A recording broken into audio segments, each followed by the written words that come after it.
Welcome back, my family.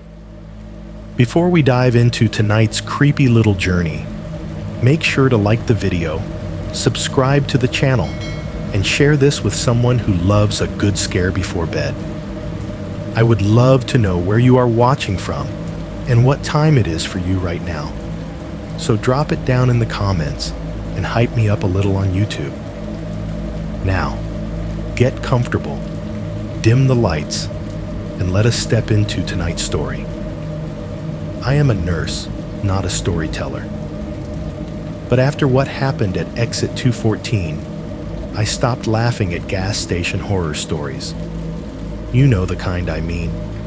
The late-night YouTube videos about empty highways, broken down cars, some creep watching from the edge of the parking lot. I used to listen to those on my way home from the hospital, roll my eyes, and think, yeah, right, that would never actually happen to me. Then one winter night, my gas light came on in the middle of a dead stretch of I-70, and I pulled into a little station I had never noticed before. It was after midnight.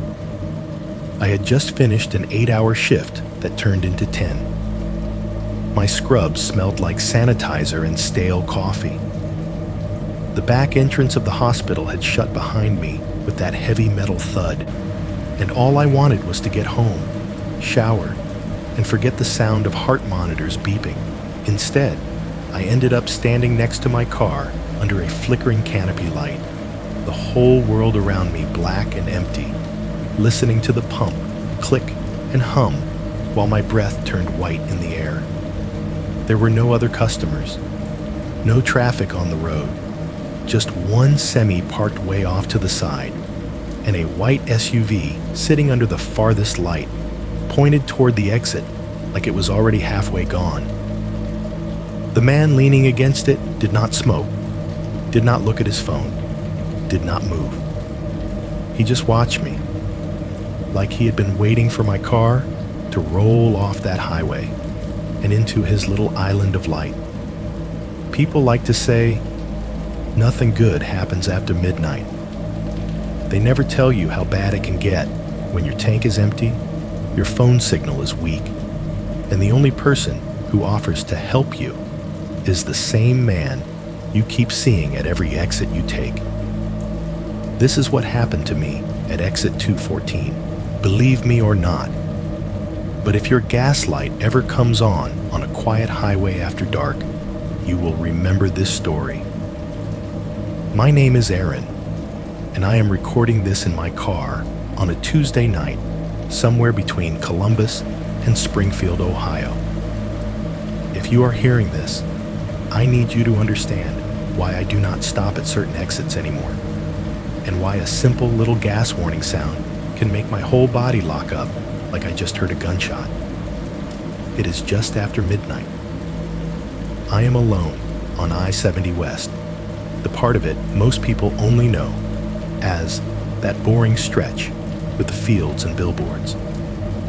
Out here, though, it feels less like a road and more like a moving tunnel of light. The green exit signs slide past on my left one by one, glowing for a few seconds in the dark before they vanish behind me. Far ahead, the red dots of a semi's taillights blink in and out as the road dips and rises. Everything else is black. No houses, no towns. Just the occasional skeleton of a tree line against the sky. Inside the car, it is warmer, but not by much. The heater murmurs low through the vents, pushing out air that smells faintly like dust and the lemon-scented sanitizer we use at the hospital. The tires make that constant dry hiss on the concrete that only changes when I cross one of those seams in the road. Thunk, thunk, back to the hiss. There's a faint whistle somewhere near the driver's side window where the seal is not perfect. A thin ribbon of wind slipping through and humming at certain speeds. The radio is off. I turned it off 10 minutes ago without really thinking about it. I had a playlist going, the usual mix of songs I never listened to all the way through. But at some point, my hand just went out and killed the sound. Now it is only the car and my breathing and the faint creak of the seat every time I shift my weight. It would almost be peaceful if I did not know exactly where I am on this map. I have driven this stretch of I-70 hundreds of times. I could close my eyes and still tell you when I am about to pass a certain billboard, when the concrete gives way to asphalt for a mile, where the reflectors on the median are broken. This road is how I move between my two lives, the hospital outside Columbus and the little apartment I rent south of Springfield. It is familiar. It is supposed to be safe. But familiarity is exactly what makes tonight worse, because I know what is coming before it happens. The sound hits out of nowhere, clean and bright, cutting through the low hum of the car. Ding. It is one single note, sharp as a drop of cold water between the shoulder blades. The dashboard glows a dull yellow where it was dark a second ago. In the corner of my vision, the little gas pump icon lights up like an accusation.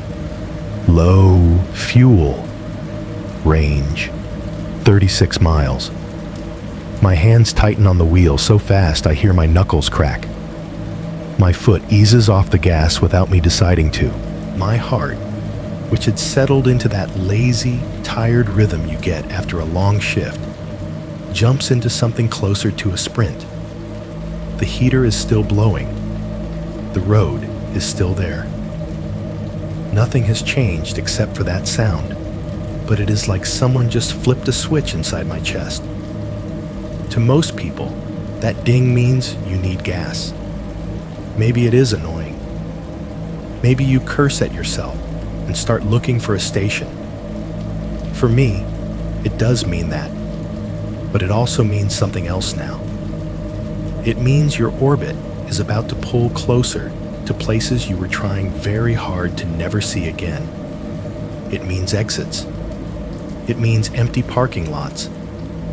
It means headlights where there should not be headlights. I force myself to breathe in through my nose and out through my mouth. 1, 2, 3, 4. I keep my eyes on the pale lane markings being eaten by my headlights. 36 miles to empty is not an emergency. My apartment is less than 30 if I take the right route. I know that logically. I also know, logically, that a sound cannot hurt me. Logic does not do much for the tightness spreading from the base of my skull down my spine. Let me back up before I drive us both into the part I keep circling around. I am 33 years old. I work as a nurse on a cardiac step-down unit at a mid-sized hospital off the Beltway around Columbus. My shift is officially 3 p.m. to 11 p.m., which in nurse language means I leave sometime around midnight if nothing goes too wrong, and somewhere near 2 in the morning if it does. I have been doing this for years. I know every noise a monitor makes, every tone the overhead speakers use for codes, every clack and squeak of the medication carts when a wheel starts to go bad. When I am not at the hospital, I have the kind of life nobody makes movies about. Small, second-floor apartment with thin walls and a view of a parking lot. A sister who texts me more memes than words. An ex-boyfriend whose name is still on some of my streaming accounts. A fridge that hums too loud at night. A kitchen table that is really just a desk I shoved against a wall. Piles of laundry I swear I am going to fold and never quite do. Rent, student loans, utility bills, the same overpriced coffee I complain about and keep buying anyway. If you walked past me in scrubs at the grocery store, you would not remember my face an hour later. That used to comfort me. It does not anymore. You might be wondering why I am talking to you at all, why I am recording this instead of just trying to forget. and move on like everyone keeps telling me to.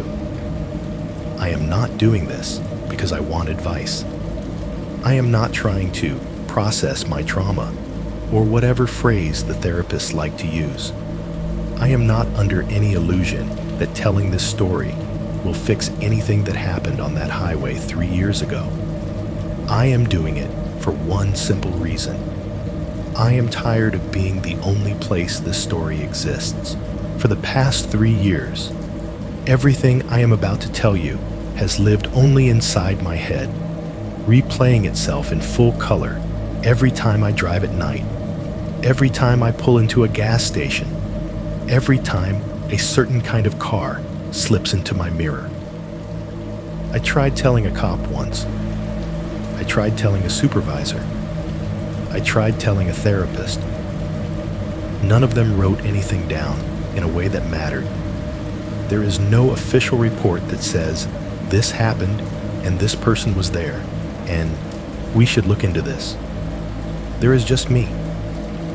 So I am putting it here, in your feed, in your ears, in between the other stories you listen to when you cannot sleep.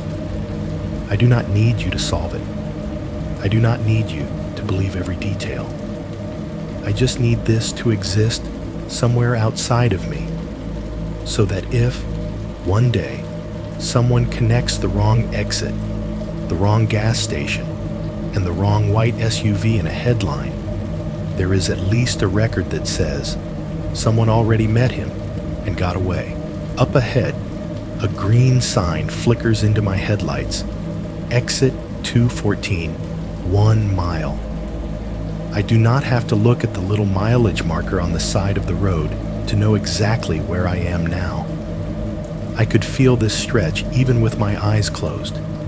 The air feels different here to me, thinner somehow, quieter, even though the sound of the tires has not changed. I glance down at the dash again. Low fuel. Range, 34 miles. The light glows steadily, waiting for me to make a decision. On the passenger seat, my phone screen is dark. The last text from my sister, half visible under a smear of thumbprint oil. The rest of the world is going about its business while I drive through this little loop in time. 3 years ago, almost to the week, my gas light came on at this exact stretch of road. I was tired in the same way. I was alone in the same way. The only difference is that back then, I still believed this exit was just another green sign on a boring winter night. The ding that just went off pulled me straight back to that first night, like a hook under the ribs. So if you are still listening, I am going to follow it. I am going to take you with me to the first time I saw the gas station at exit 214 and the man who was already standing there, waiting. 3 years ago, in the dead of winter, I still thought the ugliest thing I would ever see at night was the neon lighting in our hospital hallways. If you have never worked evenings in a cardiac step-down unit, it is hard to explain how bright and dead everything can feel at the same time. The overhead lights are this flat, buzzing white that makes every face look a little bit sick, even when they are not. Heart monitors sit in little rows, all lined up over beds, each one with its own green waveform, its own tempo of beeps. You learn to tune most of it out, to hear only what does not belong. An irregular alarm, a sudden flatline, a code call. That day had started like 100 others. I clocked in a little before 3, grabbed my badge, and walked through the double doors into the unit, breathing in that familiar blend of sanitizer, old coffee, and whatever they were serving for lunch down in the cafeteria. The rubber soles of my shoes squeaked faintly on the polished floor.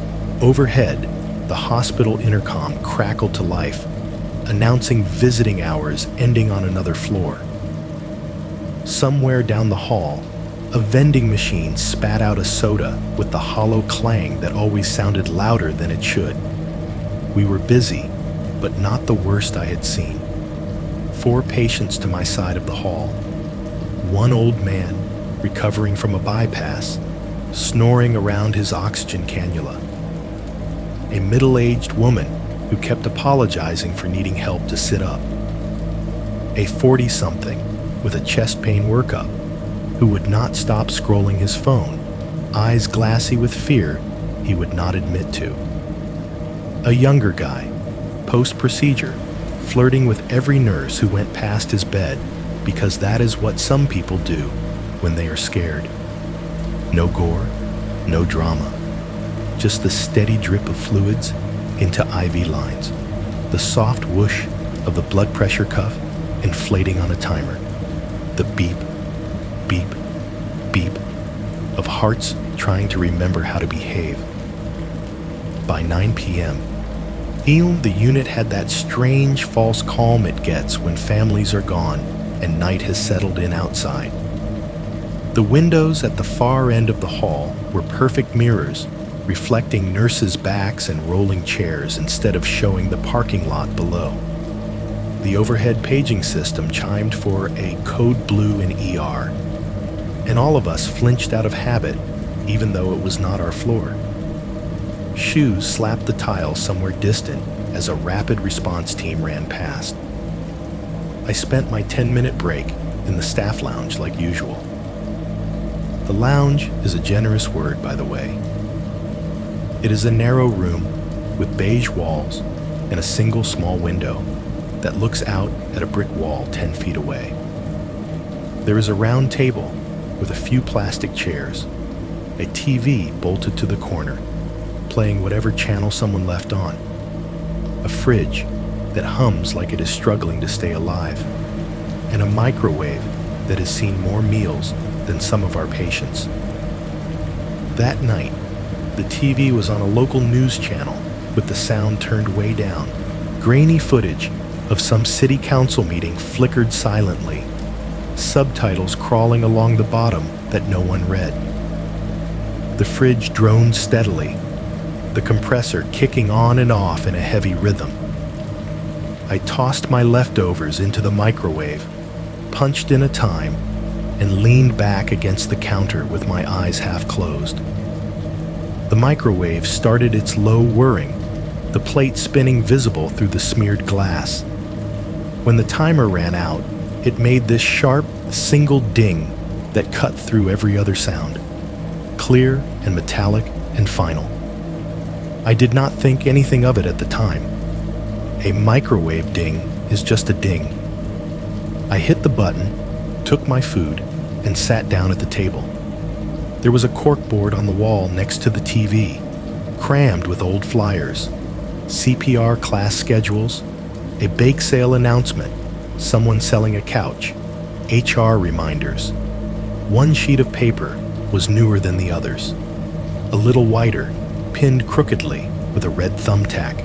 My eyes brushed over it, long enough to register a face and the blocky words, "missing person," in bold at the top. Young woman. Brown hair pulled back in a ponytail for the picture. Blue polo shirt with a big box store logo on it. The line under her name said, "Last seen in the parking lot of Redacted, off I-70 near exit 221. One line farther down, possibly leaving in an unknown white SUV. I remember thinking, very briefly, that it was sad, that she was about my age, that Walmart parking lots at night always look a little lonely. Then my pager vibrated, and the moment snapped like a rubber band. I went back to the monitors, to the charting, to the little details of keeping hearts beating. That is how it is in a hospital. Other people's disasters are background noise unless they roll onto your floor. The problem with the 3 to 11 shift is that it almost never ends at 11. There is always some last-minute order from a doctor, some medication that has to be double-checked, some family member who needs one more explanation before they are ready to go home. That night, one of my patients had labs come back late. Another needed new orders, placed for a medication change. My supposed get-off time came and went, while I sat at a computer, entering notes into little boxes, clicking through screens until my eyes blurred. By the time I finished what absolutely had to be finished, logged out, and handed off what I could to the night nurse, it was after midnight. My feet ached in that deep, throbbing way that makes you aware of every bone. My back felt like someone had tied a knot between my shoulder blades and left it there. I said goodnight to the unit clerk, who barely looked up from her crossword, and pushed through the set of double doors at the back of the unit that led to the service corridor. The world changed on the other side of those doors. The light was still harsh and fluorescent, but the noise dropped off. No monitors, no voices, just the echo of my own footsteps on gray floor tile and the distant, hollow rumble of the freight elevator. The hallway smelled like cleaning chemicals and warm dust. I walked past a stack of folded linen carts, past environmental services closet, past a sign that said, "Employees only." The back exit of the hospital is nothing like the clean glass front has.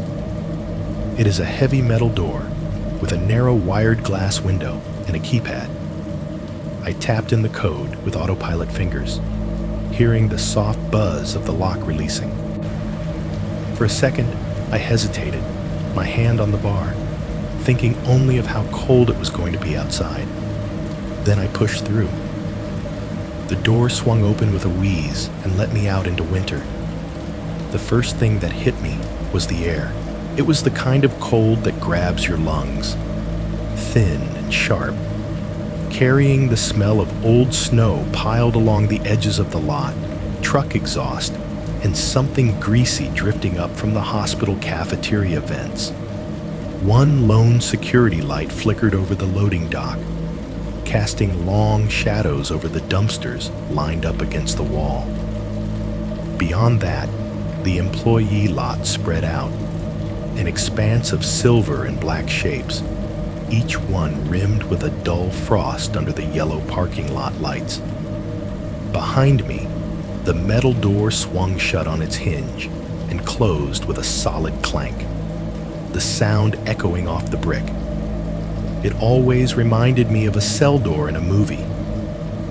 That night, it felt like the hospital was locking itself up, sealing all the ordinary chaos behind me. Most of the cars were gone. A few scattered sedans, an old minivan, a couple of compact SUVs clung to the spaces near the building. The spots farther out were empty, a checkerboard of bare asphalt and painted lines. My little hatchback sat where I had left it, second row from the back, a thin sheet of frost across the windshield. As I walked down the slight incline toward it, my keys cold in my hand, I noticed another vehicle I did not remember seeing when I had come in for my shift. In the farthest corner of the lot, nose pointed toward the exit, a white SUV idled under a failing light. The lamp above it buzzed and flickered, making the paint seem to pulse between dull bone and bright white. The engine was running. I could see the faint blur of exhaust in the air behind it, rising and disappearing. The windows were dark, the glass reflecting more of the parking lot than whatever was inside. From where I was, it could have been completely empty. Or not. I slowed for half a second, just enough for my brain to register it as out of place. Why park all the way back there when there were closer spots? Why idle with the lights on? The thought came and went, like a cloud over the moon. Family member waiting, I told myself. Husband, maybe, waiting to pick up his wife from a late shift like mine. Someone running inside to grab something left in a locker. People have their reasons. I hit the unlock button on my fob. My car's lights blinked twice and chirped, a small, friendly sound in the cold air. I sped up, suddenly very aware of how open the lot felt, how there was nothing between my back and that far corner except painted lines and empty space. I climbed in, slammed the door, and locked it out of habit. The interior of my car was icy, the steering wheel hard as stone under my fingers. I started the engine and watched my own breath fog in front of my face for a few seconds before the vents kicked in. Out of reflex, before I shifted into reverse, I glanced up at the rearview mirror. The SUV was still there in the corner, but the soft glow under its hood was gone. No more exhaust puffing out. The engine had gone quiet. The only light on it now came from the flickering lamp overhead. Buzzing, buzzing, buzzing. Good, I said out loud, forcing a small laugh. Everyone's going home. I put the car in gear and backed out of my spot, telling myself that was all it was. Just one more car in a hospital parking lot after midnight. At the time, there was no reason for it to be anything else. But looking back, that was the first white SUV I remember noticing. And it was the last normal night I ever had on that drive home. I pulled out of the hospital lot, feeling like somebody had gone through my body and turned certain knobs all the way up and others all the way down. My feet hurt so much I did not really feel them, but the cold on my face when I stepped outside had sharpened everything above my shoulders. The white SUV in the corner lot was already fading into the general category of things I vaguely noticed at work by the time I eased my car onto the side street that led to the interstate ramp. The town around the hospital was mostly asleep. A few sodium streetlights washed everything in that tired orange color that makes even fresh snow look dirty. The windows of the medical office buildings were dark. The strip malls we all used for lunch were black rectangles with glowing signs. Closed in red, 24 hours in blue. I rolled through 2 empty intersections, stopped out of habit at red lights that changed for no one, and followed the little green shield signs pointing to I-70 West. The on-ramp curled up and around, a tight loop of concrete rising out of the city into the black. As I accelerated, the rough surface hummed under the tires. The wind pushed against the side of the car, making the frame shudder slightly. When I merged, the highway opened up in front of me like a long gray tongue flicking out into the dark. It was one of those winter nights where the sky is not even interesting. No moon, no stars, just a low, heavy darkness pressing down. Here and there, the ghost of a cloud showed itself as a slightly darker smear against the black. The red lights of one distant radio tower blinked on and off on the horizon, the only vertical thing in a world of flat lines. There were a few other travelers out with me. A semi-truck lumbered along in the right lane a ways ahead, red taillights glowing like embers. A pair of headlights approached in my rear view, slid past on my left with a soft whoosh and a streak of white along my windows, then disappeared into the road ahead. After they were gone, it was just me and the truck for a long stretch, pacing each other at about 65. Inside the car, the soundscape tightened into a familiar little orchestra. The blower fan sighed steadily at my feet, just enough to keep the windshield from fogging and my fingers from going numb. Somewhere in the dashboard, a piece of plastic vibrated whenever I hit a rough patch, adding a faint buzz that came and went like an insect trapped in the vents. Every time I drifted over one of the tiny expansion joints in the concrete, there was that quiet, reassuring thunk that said the road was still there, still solid, still under me. The radio was on at first. Some late-night soft rock station playing songs from the 90s for people who could not sleep. I listened to half of one song without really hearing it. My mind was fuzzed from the shift. Small details floating up like bubbles. The way the old man had thanked me for fluffing his pillow. The bruise blooming on a woman's arm under her blood pressure cuff. The beep of a monitor that had turned out to be nothing. My eyelids felt heavier than they should at that hour. My shoulders ached in a way I knew I would feel twice as bad when I tried to get out of bed later. At some point, my hand reached out and hit the power button on the radio. The music cut off mid-chorus, leaving a clean slice of silence that the car's own noises rushed in to fill.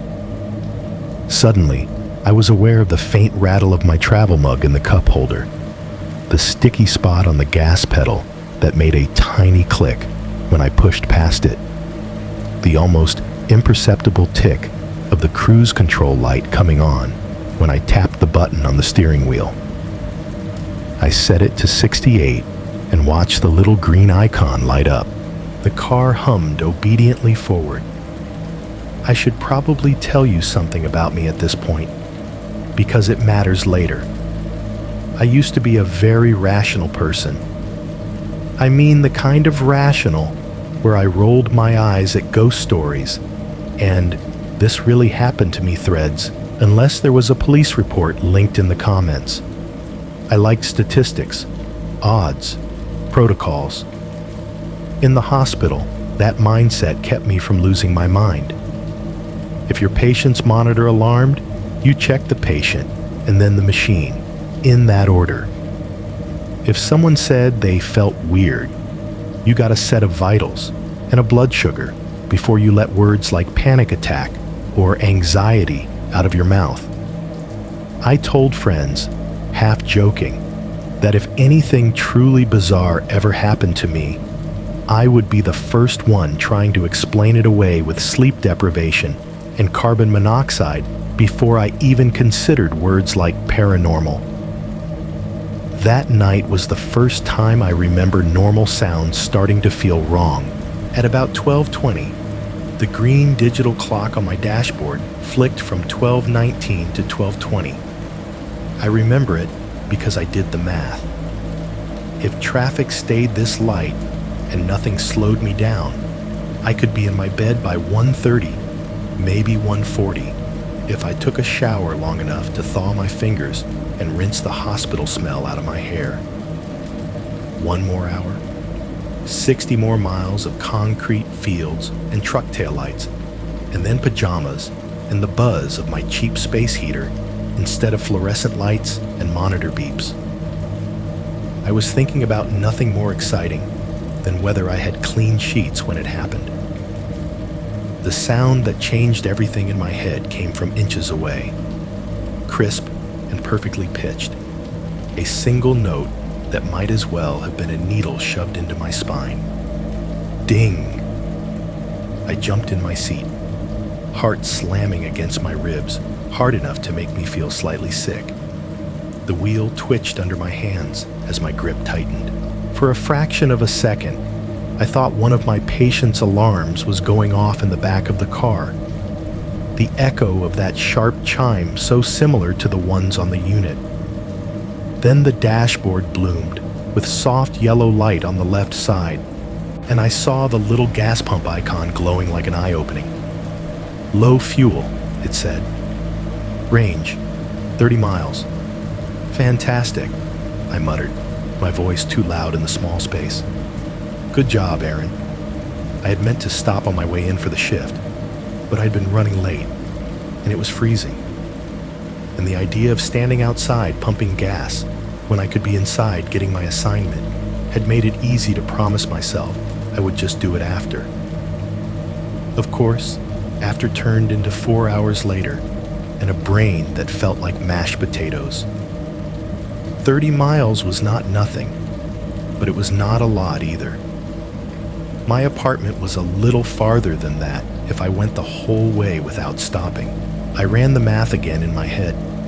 this time faster, and with that new little electric edge I get when something is just off enough to bother me. I could risk it and probably make it. Or I could be smart, pull off at the next station, fill up, grab another coffee, and not end up stranded on the side of I-70 at 1 a.m. in the freezing cold. I was tired, not suicidal.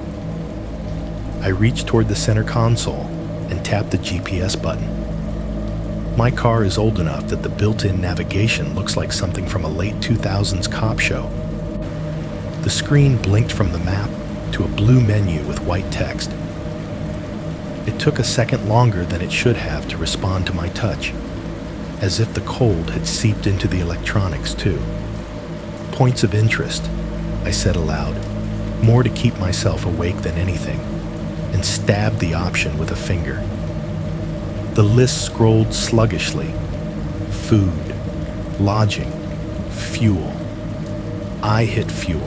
The map reappeared, zoomed out, then zoomed back in, little icons popping up along the highway like tiny gas pumps marching toward the horizon. The closest one pulsed slightly, highlighted with a small label, Fuel Plus Mart, Exit 214, 12 MI. I stared at the name for a second and snorted. Of course it's called Fuel Plus Mart, I said, half amused, half annoyed. Did they run out of creativity around here? 12 miles was reasonable. My range said 29 now.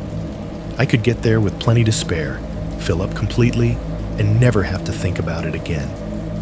Maybe even grab a fresh coffee so I did not drift over the rumble strip halfway home. That was the plan.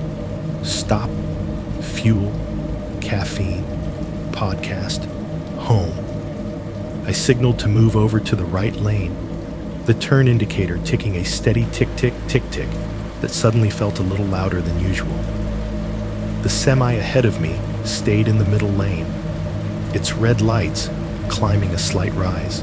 A couple of cars blew past in the left lane, their engines roaring briefly before fading back into the highway's white noise. As I drove, the world outside the windshield seemed to narrow. There were fewer and fewer signs advertising familiar chains. The billboards turned into simpler, older ones.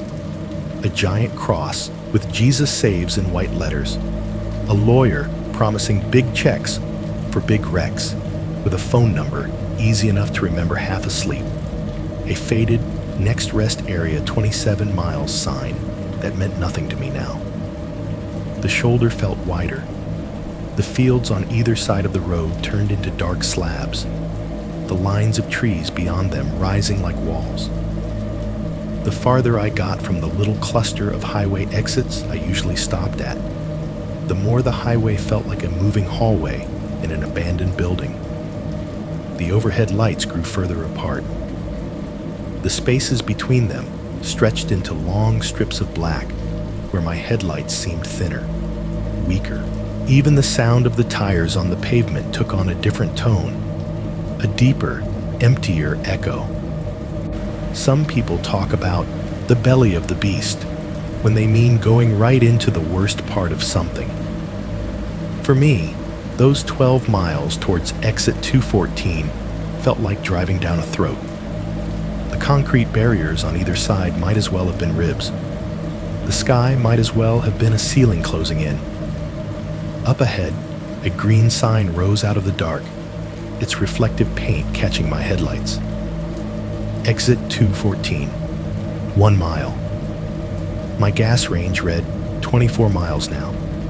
Plenty of time, plenty of room, nothing to worry about.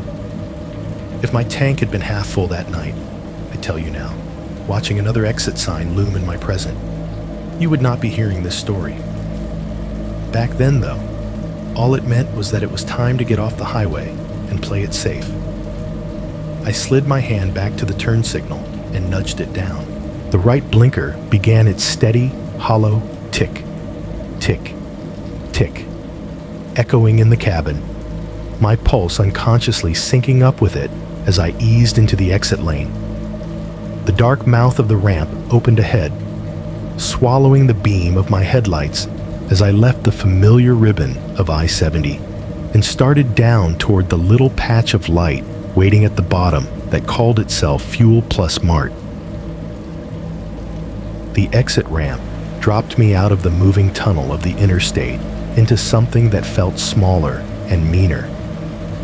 The road curled down in a tight half circle, the pavement here rough and broken. The car shuddered as I hit a patch of crumbling asphalt, loose gravel spitting up against the underside with sharp little tock-tock-tock sounds. My headlights swept across a bare embankment of frozen dirt and weed stalks, then caught the reflective edges of a stop sign at the bottom, like a red coin hovering in the dark. I slowed almost to a crawl, tires crunching over grit as I rolled up to the end of the ramp. The intersection was a four-way cross, the kind that exists only so someone can plant a gas station on one corner and leave the other three to whatever empty fields were here before. The traffic lights were on blinking mode, yellow in my direction, red for the invisible road cutting across. There were no other cars waiting, no streaks of light coming from either side, just black, and the sound of the wind dragging itself past the car. Off to the right, maybe 200 yards away, was the gas station.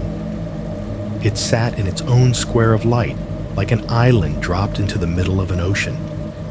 The canopy over the pumps buzzed and glowed a hard, white blue, the fluorescent tubes glaring down on the concrete pads below. Not all of them worked. A couple near the edges flickered irregularly, stuttering between full brightness and a sickly dim. Under the sign out front, the digital numbers showing the gas prices were brick red, but parts of them were missing.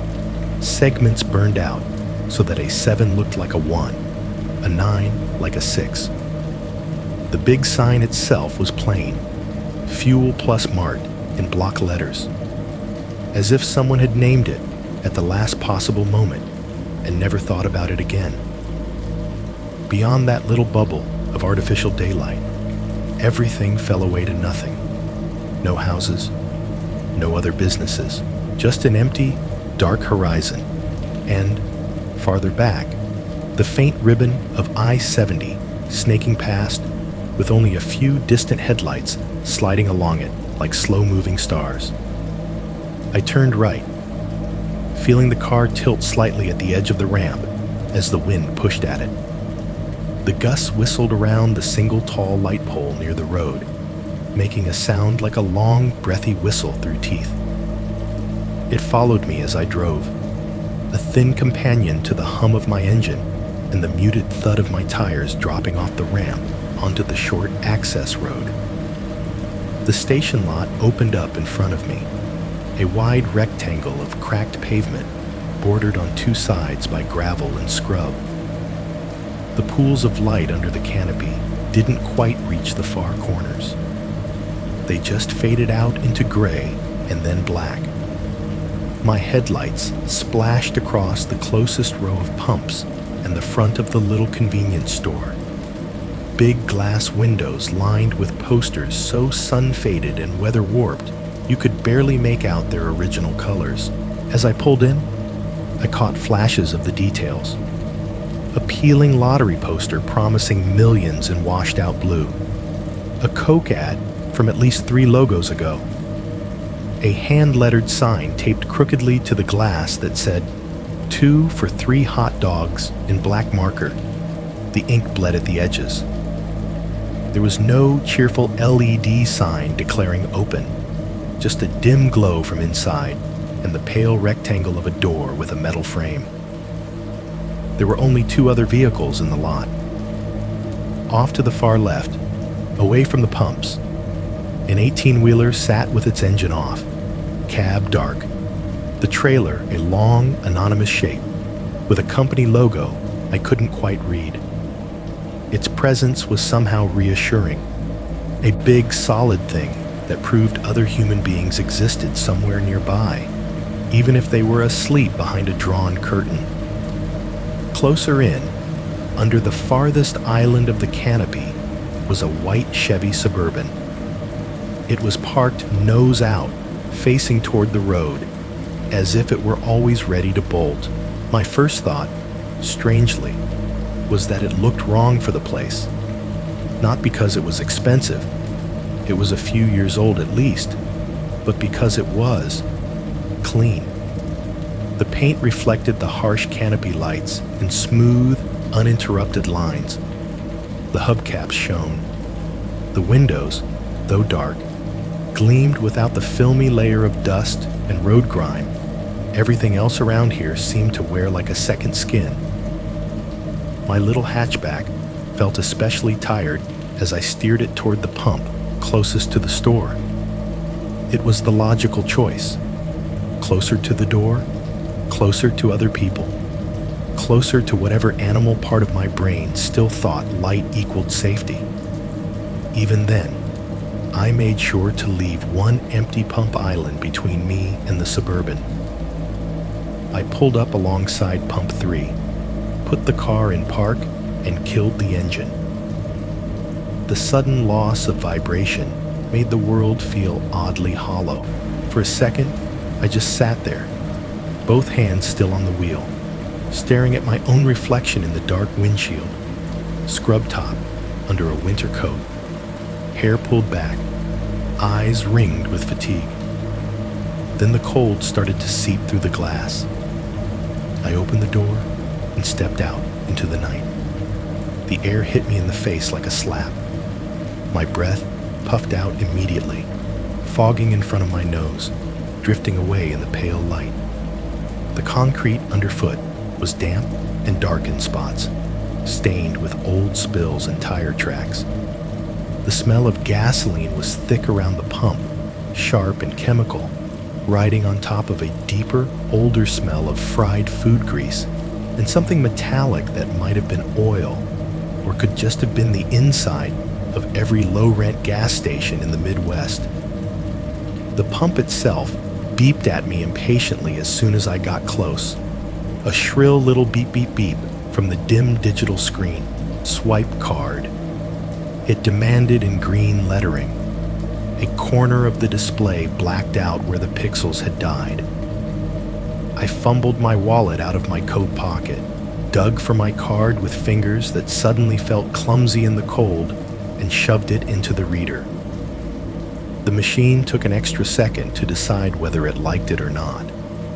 Approved blinked briefly, then the menu appeared. Regular, I selected. The nozzle came free with a heavy clunk when I lifted it, and the smell of gas intensified as I shoved it into the open tank and squeezed the handle.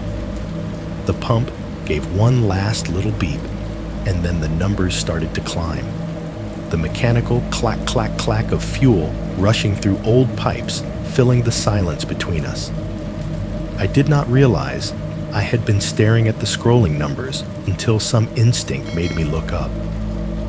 My eyes drifted over the island of light, past the empty pump in front of me, across the gap to the far side of the canopy. That was when I saw him.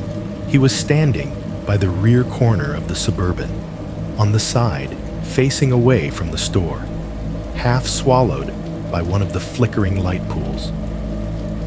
From where I stood, the glow from the working bulbs cut across his chest and left his face mostly in shadow. He was leaning against the bumper with an easy, settled posture, one boot planted on the ground, the other heel pressed back against the concrete curb. He wore a tan work jacket, the canvas kind you see on road crews, with a wide reflective orange stripe running horizontally across the chest and back. The jacket had that stiff, slightly bulky look of something insulated for real cold. A dark baseball cap was pulled low over his forehead, the brim throwing a deeper shadow over his eyes. I could see the shape of his jaw, the line of a mouth that did not seem particularly pleased or displeased. just there. What struck me was what he was not doing. He was not smoking. No thin line of ember at his fingers. He was not holding a phone. No little rectangle of light under his chin. He was not fiddling with the pump handle or wiping his windshield or doing any of the 100 casual things people do when they are standing around cars. He was just standing, very still, and facing my direction. His head was tilted just enough that I knew he was looking at me, even if I could not see his eyes. It was cold enough that the hairs on my arms should have already been up under my coat. But a different chill ran over my skin then, raising the hair at the back of my neck. My fingers tightened reflexively on the pump handle. For a second, the sounds around me seemed to stretch out. The clack-clack of the gas slowing down. The buzz of the canopy lights deepening into a drone. Every logical part of my brain piped up at once. Road worker, maybe. Someone off shift. Someone's husband waiting while their wife grabs something inside. Maybe he is just tired. Maybe he is zoning out. Maybe he is staring through you, not at you. I dropped my gaze back to the pump, focusing on the numbers racing upward. $7, $12, $20. The gas surge made a faint, hollow rushing sound in the guts of the machine and then down into my car. The card reader made a small plastic creak as it settled back into place. You are being dramatic, I told myself. People are allowed to stand near their cars. People are allowed to look around. Not everyone lurking in a parking lot at midnight is out to get you. Behind me, the glass door of the convenience store swung open with a cheerful, outdated ding-dong that made me jump harder than I should have. The whoosh of warmer air from inside puffed out into the cold. A man in an Ohio State hoodie stepped out, carrying a 12-pack of beer in one hand and a pack of cigarettes in the other. He looked exactly like the type of guy who would be shopping at a place called Fuel Plus Mart at nearly 1 in the morning. A little rumpled, a little red around the cheeks, eyes tired but not unfriendly. He glanced at me, gave a quick nod, then walked past toward a beat-up sedan parked near the store. When he opened its door, the interior light flashed on, revealing fast food wrappers on the passenger seat and a pair of work boots on the floor. That little slice of normality did more to calm me than it should have. Of course, there were regular people here. I was one of them. A woman alone at a gas pump, a guy in a hoodie with beer, a sleeping trucker. Not a horror movie, just Southern Ohio. I let out a breath I had not realized I'd been holding and turned my head back toward the Suburban, ready to laugh at myself for being jumpy.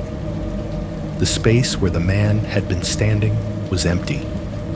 The Suburban was still there, big and white and clean under the buzzing lamps, but the corner where he had leaned was just a patch of bare concrete and shadow.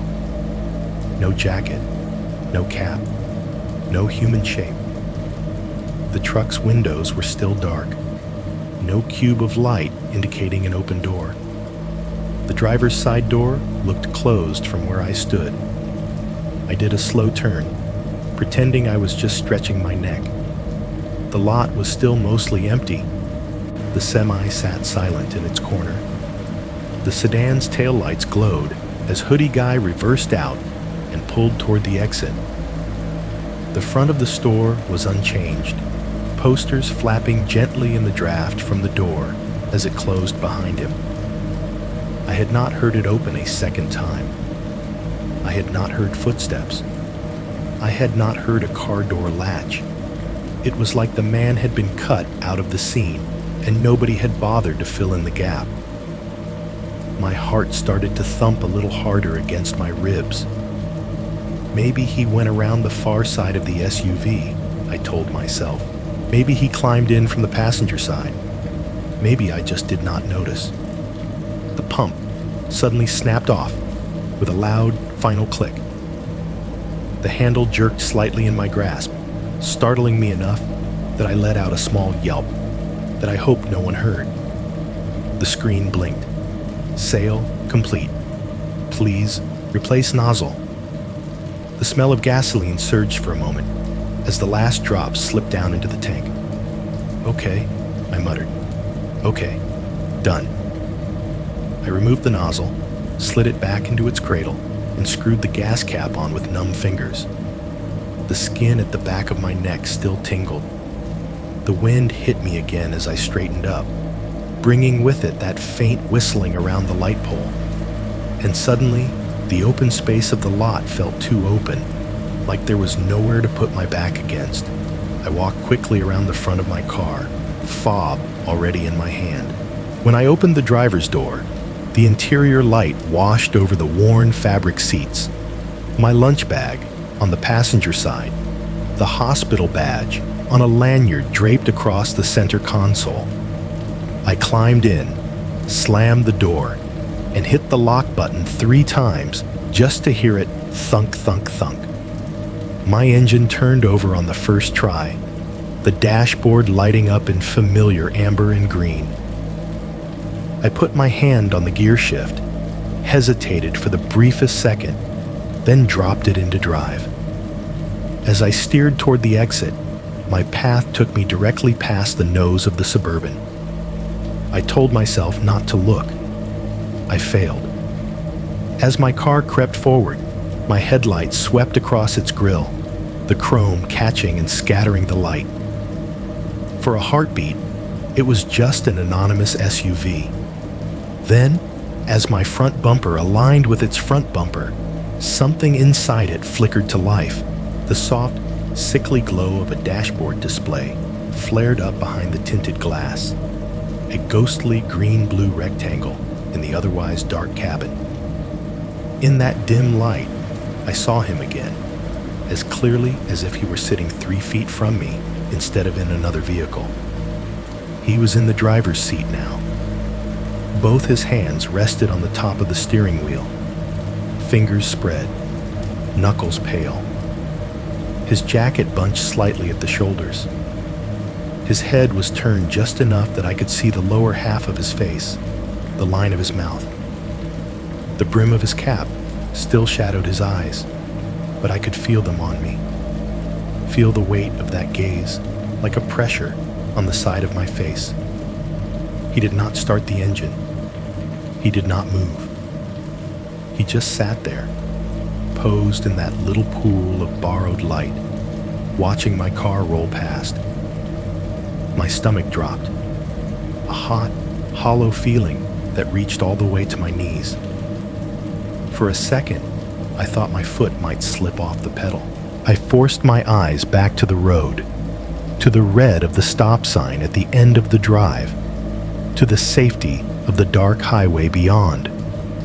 By the time I turned out of the lot and my tires found the ramp back up to I-70, the gas station and its island of light were behind me, shrinking in my rearview mirror.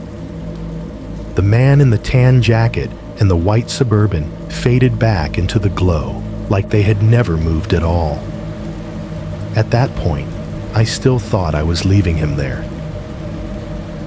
Pulling out of that lot felt like leaving a place that had rubbed off on me in all the wrong ways.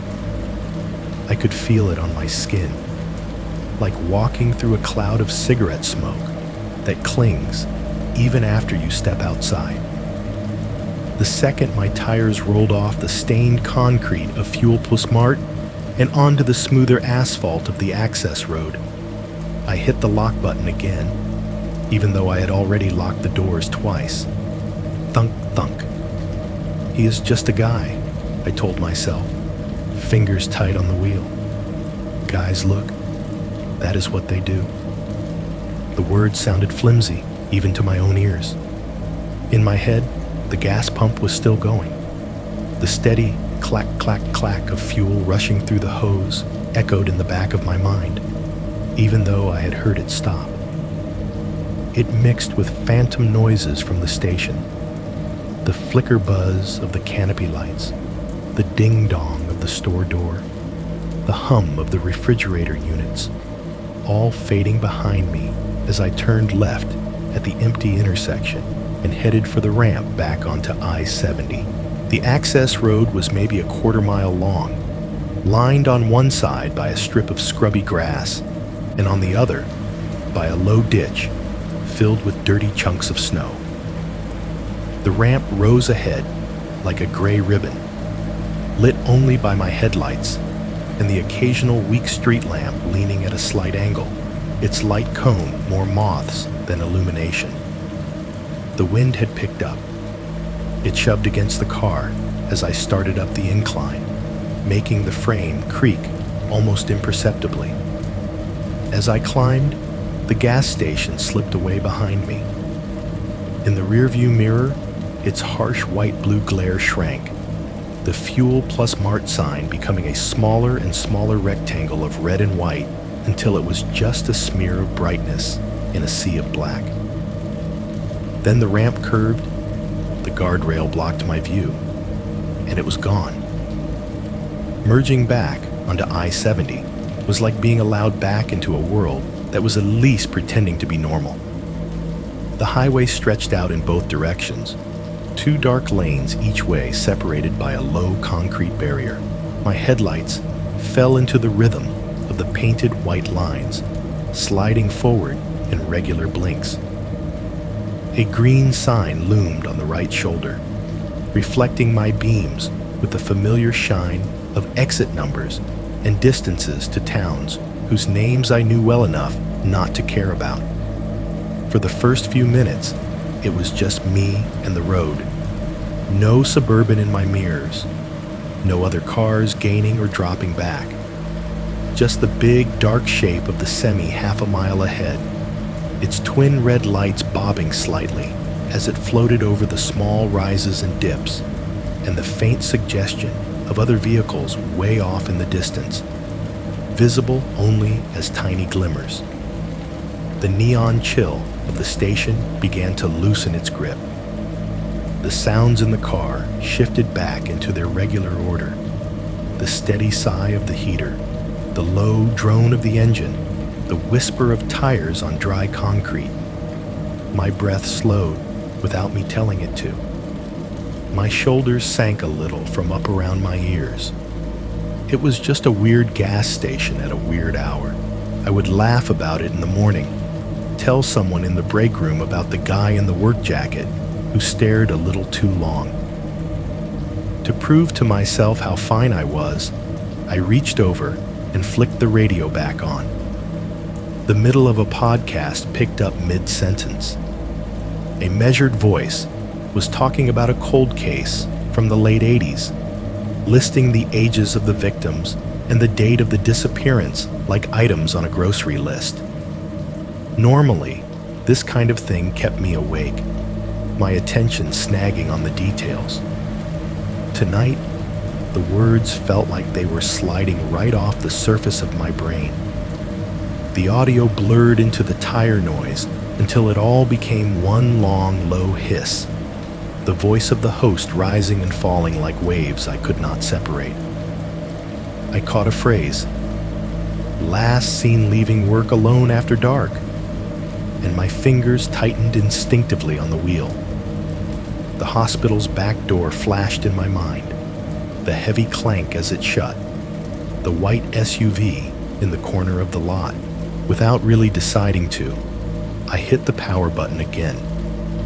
Silence dropped over the cabin, heavy and close. It was not absolute. It never is in a moving car. The engine still hummed, the tires still whispered, a little piece of plastic in the dash still vibrated now and then.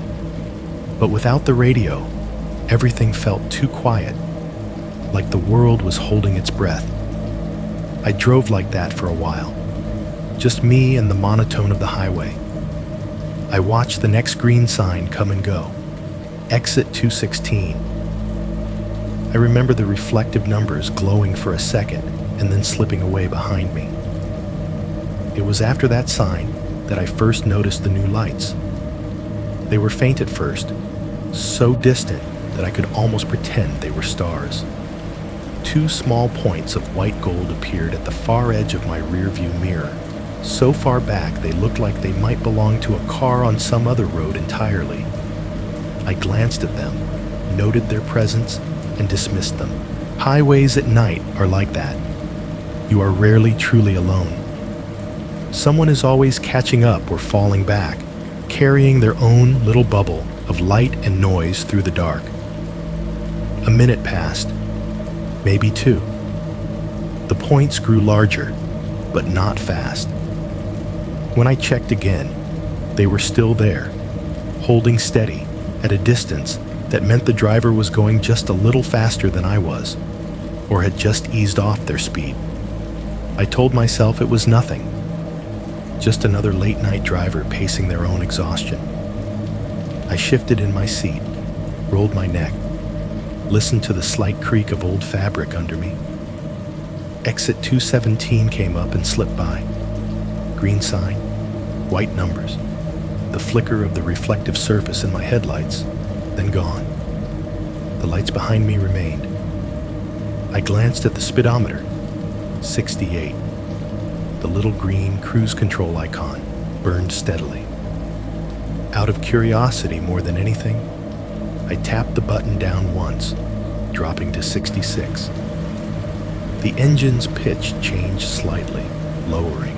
The semi ahead pulled a little farther away. In the rear view, the twin lights shrank fractionally, then grew again, as if their driver had also eased off, and then settled back into my orbit. The distance between us looked the same. Safe, reasonable, wrong. Coincidence, I said under my breath. My voice sounded thin. I nudged the cruise back up. 69. The road hummed a bit higher. The lights behind me responded like they were on a string, closing in maybe a car length, then sitting there, not gaining, not falling. Exit 219 flashed by on the right. I realized I was watching more of the mirror than the windshield. You spend enough time on the road and your brain gets good at spotting patterns. Mine was starting to see one I did not like. We were 2 cars moving in lockstep, exactly the way you do when you are driving with a friend and trying to stick together through heavy traffic. Only there was no heavy traffic here. There was just us, a nearly empty highway, and a whole lot of dark. I tested it again. I clicked the cruise off entirely and let my foot ease up on the gas. 65, 61, 58. The semi's taillights grew smaller ahead. The pitch of the engine dropped until it was a low, steady growl. In the mirror, the headlights behind me responded after a heartbeat's lag, slowing in perfect sympathy. The distance between us remained the same. The chill that ran up my spine this time had nothing to do with the outside temperature. "Okay," I whispered. "Okay, enough."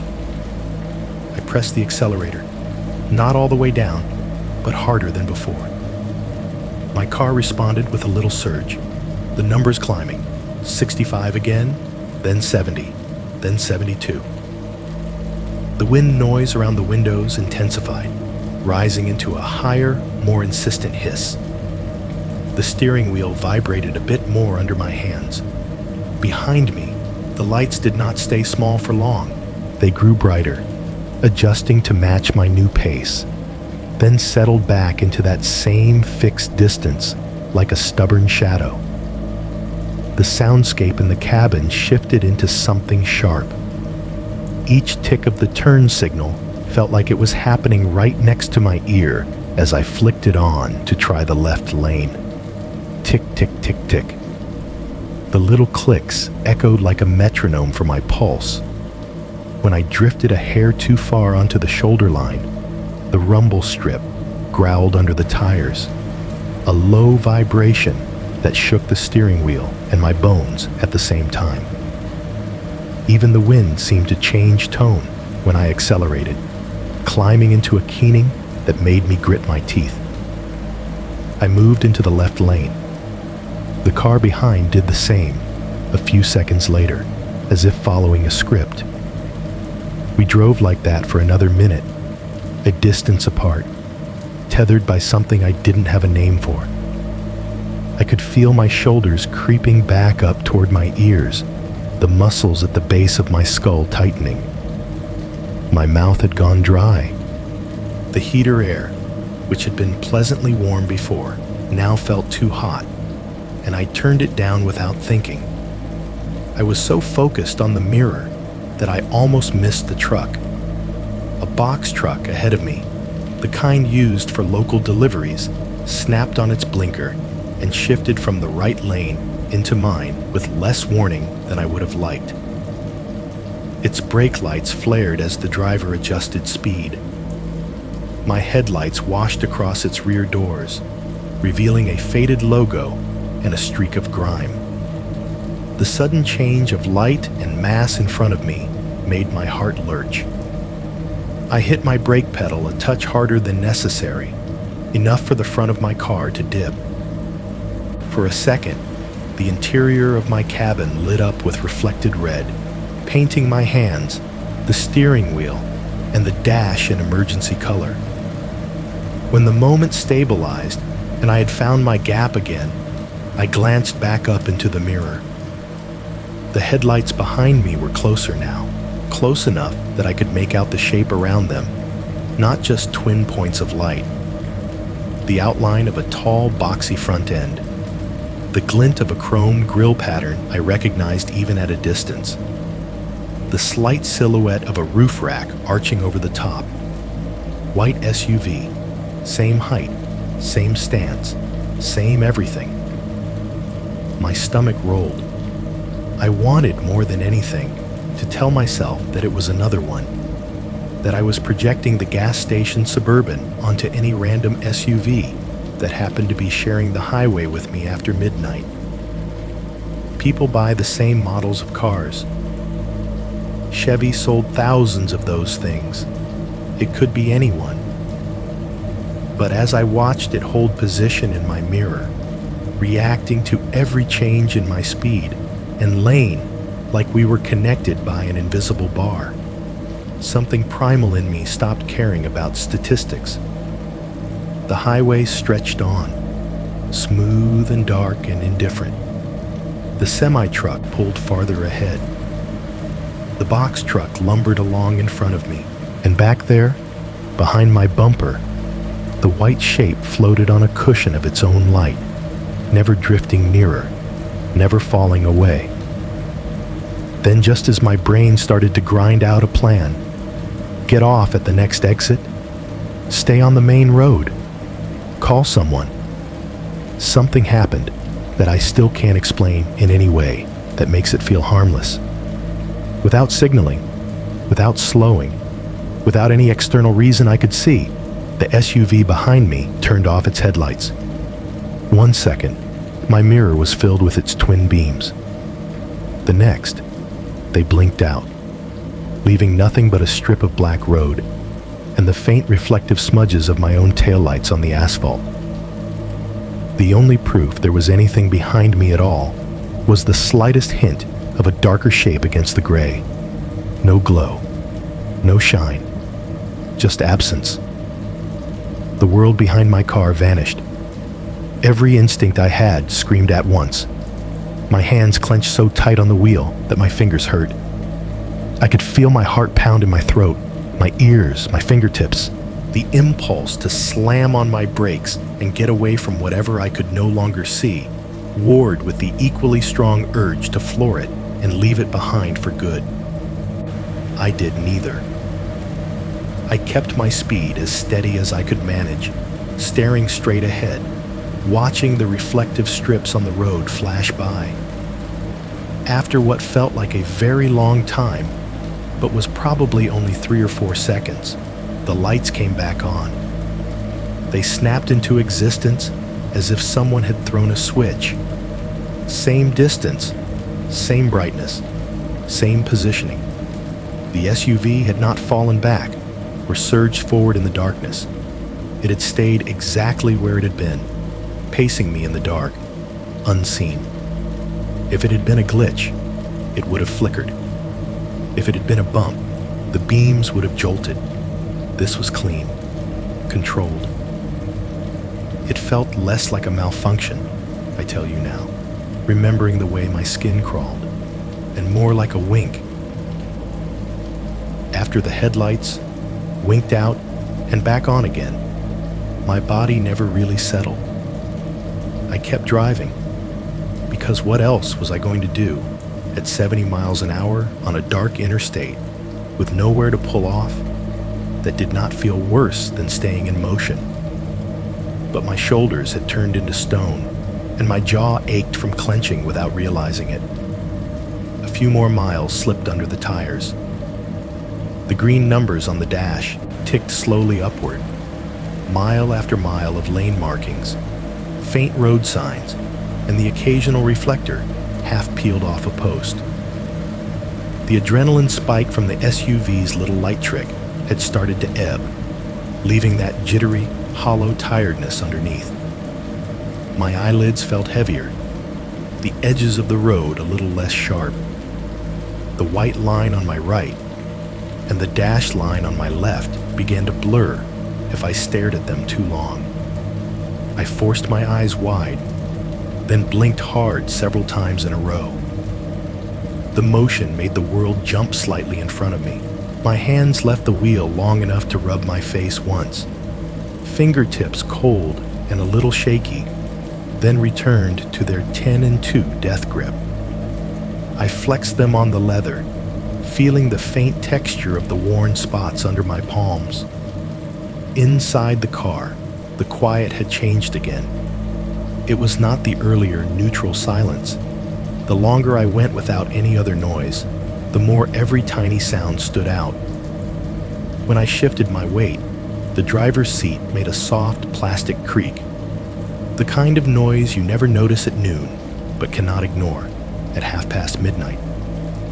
Somewhere in the back, maybe in the hatch area, something small rattled faintly with every bump.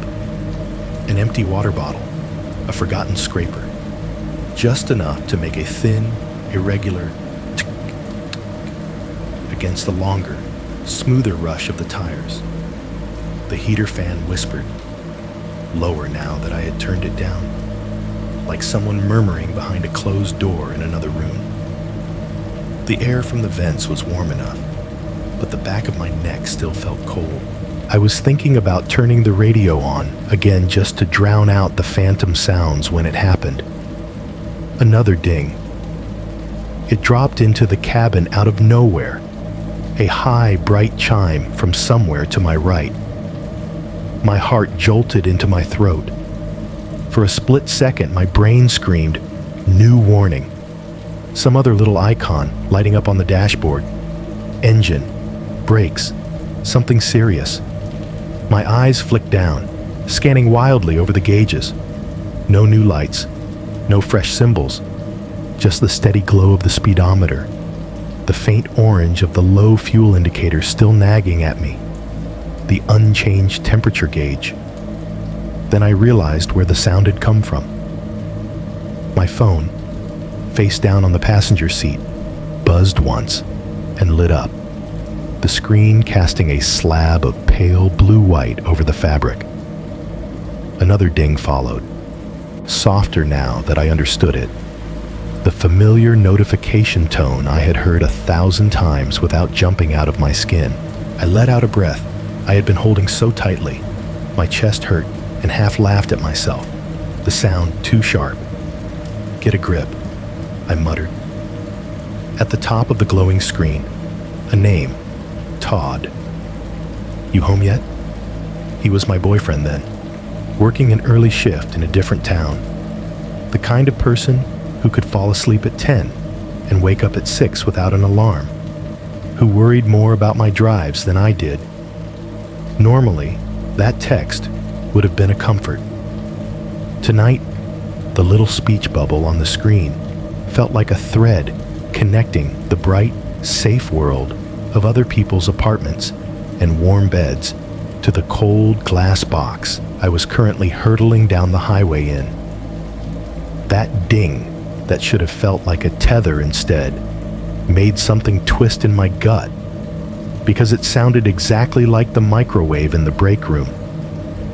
The same clean, metallic chime that had gone off when my food finished earlier that shift. The exact moment my eyes had slid past the missing poster on the wall. Missing woman, blue polo, last seen off I-70, possibly entering a white SUV. My fingers hovered over the phone for a second too long. It buzzed in my hand as another vibration from the road transferred through the car. I jabbed out a reply with clumsy thumbs, glancing up and down between the keys and the road. On my way, highway's empty. Lie of omission. I did not add, except for the Suburban that blinked its lights off behind me like it was playing some game. Without thinking, I tapped the little camera icon. For a fraction of a second, the screen flipped to the front-facing lens, showing my own face lit up in ghost blue. Pupils a little too wide, cheeks hollowed by the overhead light, scrub top peeking out from beneath my coat. Behind my head, in the tiny rectangle of the rear window, the world was a solid smear of darkness, cut through by two small, unwavering dots of light. The sight of them in that tiny reflection made my skin crawl. I killed the camera, hit send, and tossed the phone back onto the seat, face down again. When I looked up at the real rearview mirror, the dots were gone. One heartbeat there, two balanced headlights hanging back at that exact, by now familiar distance, and the next, nothing but my own taillights glowing faintly on the road behind me. I blinked, once, twice, then harder, like my eyes were playing tricks on me. The mirror showed me a long, straight corridor of road, empty all the way until the vanishing point where the darkness swallowed the faint white of the lane markings. No headlights, no glimmer of chrome, just absence. I flicked my eyes to the side mirrors, the concrete median to the left, the gentle drop-off to the right, and beyond that, the suggestion of fields. Flat, black land stretching out to the horizon where nothing moved and nothing shone. No exit ramp, no turnoff, no road running parallel. Just the main highway and its mute shoulder. I strained to hear, suddenly aware of how much of our idea of being followed happens through our ears. There was only the steady hiss of my tires and the breathy rush of air around the car. No extra engine, no low rumble from behind, no change in the rhythm of the sounds I had been listening to for the past hour. A part of me experienced something like disappointment under the fear, like stepping off a curb you had been bracing for and finding no drop. Another part, bigger and louder, grabbed onto the emptiness like it was a life preserver. Maybe he took a turn I did not see, I told myself. My voice was so quiet, it barely stirred the air. Maybe there's a little service road there. Maybe I'm losing it. If you tell yourself something enough times, it starts to scab over the truth. I kept driving. For a while, 5 minutes, maybe more, the rear-view mirror stayed clear. Exit numbers came and went on the right, reflective green blurs I did not fully register. The space behind me remained undisturbed. My heartbeat started to sink back into my chest instead of pounding in my throat. The sensation of something breathing down my neck eased just a little. I had almost convinced myself it had been nothing when a new sound entered the mix. The distant, low thunder of a bigger engine coming up from behind. A semi this time. I saw its lights long before it reached me. two bright squares flanked by a row of smaller amber markers along the top. It was coming up faster than I was going, the deep vibration of its approach seeping through the steering wheel and up into my arms. The noise was oddly comforting, big, loud, solid, normal. As it drew closer, its headlights washed across the interior of my car, filling the cabin with a fierce white that pushed every shadow into the corners. My own reflection in the rear view vanished in the glare. For a moment, it was like sitting in a spotlight, every line on my face erased by overexposure. And in that whiteout, in that 1 second burn of bright, I had the overwhelming, ice-cold sensation that there was someone else in the car with me, not in the passenger seat, not outside, behind me. The rearview mirror, now just a pale rectangle in a field of light, seemed to show more than two headrests. For a fraction of a second, my brain swore there was a shape between them, a darker patch against the bright, hunched low, like a person curled forward in the middle of the back seat. A slope of shoulders, the suggestion of a head bowed down. The truck roared past, its horn giving a polite little blip as it changed into the left lane. The beam of its headlights swung away, dragging the glare out of my car and back onto the road ahead. Shadows snapped back into place where they belonged. The mirror showed only the bare fabric of my back seats again, empty and gray. I whipped my head around anyway, because your body does not care about logic when it thinks something is directly behind it. My neck popped. My eyes raked over the back seat. Nothing. No one. Just the faint impression of where groceries usually sat. A stray fast food napkin crumpled on the floor. The reflective shine of my own taillights in the rear window glass. Jesus, I hissed, turning forward again. My pulse hammered so hard I felt slightly nauseous. I exhaled a laugh that did not sound like me. Thin, shaky, trying to make a joke out of something no part of me found funny. Okay, definitely losing it. The semi's taillights moved ahead of me, becoming the new set of red dots on the horizon. Once it had put some distance between us, the highway fell back into darkness behind me. A long black ribbon where anything could be, or nothing at all. For a few blessed moments, there were no more tricks. No lights winking out. No shapes in mirrors, just the road, the hum, the breathing. Then the car spoke up again. Ding. It was the exact same tone as the gas warning, that precise manufactured chime engineered to make you pay attention without quite panicking. My entire body flinched as if someone had slammed the brakes. The wheel twitched under my hands. My eyes snapped down to the dashboard, scanning for the little gas pump icon. It was already on, steady and accusing. But now, another symbol had joined it. On the display, a tiny outline of a car glowed in pale orange. All four tires were little circles at its corners. The one at the rear right blazed brighter than the others, blinking slowly. Low tire pressure, the text beneath it read. The sound I had taken for phantom rattling from the back resolved itself, suddenly, into something more deliberate. A soft, rhythmic thud. Thud. Thud began to pulse through the floor of the car, timed with the spin of the rear wheels. It was subtle at first, more felt than heard, but with each rotation, it seemed to press a little harder into the soles of my feet.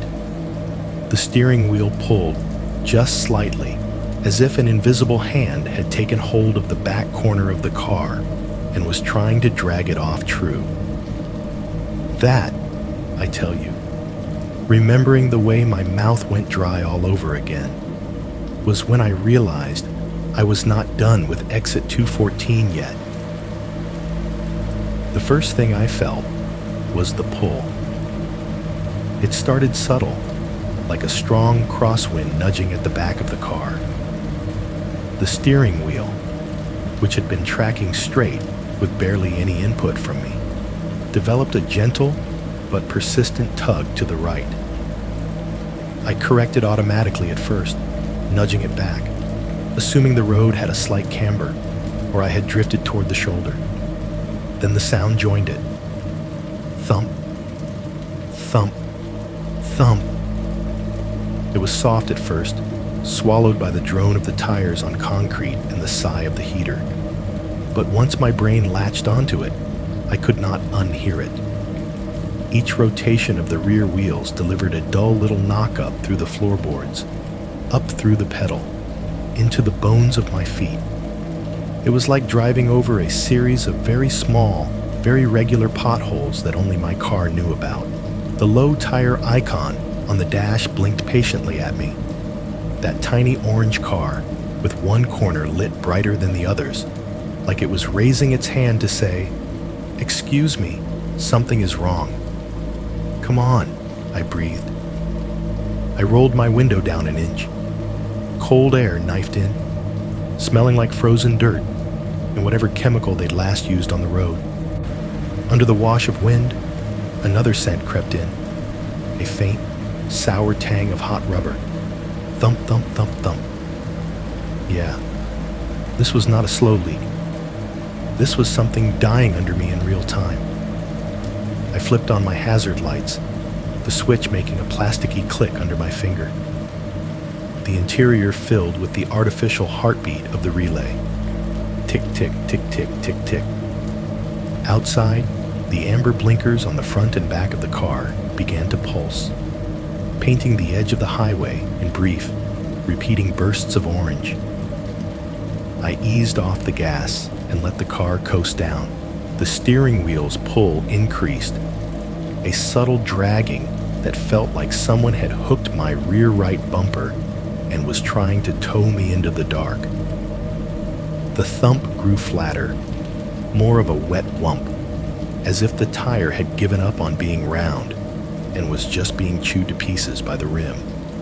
The shoulder appeared to my right, a strip of rough pavement, then loose gravel, then a shallow ditch filled with frozen runoff and patches of stiff, colorless grass. Beyond that, a low verge of stubbled field, and, farther back, a line of trees that looked blacker than the sky behind them.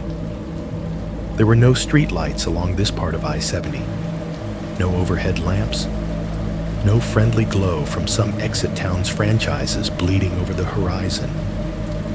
Just the reach of my own headlights ahead and the stuttering flash of my hazards on either side. I guided the car onto the shoulder, feeling every change in texture under the tires. Smooth concrete, then the harsh grind of the rumble strip vibrating the steering wheel, then the crunch of gravel and grit as I came to a slow stop. The car leaned just slightly to the rear right as the weight settled. For a second, I did nothing but sit there, listening. Tick, tick, tick, tick from the hazard relay. The engine idling low, a soft, steady murmur.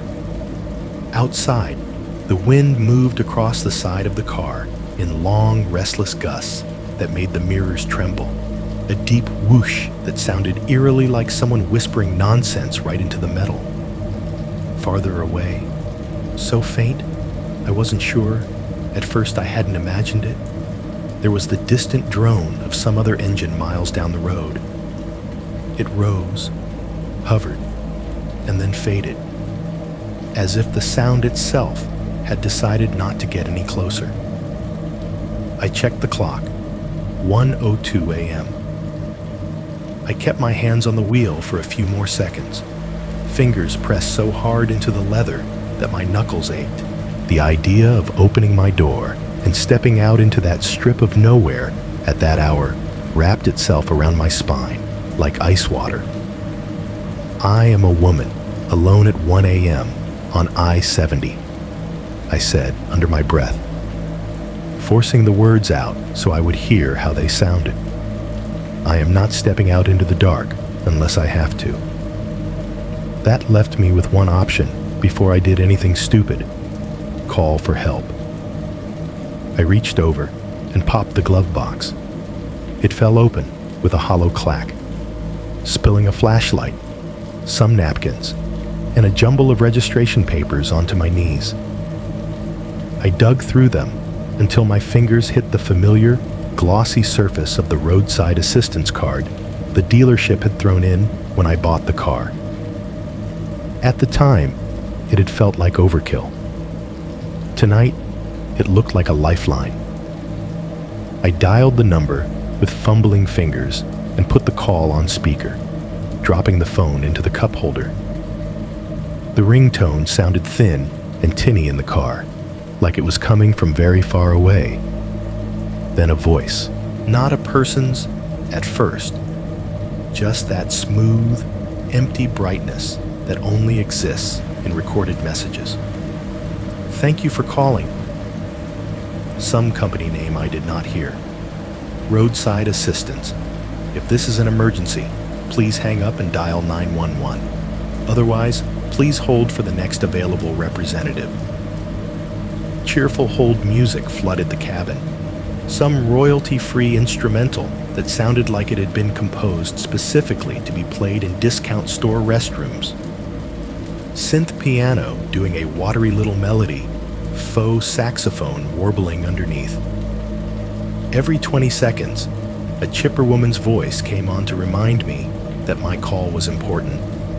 Hazards ticking, engine murmuring, cheap corporate jazz bubbling under it all. I stared into the rearview mirror. Behind me, the highway was a black throat stretching back into nothing. My hazard lights, reflected faintly by the white lane lines, created brief ghosts of orange that vanished as quickly as they came.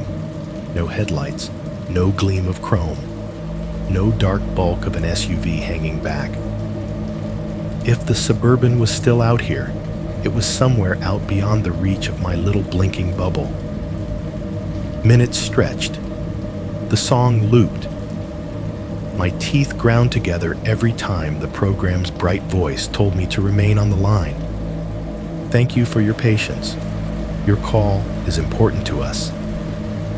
Sure it is, I muttered. I debated briefly, cracking my door open just enough to stick my head out and listen. The idea made my chest tighten. There was a primitive kind of fear in me that had nothing to do with statistics or crime reports. The same fear that makes animals prefer dens with only one entrance.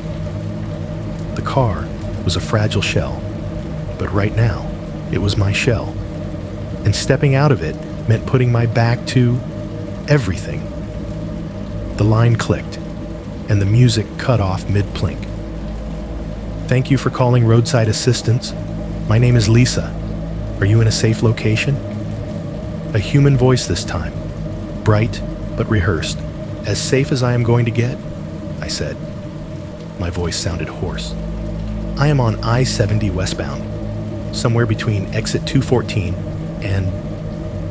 I squinted through the windshield, caught the reflective glint of a mile marker just ahead.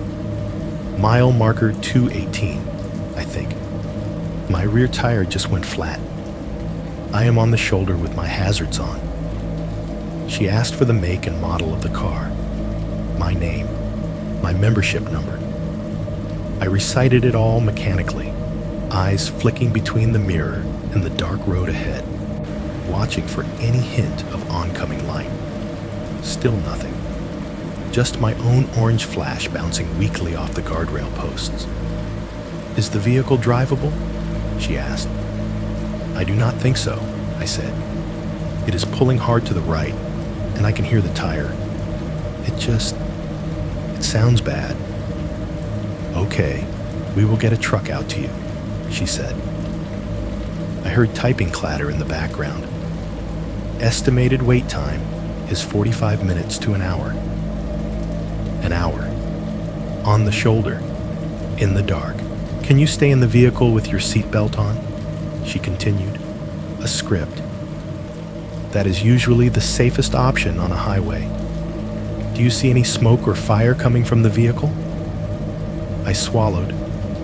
I am going to step out and look at the tire, just to be sure.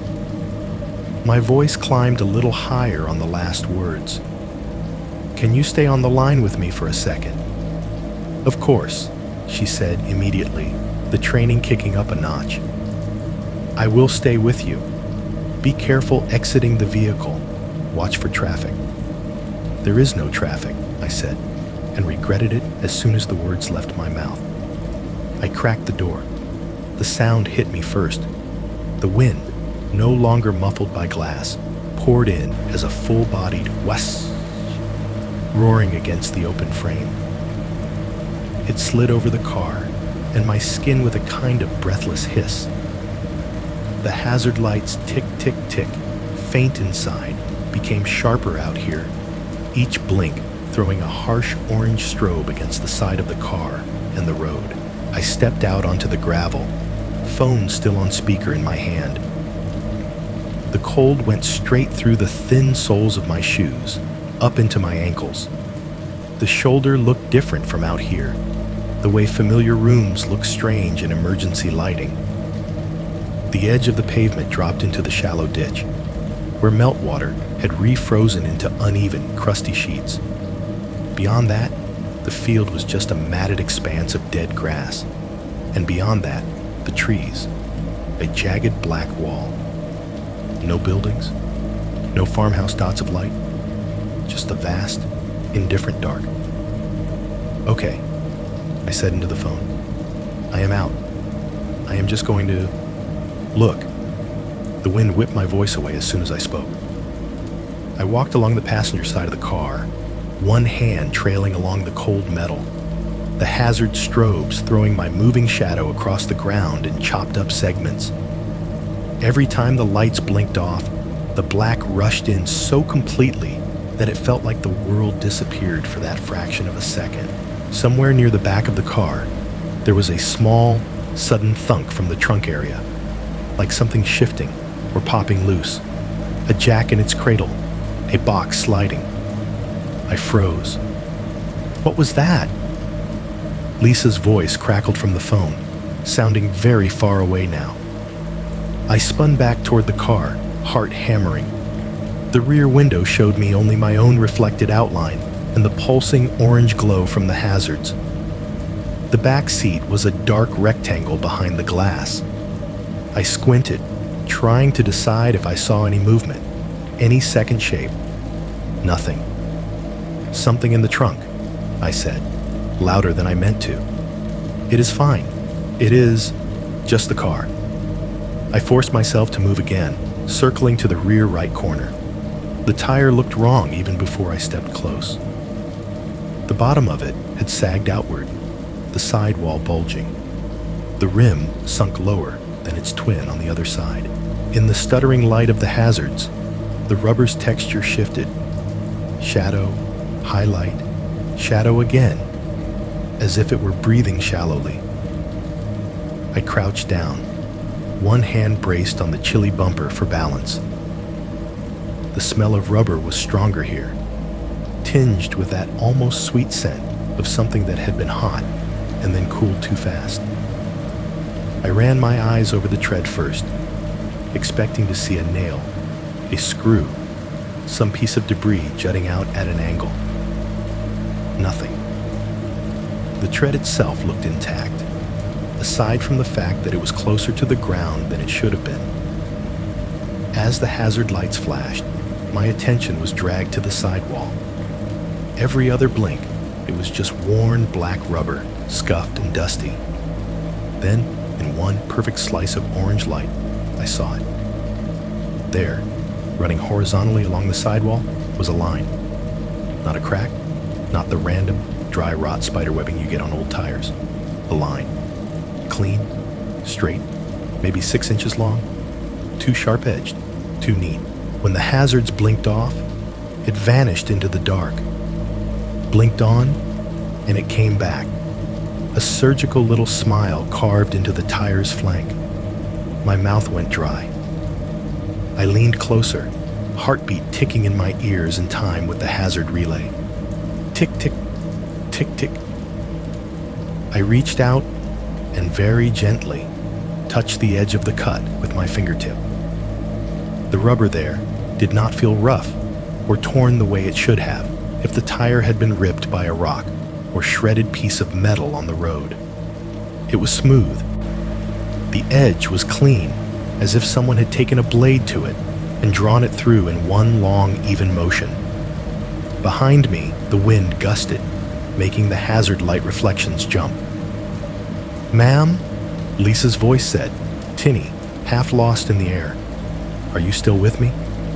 I straightened up slowly, hand numb, knees creaking.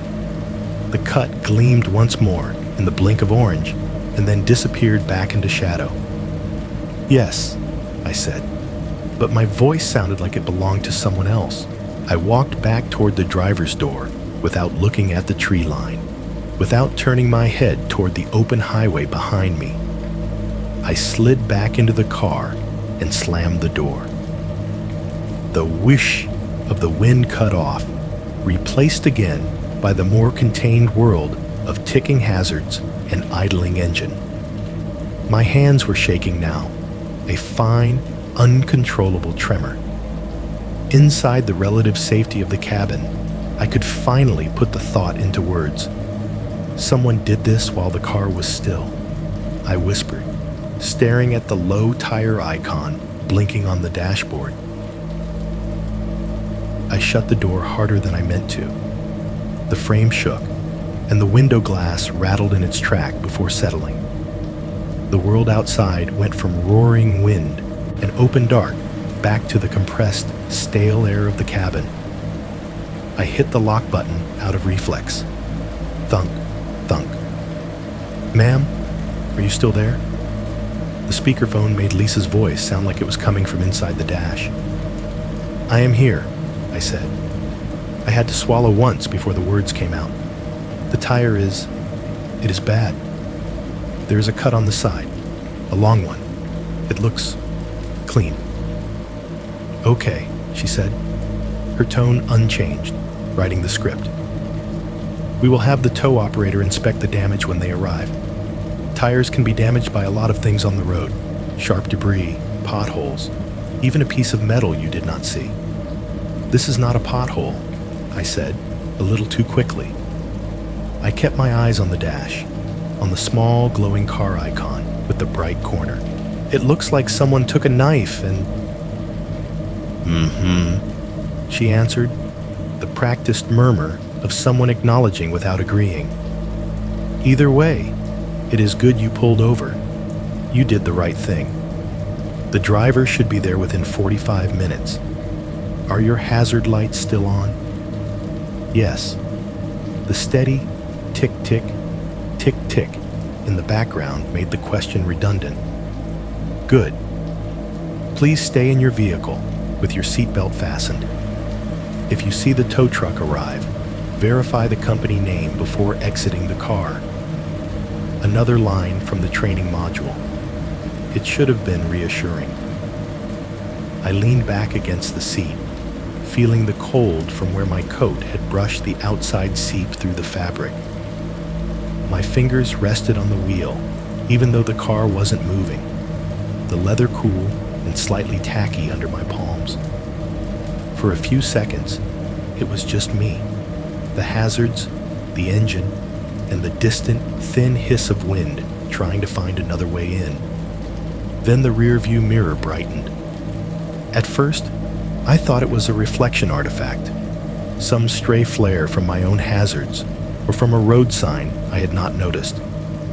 But the glow on the glass grew slowly and steadily, resolving into a pair of pale, fuzzy circles at the far edge of the mirror's frame. Headlights. Far back at first, then swelling as whoever owned them closed the distance. The engine note arrived a moment after the light. A low, rising hum at the edge of hearing, deepening as it approached, the the sound crawling along the underside of my car like distant thunder. As it grew louder, every other noise in the cabin seemed to fall into line.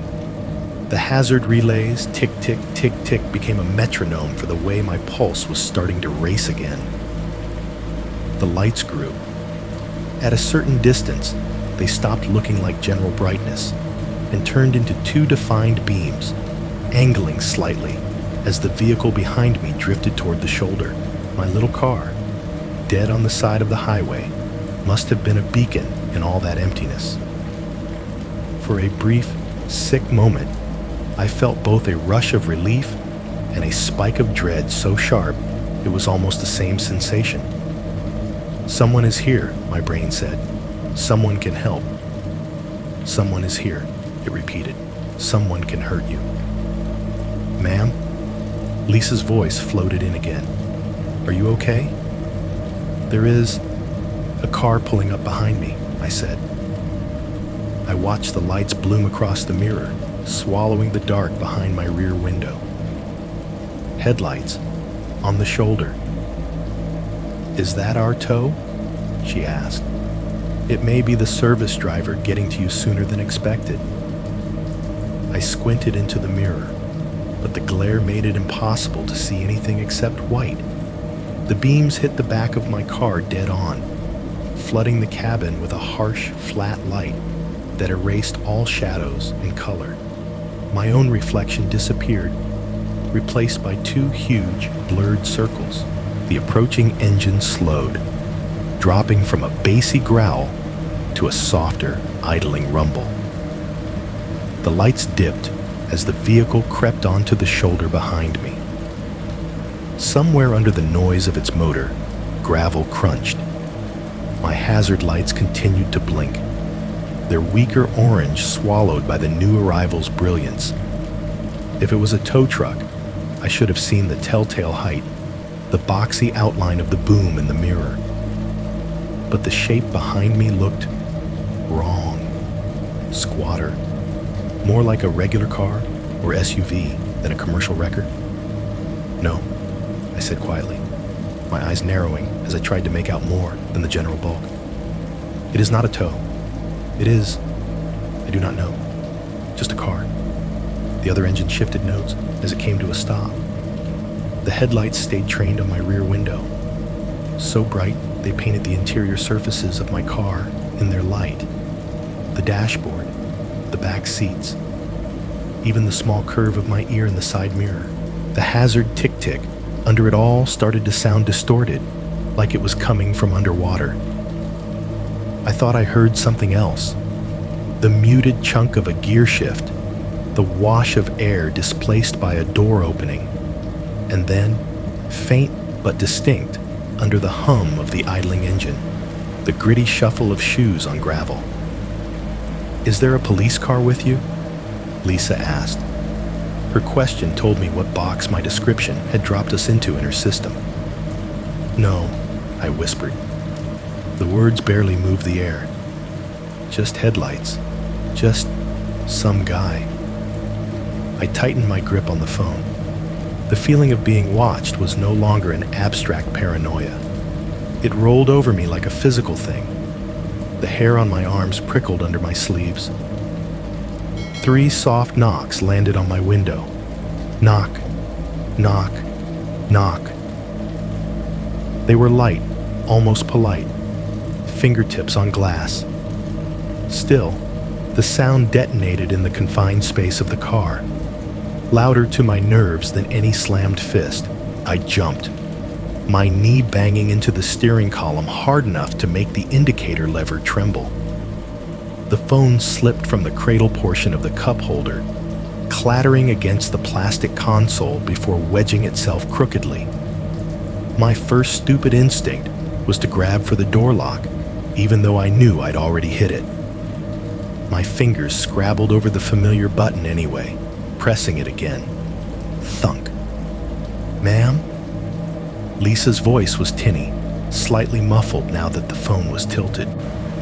What is happening? Are you okay? He was right there, at the driver's side window. Close enough that for a second all I could see was jacket.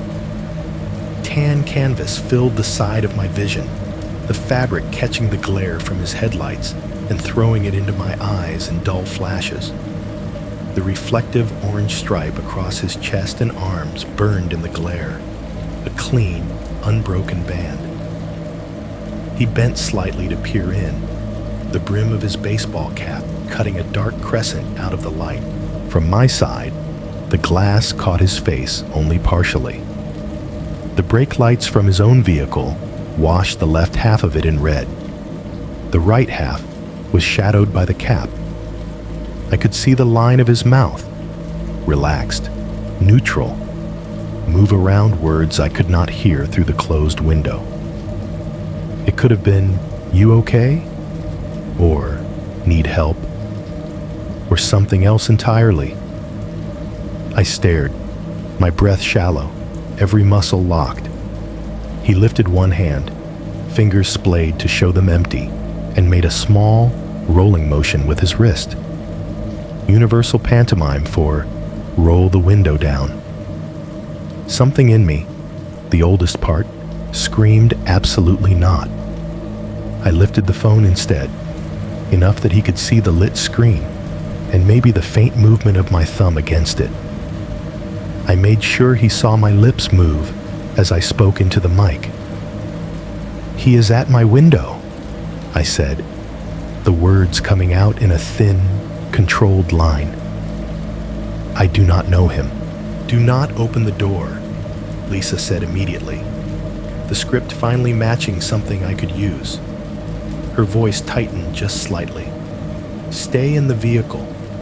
Keep the doors locked. If you feel unsafe, I can connect you to 911. He tried the handle. The sound was small but unmistakable. The muted clack of the exterior handle lifting, followed by the dull refusal of the locked mechanism. The door shuddered a hair in its frame, then settled back. His mouth curved, not wide enough to be a friendly grin, more like a private little smile at a thought he was not sharing. It did not reach his shadowed eyes. He pointed deliberately toward the back of my car. Then he mimed a gesture I recognized instantly from 1,000 roadside scenes. Both hands lifted, turning an invisible lug wrench, shoulders rotating as if straining against tight bolts. His eyebrows arched, question mark clear. "Let me help." I swallowed hard enough to make my throat click. "No," I said, louder this time, making sure the word carried through the glass. "No, thank you. Tow truck is coming." He tilted his head as if he had not quite caught it.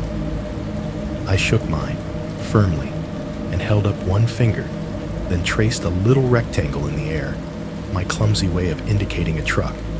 It felt stupid, but I needed to fill the air with something. He held my gaze for another second. Then he straightened and stepped back. I breathed out, but did not relax. He did not go back to his vehicle, which would have been one kind of unnerving.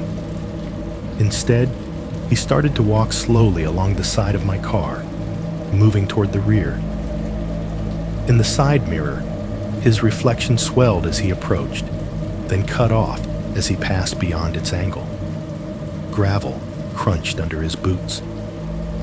The sound was crisp and close, magnified in my imagination. Denim whispered as his legs moved. His jacket sleeves rustled when his hands brushed against them.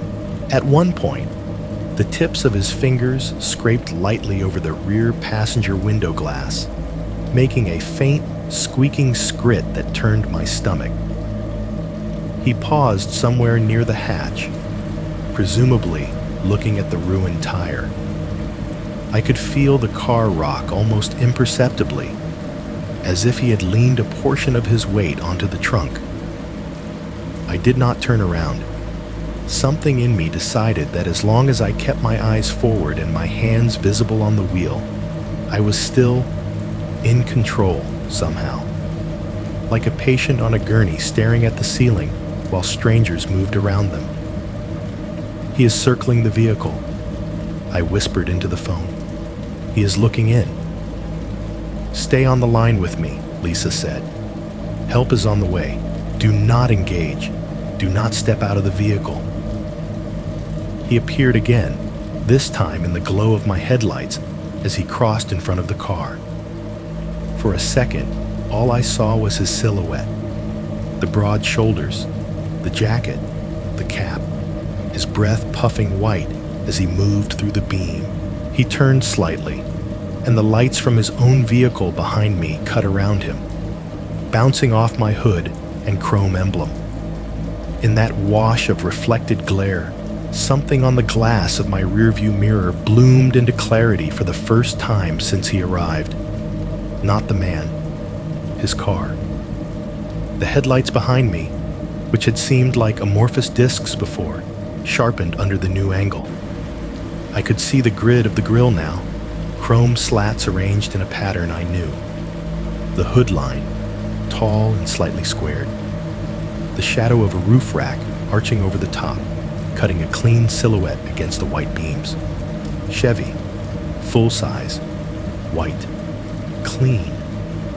I stared at it, my brain snapping the pieces together with a click that made my scalp prickle. I knew that grille, I tell you, even now feeling the same sick recognition. That roof rack, that stance, it was the same damn SUV from Fuel Plus Mart. He drifted from my driver's side window to the passenger side like he was just changing angles on a painting. I tracked him in the mirrors without turning my head all the way, seeing bits and pieces of him in chopped reflections. A sleeve here, the brim of his cap there, the suggestion of his shoulder cutting across my own headlights as he moved. Then he was at the passenger door, bending down, trying to peer in, one hand shading the glass as if that would cut the glare. The cabin felt smaller by the second. The air inside the car was stale from my own breathing, fogging a thin crescent at the edge of the window.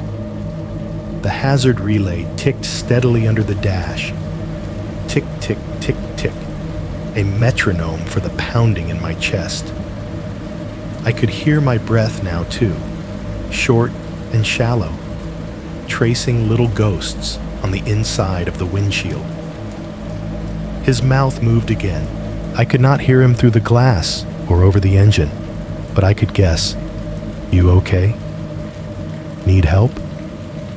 The same pantomimed concern you hear in every story that starts with, "He seemed nice at first." I tightened my grip on the phone, lifting it slightly so he could see it. The lock screen's dim light glowed against the side of my face. "He is still here," I said, my voice a thin thread aimed at the speaker. "He is at the other window now. He keeps looking in." "Stay in the car," Lisa repeated. Her voice was flatter now, the script colliding with whatever personal alarm she might have been feeling. "Help is on the way. If you feel unsafe, I can conference in emergency services." She broke off, as my voice did, because the world outside the windshield changed. It started as a faint flicker on the far edge of my vision, so unreal, I thought for a second it was some afterimage burned into my eyes by the Suburban's headlights. The darkness beyond the hood pulsed, once, twice, with a strange, unnatural color. Red, then blue, red again. I blinked and turned my head, heart leaping in a way that hurt. Out there, maybe a quarter mile down the highway, a new set of lights crested the slight rise of the road. Not the steady white of another car, but the strobing red and blue of a light bar, splattering color across the blacktop as it drew closer. The beams bounced off the reflective lane markers, off the guardrail, painting the night in alternating blood and bruise. For a second, I honestly thought I was imagining it, like my brain had gotten so desperate for authority to step in that it was projecting police lights into the dark. Then the sound reached me. The low, brief whoop of a siren being tapped once, just enough to announce its presence, followed by the deeper rumble of a cruiser engine slowing on the approach. The lights grew stronger, washing over the back window, turning the inside of the car into a slice of some crime drama. The man at my passenger window stepped back. It was almost involuntary, the way his body reacted. He straightened quickly, shoulders pulling up, hand dropping from the glass. His other hand went to the hem of his tan jacket, tugging it down, smoothing it like you might before a job interview. For the first time since he had appeared, he was not looking at me. He turned his head toward the approaching cruiser, face tilted up into the oncoming wash of red and blue. The state trooper car slid in behind the Suburban, its tires crunching gravel as it took the shoulder with practiced ease. The strobing light bar made the white of the SUV and the back of my own car flash in sickening rhythm. The cruiser's driver's side door opened with a heavy, authoritative thunk that sounded completely different from my little hatchbacks. The police radio spilled faint static and half phrases into the night. Numbers, call signs, the disembodied chatter of other incidents happening in other places. He walked toward them like this was nothing. No hurry in his steps, no visible tension in his shoulders. Just a man in a work jacket approaching the trooper who had stopped behind him, like he had decided to do the right thing and was now ready to explain his good deed. For a horrible second, watching his easy gait in my side mirror, I wondered how many times he had practiced this exact body language. I could not hear what passed between them. The trooper, tall, broad, hat on, silhouette exactly like every highway patrol figure you have ever seen, stood angled partly toward him, partly toward my car. The man gestured at my vehicle once, palm up, like he was presenting a problem. The trooper's flashlight beam snapped on and sliced through the darkness, cutting across the Suburban's hood, its front tire, then swinging in a slow arc toward my car. The beam passed over me, harsh and clinical, lighting every speck of dust on my windshield. For a moment, I was lit up like a specimen. Then it dropped away, settling on my flat rear tire, staying there. I think the police are here, I said into the phone. That is good, Lisa replied quickly. If a law enforcement officer is on scene, I am going to disconnect once you are speaking with them, okay? Your tow is still on the way. I watched the man in the jacket step slightly aside as the trooper started toward my door. He was not handcuffed. He was not being told to wait in his vehicle. He just stood there, hands visible, posture relaxed. The trooper reached my driver's window and rapped his knuckles against it. The knock was different from the man's earlier, firmer, more official, but not aggressive. Talk, talk. I lowered the window a few inches, just enough for my voice to get out and his to come in. My finger never left the lock switch. Ma'am, you okay? He asked. His voice was calm, Midwestern, not unfriendly. Up close, he looked young, maybe early 30s, with the kind of face that probably smiled more often than it frowned. Not right now, though. Right now, his expression was neutral, professional. This gentleman says you might need help with a flat. Behind him, over his shoulder, the man was a blurred figure in the lights, standing just far enough back that I could not read his face anymore. I am okay, I said, which was not true, but close enough for the form. My tire blew out. I called roadside. I jerked my chin toward the Suburban. The trooper followed the movement with his eyes. Was at the gas station I stopped at, Fuel Plus Mart, at exit 214. He was watching me there. Then he disappeared. Then I saw him again, behind me on the highway. He paced me. The lights went out. Then my tire, the cut, it looks like someone sliced it. It all came out in a rush, words tripping over each other. I heard myself and hated how hysterical I sounded. The trooper's gaze came back to me. He did not immediately dismiss me, which was something, but he did not immediately tense up either. "You think he followed you from the station?" he asked. No judgment in his tone, just gathering data. "I know he did," I said. "It was the same SUV, the same guy in the same jacket. My tire did not. This is not a normal blowout." He looked past me again, assessing the other vehicle. His flashlight beam flicked over the grille, the emblem, the roof rack. Then he turned and walked back toward the man, leaving me sitting there, half hanging out of my own narrative. They spoke a little more. I could not make out the words, only the cadence. The trooper's measured questions, the man's looser replies.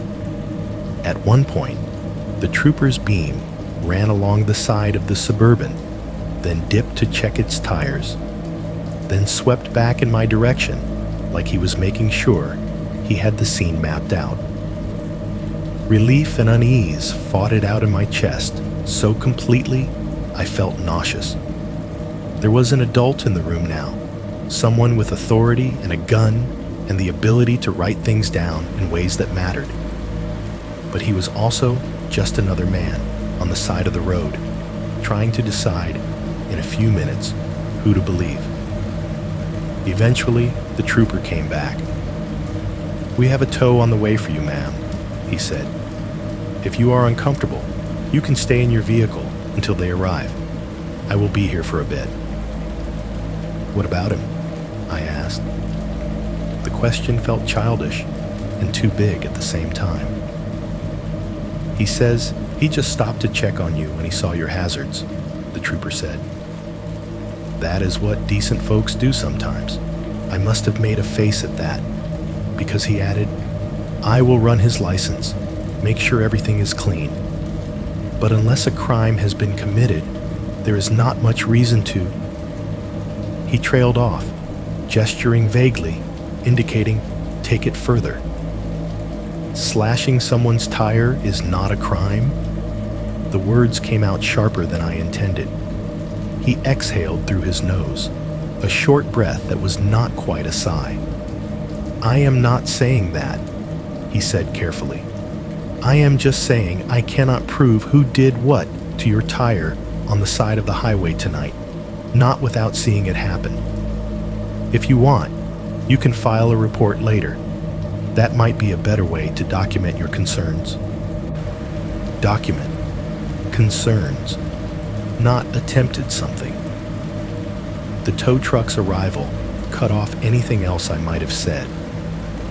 It announced itself first with a different color of light. Amber, not red or blue, spinning steadily in the dark like a beacon in a fog. Then the shape of it resolved in my mirror. A long flatbed with the company's name stenciled on the side, rumbling up behind the cruiser. It pulled in front of my car on the shoulder, tilted slightly, the whine of its hydraulics joining the night soundtrack as the driver lowered the deck. He was middle-aged, bearded, wearing a hoodie under a reflective vest. His breath steamed in the air as he walked toward my back tire, flashlight in hand. "You the nurse with the flat?" he asked when I cracked the window again. Word travels fast between dispatch and drivers. "Yeah," I said. He squatted by the rear right, shining his beam full on the damage. I watched his face as he examined it. The squint, the pursed lips, the way his head tilted in that universal mechanic gesture of, "That's not right." "There's your problem," he said after a second, tracing along the sidewall with his light. "This did not come from the road." He glanced up at me, There was no script in his voice, just a kind of mild irritation on my behalf. "See how clean that slice is?" he went on, angling the flashlight so I could lean out and see from my seat. The cut glowed in the beam, a precise, cruel smile in the rubber. "If you hit something, you'd have tearing, fraying. This looks like a knife to me." Something in my chest unclenched, and then immediately clenched again. Validation and horror arriving hand in hand. "So, someone cut it," I said, needing to hear it from someone else. "Looks that way," he said. "Had to be, while you were stopped somewhere. You would have felt it if it happened at speed." Behind him, the trooper was finishing up with the man in the tan jacket. The cruiser's lights still strobed, painting the whole scene in red-blue flashes. Even in that chaotic color, I could see the white Suburban sitting there, clean and still. By the time my car was winched up onto the flatbed, with the ratcheting clatter of chains and the high-pitched cheech-cheech-cheech of the pneumatic wrench biting into lug nuts, the Suburban was gone. I did not see it leave. 1 minute it was there. The next time I looked, the space behind the cruiser was empty, just churned gravel and the faint smell of exhaust. The trooper lingered long enough to make sure the tow process was underway, then came back to my window one last time. "He said he is heading home," he explained when he saw me scanning the shoulder. "Says he works nights, had a long shift. I ran him. Nothing came up. Like I said, he just stopped to check." "Can we at least run his plates through something?" I asked. "Flag them? I do not know. Put a note somewhere?" "Without a crime committed, there is not much reason to," he said, that same diplomatic tone. "If you feel unsafe or think you are being followed again, call 911 immediately. And if you want, you can file a report later at the station. That way, it is on paper." On paper. Later. He gave me a card with a non-emergency number on it, nodded once, and then he was back in his cruiser. The red and blue glow slid away down the highway a few minutes later, taking with it the illusion that anyone officially cared what had just happened. The tow driver dropped me at a tire shop in the next small town, the kind of place that exists solely off the needs of people like me. Stranded, tired, one bad piece of luck away from sleeping in their cars. The shop itself smelled like rubber, stale coffee, and cold metal. The waiting area had 2 plastic chairs, a vending machine with half the slots empty, and a TV bolted high in a corner, broadcasting a basketball game with the sound turned off. Players ran up and down the court in perfect silence, sneakers squeaking on mute.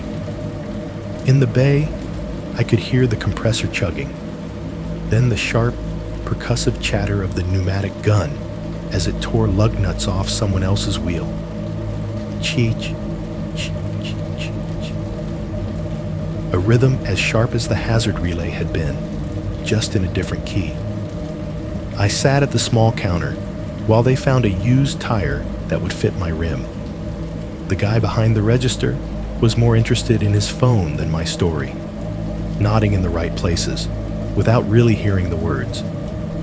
On the wall beside him, behind smudged plexiglass and sandwiched between a bright poster advertising an oil change special and a chart about proper tire rotation intervals, was a flyer. I registered the layout without reading it. Block letters at the top, a photo of a woman in the middle, smaller text below. Missing.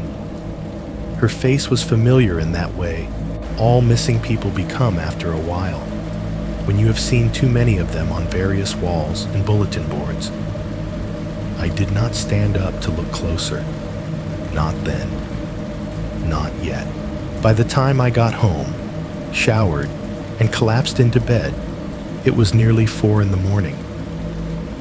The water in the shower had run hot enough to sting my skin, but it had not washed away the feeling of being looked at through glass. When I finally fell asleep, it was less drifting off and more blacking out. The worst part was not the highway itself.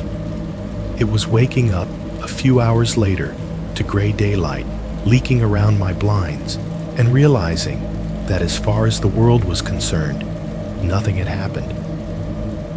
There was no voicemail from the trooper, no case number texted to my phone, no email from anyone asking me to come in and give a statement. When I called the non-emergency number on the card he had given me, the woman who answered was polite but brisk. I gave her my name, the time, the location, tried to wrap the night into something coherent. Did the officer indicate that a report had been filed? She asked. He said I could file one later, I replied.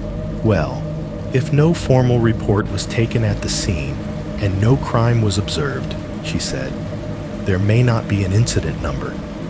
You are welcome to come down in person and fill something out if you would like. No crime observed. A cut tire on a woman's car at 1 a.m. A man following her from a gas station, pacing her on the highway, showing up at her window. All of it, apparently, still fell into that gray zone where nothing gets written down unless it is already too late. When I hung up, the apartment felt very quiet. The fridge hummed. The heater clicked on with a small domestic sigh. Outside, in the parking lot, cars came and went. The whole thing seemed to fold in on itself, disappearing into the same blank space where other almost somethings go. No record, no line item, just a story in my head and a slice in a tire that got thrown away with yesterday's trash.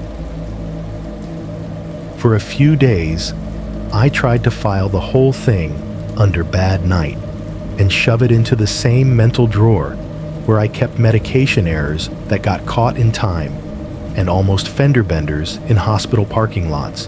I had a new tire, a receipt, and no one except a tow driver willing to say out loud that something was off. The trooper had gone back to whatever else was on his highway. The man in the tan jacket and the white Suburban existed only in my memory and in a smear of exhaust on the shoulder of I-70. Life, supposedly, went on. I went back to my 3 to 11 shifts like nothing had happened. The unit hummed the way it always did. Monitors beeped. IV pumps chimed. Overhead pages crackled. Respiratory to 312. Dr. Patel, please call the operator. On the surface, nothing had changed. Underneath that surface, everything was different.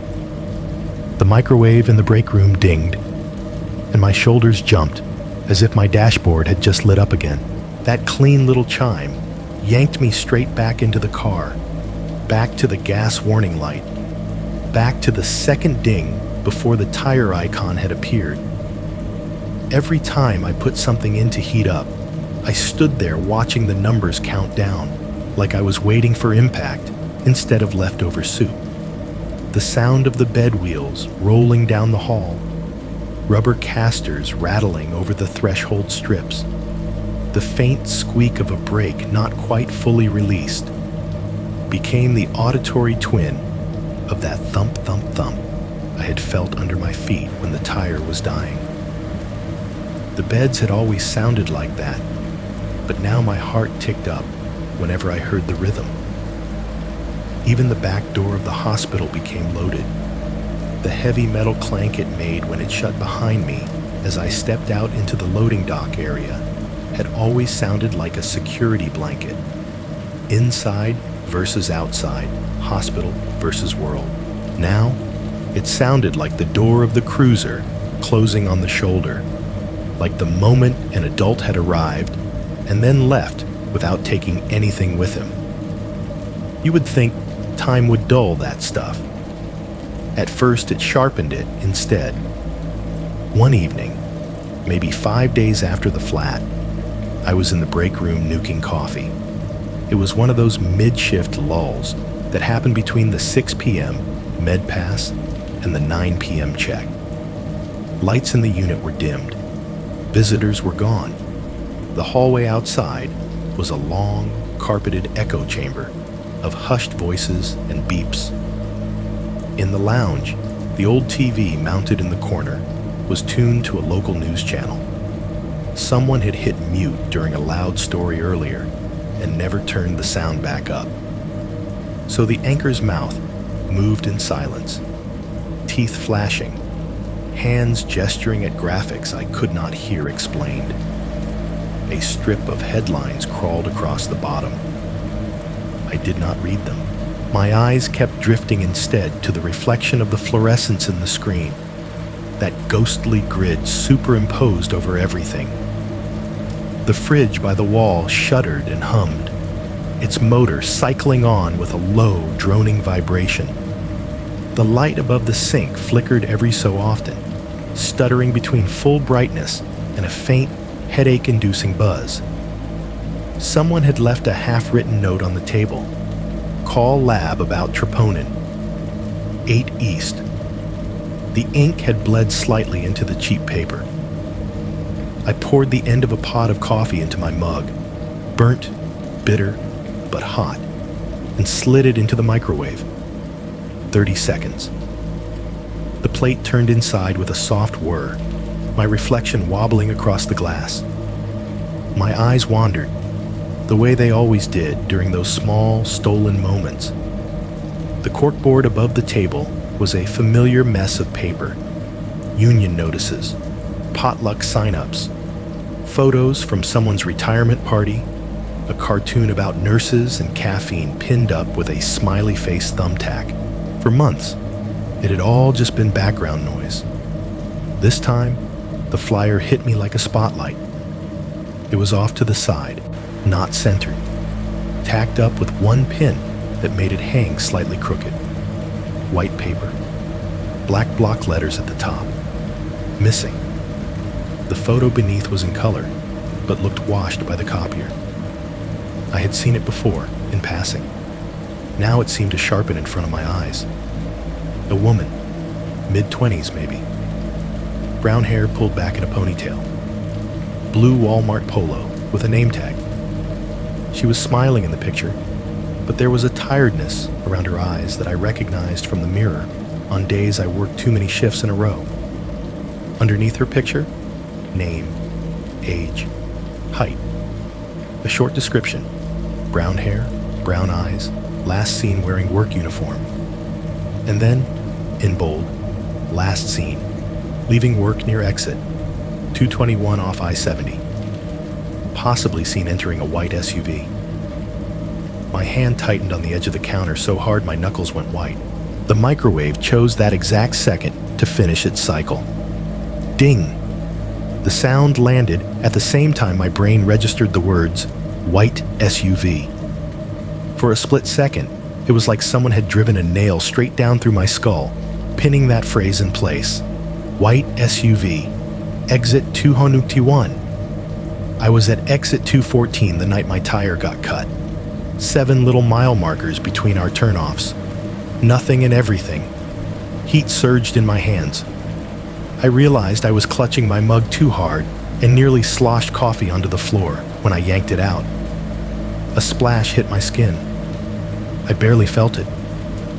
I stood there, coffee in hand, staring at the flyer. It wasn't just the mention of the car. It was the whole shape of the thing. Leaving work alone at night, off I-70. No one seeing exactly what happened. The last clear image being a grainy camera shot of a parking lot and the vague outline of a vehicle. I had driven out of my own hospital's back lot into that same darkness every night for years. On autopilot, I finished my shift. Charted. Checked vitals. Smiled at families. Answered a doctor's question about urine output, like my head wasn't full of someone else's face on a sheet of paper. When I finally got home, sometime after midnight, I didn't turn the TV on, or run water, or do any of the usual decompressing things. I dropped my bag on the kitchen chair, flipped open my laptop on the table, and typed her name into the search bar. Pages came up. Local news stations, a couple of bigger outlets, a missing persons forum or two. I clicked the first link. The article was short. They always are at first. A few paragraphs with the basics. She left her shift around 10 p.m. at a Walmart near exit 221. Co-workers remembered her saying she was tired and looking forward to going home. Security footage showed her walking across the parking lot alone. There was a still image, a black and white, grainy shot of her figure in the middle of the lot. One arm hooked through her purse strap, head slightly bent. In the corner of the same image, barely more than a blur, was a vehicle. White, tall, the kind of washed-out shape that could have been a mid-size crossover or a full-size SUV. The caption beneath the photo said, "Detectives are seeking information on this vehicle, believed to be a white SUV, possibly a Chevy Suburban or similar model." My stomach dropped. I opened another tab. A local community forum. People from around the area posting about everything from lost dogs to potholes. There was a thread about her, dozens of comments deep. Some were gossip, some were prayers, some were useless speculation. A few mentioned something else. Not surprised. I've seen a white SUV hanging around that exit too many times at night. I drive I-70 late for work, and there's always some white truck or SUV that shows up in my mirror, then disappears. Creepy white Suburban out near 214-221 corridor. Anyone else notice this? I scrolled and scrolled, eyes burning. No one had anything concrete, just impressions, feelings. Little gut hunch stories like mine, only shorter and typed out between other obligations. Eventually, my eyes started swimming. The letters blurred. The blue glow of the screen made my apartment look unreal, all edges and shadows. I rubbed my face and snapped the laptop halfway shut, leaving it in that tented position that makes the light spill out in a wedge across the table. That was when I heard it. A low, steady engine idle, somewhere outside my building. I live in one of those garden apartment complexes. 2 stories, long, narrow buildings, each with a strip of parking out front. At night, you usually hear the occasional door slam, someone's music too loud, a car starting and leaving, background city suburb noise. This sound was different because it wasn't coming or going. It was just there. A deep, consistent hum, close enough that I felt it in the floor more than I heard it at first. I froze, every instinct suddenly on a hair trigger. The lamp over the kitchen table buzzed softly. The fridge hummed. My laptop fan ticked once. But under it all, that idle continued, patient and unhurried. I reached out and snapped the laptop the rest of the way closed. The blue light vanished. The room dropped into a softer darkness, lit only by the yellowish glow of the oversync light I had forgotten to turn off. My heart was thudding so loud, I half expected my neighbors to bang on the wall. Without really thinking, I padded over to the light switch and flipped it down. The apartment went dark. The engine sound seemed to swell in the absence of other noise. A low, throbbing presence just outside the thin layer of drywall and glass that separated my little world from the parking lot. As my eyes adjusted, the slats of the blinds in my living room stood out as pale stripes against the window. I moved toward them slowly, trying to keep my footsteps light on the cheap carpet. I felt ridiculous and deadly serious at the same time. My fingers found the edge of the blinds and eased 2 slats apart just enough for me to look down. The lot lay below, like a stage under a dim, yellow spotlight. Old sedans lined up crookedly in their spots. A minivan with a cracked windshield. Someone's pickup with a rusted bed and a broken taillight temporarily taped with red plastic. And, parked under the nearest streetlight, half in and half out of the circle of illumination, was a white SUV. From above, it looked massive. The roof was level with the top of the cars next to it. The paint caught the streetlight and threw it back in dull, creamy flashes.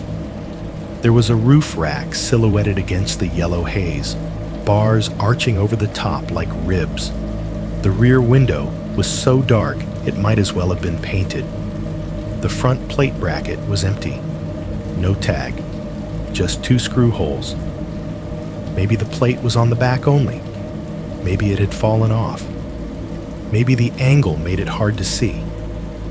I tried to tell myself all of that in the same instant. It was not at my building's main door. It was not obviously idling to pick someone up. It was just sitting there, lights off, engine humming, a white block of possibility in an otherwise ordinary row of tired cars. From where I stood, I could not be sure it was a Suburban. It could have been a Tahoe, a Yukon, one of the other clones. I could not see a logo from this angle. But my body did not care about technicalities. My heart felt like it dropped straight out of my chest and into my stomach. I let the blinds fall back into place, the slats clicking softly shut. The idle continued for a while longer, a low, patient growl in the dark.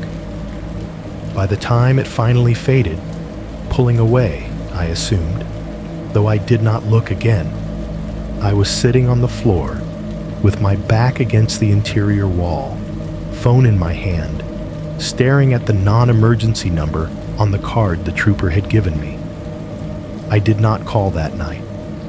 I just sat there and listened to my own building breathe, wondering how many flyers had to go up before anybody wrote this kind of thing down. After the night, I watched a white SUV idle under my apartment's streetlight. Something in me flipped from "this is over" to "this is ongoing." I did not say those exact words to myself, but my body understood. It started making decisions before my head could catch up. I stopped walking out to my car alone, if I could help it. For years, I had shrugged off the back lot as just part of the job. You clock out, you push through the heavy metal door with your badge, you cross the asphalt under the yellow security lights, and you get in your car. End of scene. Now, every time 11 o'clock rolled around, I started scanning the unit for exit partners. "Hey, you off too?" I would ask another nurse, casual, like we were just making small talk. "You parked in the back or the garage?" If they said back lot, I would stall, pretend I had one more note to write, a last charting box to tick. If they said garage, I would suddenly discover that I was ready to go right now. Actually, let me just grab my bag. On the nights I could not sync with anyone, I lingered in the hallway until the security guard did his usual floor rounds and then happened to finish my charting just as he did. "You headed down?" I'd say, like it just occurred to me. And then we would ride the elevator to the lobby together, his radio crackling quietly. It sounds small, but when you have spent years moving through these spaces alone on autopilot, changing the choreography feels like learning to walk again. One week, my schedule shifted, and I ended up doing a couple of 12-hour shifts that ran later. The hospital was more generous with staff parking for nights like that. Instead of the back lot, we were allowed in the multi-level garage attached to the outpatient center. It felt safer in theory, closer to the building, cameras, concrete instead of open asphalt. In practice, at midnight, it felt like a particularly well-lit cave. I remember one night in particular. I clocked out a little after 12:30, my eyes gritty, my face carrying the faint, permanent pressure marks from my surgical mask. The main lobby was nearly empty, just a volunteer desk deserted for the night, screensavers bouncing across dimmed monitors, a janitor's cart parked by the elevators. The automatic doors sighed open when I approached, the blast of cold air outside sharp enough to shock my lungs awake. Instead of turning toward the back lot, I went the other direction, following the signs for the parking garage. The access door required my badge again. It beeped. The lock released with a mechanical clack, and I pushed through into a stairwell. The concrete hit me first. Cold, damp, smelling vaguely of dust and old exhaust. My footsteps on the stairs made a hollow clack with each step, the sound bouncing off the walls and coming back at me a half-second later. Just enough delay to feel like someone else was walking right behind me. The garage itself was lit in patches. Fluorescent fixtures were arranged in islands on the ceiling, each one creating its own small territory of harsh white light. Between those islands were strips of shadow, not truly dark, but dim enough that details blurred. The air was cooler out here than inside, and it carried a faint echo of all the cars that had ever passed through. Gasoline, oil, heated rubber, a whiff of fast food. Somewhere above me, water dripped from a pipe, each drop hitting the concrete with a tiny metallic plink that repeated at irregular intervals. Farther away, I thought I heard the soft slam of a car door, the sound dampened by distance and layers of concrete. It could have been on another level. It could have been in my head. My shoes made that same clack-clack as I walked down the lane toward my usual spot. It was late enough that the garage was mostly empty. Pockets of cars clustered near the stairwells and elevators. Isolated vehicles scattered in other corners like someone had thrown them and let them land where they fell. My car was on level 2, near a column marked with a big blue B and a painted arrow pointing toward the exit ramp. I turned the corner at that column, eyes already searching for the familiar outline of my hatchback. Instead, my gaze snagged on something farther down. The rear end of a white SUV was visible just beyond the next concrete pillar, only its back half in view. The rest of it was cut off by the column, as if it were hiding on purpose. Its taillights had just gone dark. I caught the afterimage of red fading from the plastic.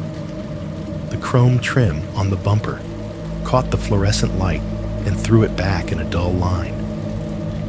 I stopped moving. My body just paused, like someone had hit a button.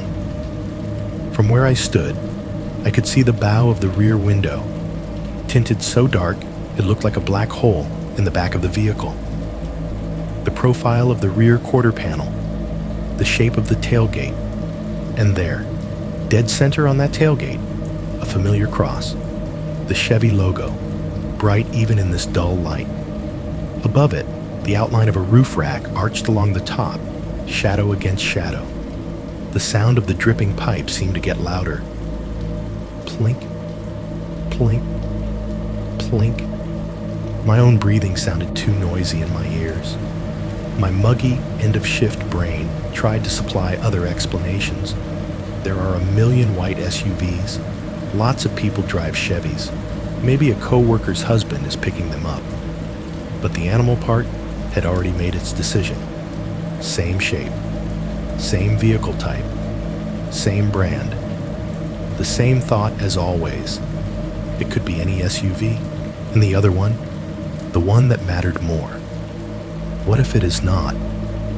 I felt my heart start to climb up into my throat, a slow, thick ascent. Without really deciding, I turned around. I made a show of patting my pockets, even though there was no one there to see it. "Shoot," I said out loud, my voice startlingly loud in the concrete stillness. Forgot something. I walked back the way I had come, footsteps echoing, taking the corner again so the column cut the SUV completely out of sight. Once I was around the bend, I stopped and leaned lightly against another pillar, peeking back the way I had just come, using the concrete as cover. For a second, there was nothing. Just the same pools of fluorescent light, the same blank gray floor, the same empty spaces. Then, faintly, the sound I had only imagined before, the low, revving hum of an engine, then the slow roll of tires on concrete. It came from the far end of the level, out of my sight line. The sound passed behind the wall somewhere, grew louder as it approached the exit ramp, and then receded upward as the vehicle climbed the spiral toward the street. I waited until the noise faded completely. When I stepped back around the column and looked toward where the white SUV had been, there was only an empty parking space. A faded oil stain marked its absence, a dark patch on the concrete. The space number, painted white on the floor, looked suddenly very lonely. My own car was exactly where I had left it, a few spots closer to the stairwell. It looked small and fragile, the kind of car you imagine getting crumpled in accidents. The next day, I mentioned it to the security guard. We were in the lobby, near the metal detector, during a lull. He was leaning on his podium, nursing a coffee that smelled like it had been sitting on the burner since dawn. I told the story in pieces, trying not to sound as paranoid as I felt. That night I had the flat. Remember the trooper on I-70? I said. There was this white Suburban, and I skipped the part about headlights winking and tires sliced. Anyway, I keep seeing white SUVs now. Last night in the garage, I'm pretty sure there was a Chevy. Taillights just going off when I turned the corner. It pulled out as soon as I doubled back. He raised his eyebrows above his glasses, then took a sip of coffee. Would not shock me, he said, half joking, half not. I did see a white SUV creeping around the staff lot last week when I was doing rounds. Real slow. Thought it was somebody's ride, waiting for a nurse or someone. Did not get a plate. Looked like every other big white truck in Ohio. The way he said creeping made something under my skin pull tight. You start to hear patterns in other people's throwaway comments. A night or two later, I was in the medication room with another nurse, Jen, restocking cassettes and swapping gripes about charting. The conversation drifted the way it does when you are tired and stuck in a small space together. Housekeeping is short-staffed tonight, she said, half to herself. We had a girl quit suddenly, no notice, just did not come back. Really? I said, distracted, squinting at a label. Yeah, Jen went on. I do not know her name. One of the housekeepers said she got freaked out walking to the bus stop. Said some guy in a white SUV offered her a ride when her bus was late one night. I looked up so fast my neck twinged. What? I asked. Jen shrugged, already moving on mentally. Yeah, I do not know. Nothing happened, I guess. She said no. He drove off. The others were making fun of her for being dramatic. Next week she was gone, though. Probably got a job that pays better. She said it casually, like it was nothing more than a workplace rumor about someone moving on. I stood there with a vial in my hand, feeling like someone had just dropped a stone into a pond behind my ribs. Nothing happened. That phrase shows up a lot when people talk about red flags they walked past. It took a couple more weeks of small weirdnesses, little sightings, almost sightings, hints of white in my peripheral vision, for me to finally approach the IT guy. I knew him from 100 minor annoyances, forgotten passwords, frozen workstations, printers refusing to print at the worst possible times. He lived in a small office off the main hallway, lit by the blue glow of multiple monitors. On his wall were posters of retro video games and a laminated sheet about phishing emails. His ID badge read, Steve. "Hey Steve," I said, leaning on his door jamb. "We still recording in the garage?" He glanced up, wary in the way people in support roles get when they sense someone is about to ask for more than they are supposed to give. "Always recording," he said. "Why?" I hesitated, then decided that what I needed mattered more than the rules about who could see what. "A few nights ago, I think someone might have been following staff to their cars," I said. "White SUV, tan jacket, long story. Security said they saw a truck creeping around. Is there any way to check the footage from, I do not know, midnight-ish, level 2? He studied my face for a second, then sighed, the long, suffering exhale of someone about to bend policy a little, because he knows the world is not as safe as the memos pretend. "I can pull a few minutes," he said, "off the record." We stood shoulder to shoulder in front of one of his monitors while he scrubbed back and forth through squares of black and white video. The cameras in the garage were old and slightly out of focus, the image grainy and high contrast. The timestamp glowed in the corner. "There," I said, pointing when the right date rolled into view. "Around there." He hit play. The view was of my level, angled down the lane toward the column marked B. Cars sat in their spots, ghostly in grayscale. The fluorescence buzzed in the footage, just like they did in real life, making faint halos over each pool of light. For a long moment, nothing happened. Then, at the top of the frame, a vehicle entered from the ramp. White in the black and white, blocky, tall. The image was too low res to make out a logo, but the shape was depressingly familiar. It rolled slowly past, then stopped in the spot I remembered seeing it, half hidden by the column.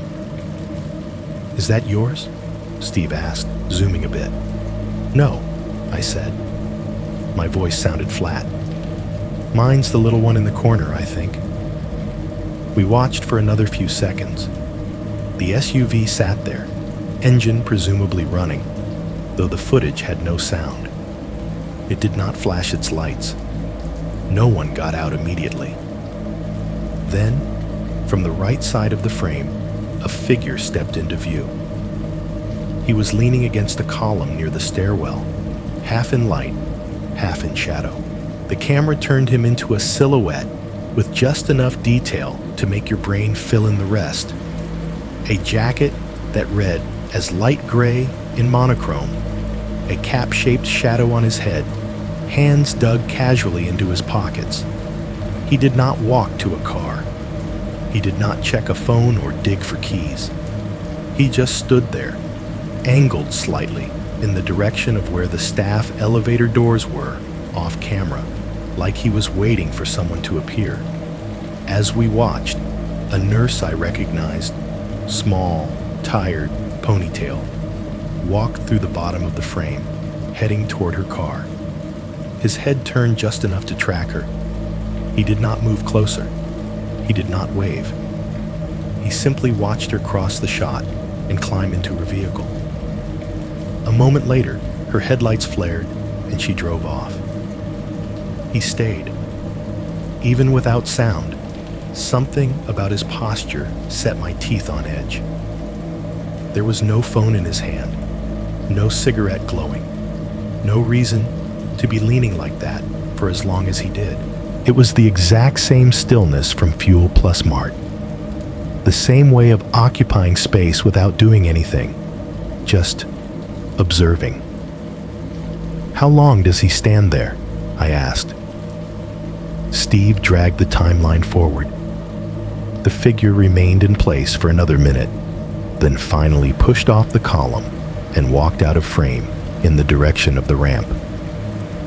A little while later, the white SUV pulled back into view and climbed out of sight.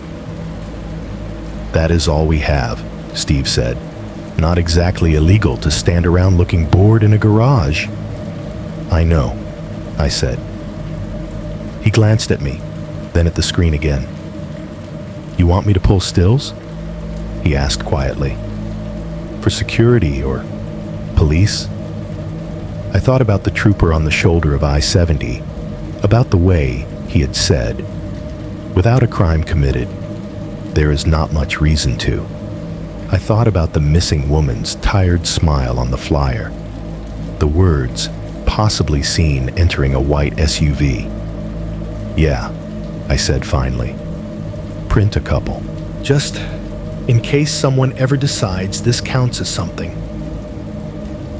At some point, "This is weird" turned into "this is a pattern," and once that idea lodged in my head, it would not leave me alone. I kept replaying everything: the gas station, the sliced tire, the trooper brushing it off, the flyer, the garage footage. It all stacked up in my mind like charts piling on a desk, none of them dramatic enough alone, but together they started to look like a case. I work in a system where we tell people all the time, if something feels wrong, speak up. We have posters about it. We do trainings. We do safety huddles. See something, say something. That phrase was printed on half the hospital's handouts. One morning, after finishing a run of shifts that left me wired and exhausted at the same time, I made myself follow that advice. I called the non-emergency number again. The woman on the other end sounded different this time. Older, maybe, or just in a worse mood. Still polite, still professional, but carrying that layer of fatigue you hear from people who have been on the receiving end of too many angry calls. "I would like to talk to someone in person, please," I said, aware of how my voice trembled, "about something that has been happening on I-70 and around my workplace."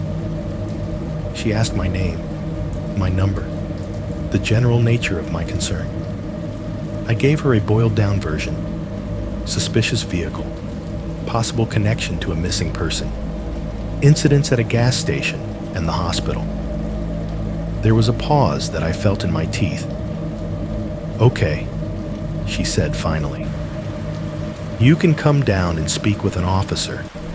We do not really do appointments, but if you come by the station during business hours, someone will talk with you." So I did. The station was smaller than I had imagined it would be. Not the big glass-fronted building from TV shows, but a squat brick structure tucked behind a strip mall. Inside, the lobby was functional.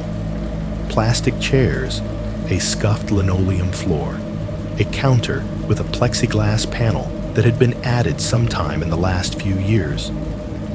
A coffee machine sat on a side table, its glass pot half full of liquid that looked like it had been there since sunrise.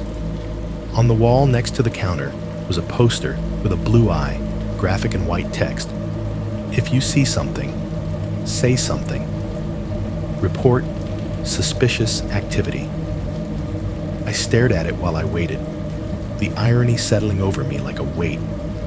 Eventually, a uniformed officer stepped through a door marked "Authorized Personnel Only" and called my name. He was not the trooper from the highway. This guy wore the local department's patch, his hair cut short, his expression politely blank. He led me down a narrow hallway into a small interview room. The room had that particular smell that all institutional spaces share: old coffee, paper, cleaning chemicals that never quite erase whatever came before. There was a table bolted to the floor, 2 chairs on my side, 1 on his. A computer sat on a metal stand against one wall, its monitor showing a login screen. A second poster, the same "See Something" slogan, was pinned up slightly crooked above a trash can. "Have a seat," he said. I did. My palms were damp against my scrub pants. I felt more nervous than I do before pushing certain meds, which felt absurd. This was just talking. He opened a laptop, typed something, then looked up at me. "So," he said, "tell me what's been going on. Start wherever makes sense." So I started. I told him about exit 214, about the gas warning ding, the fuel plus mart, the man in the tan jacket leaning against the Suburban in the shadow, about pulling away and seeing his vehicle behind me on the highway, about the way it matched my speed, the way the lights went out and came back on. I told him about the second ding, the low tire pressure icon, the thumping, the shoulder, the knife-clean slice in the sidewall. The man showing up on the shoulder minutes later, knocking on my window, offering help. I told him about the trooper, about the tow driver saying, "This looks like a knife to me," about the Suburban driving away without so much as a plate number written down.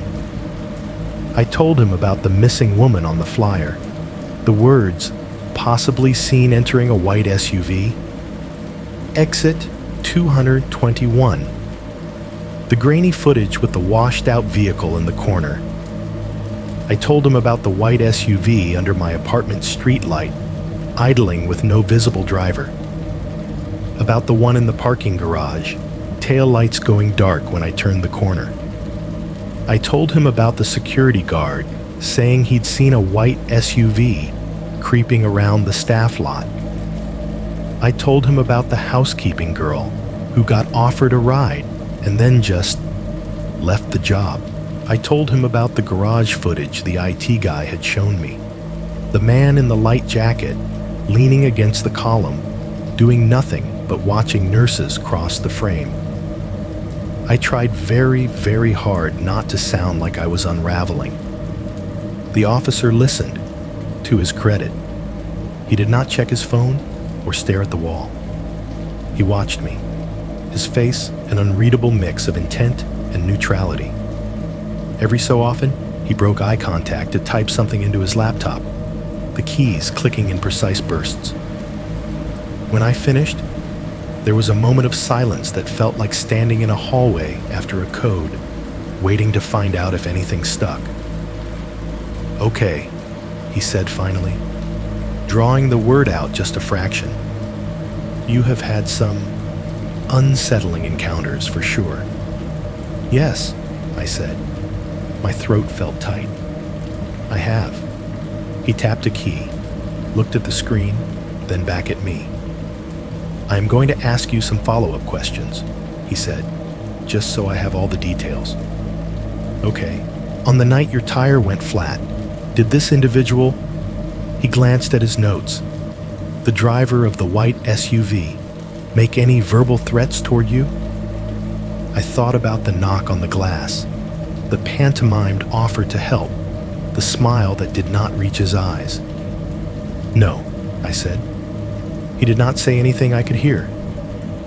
"Did he brandish any kind of weapon?" the officer asked.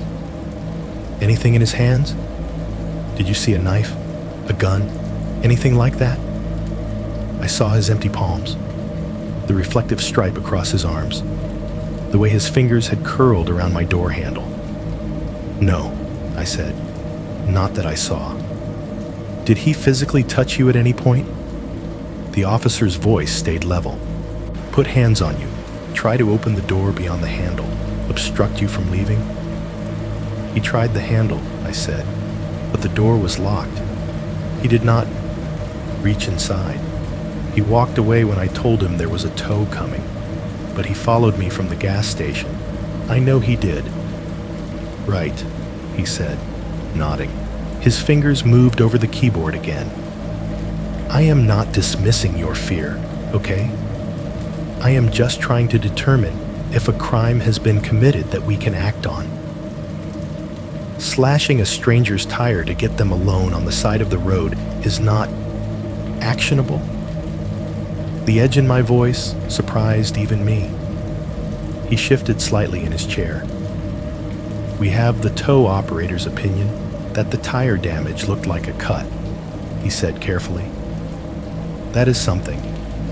Unfortunately, without direct evidence linking a specific individual to that damage, video, a witness who saw the act, it is difficult to bring charges.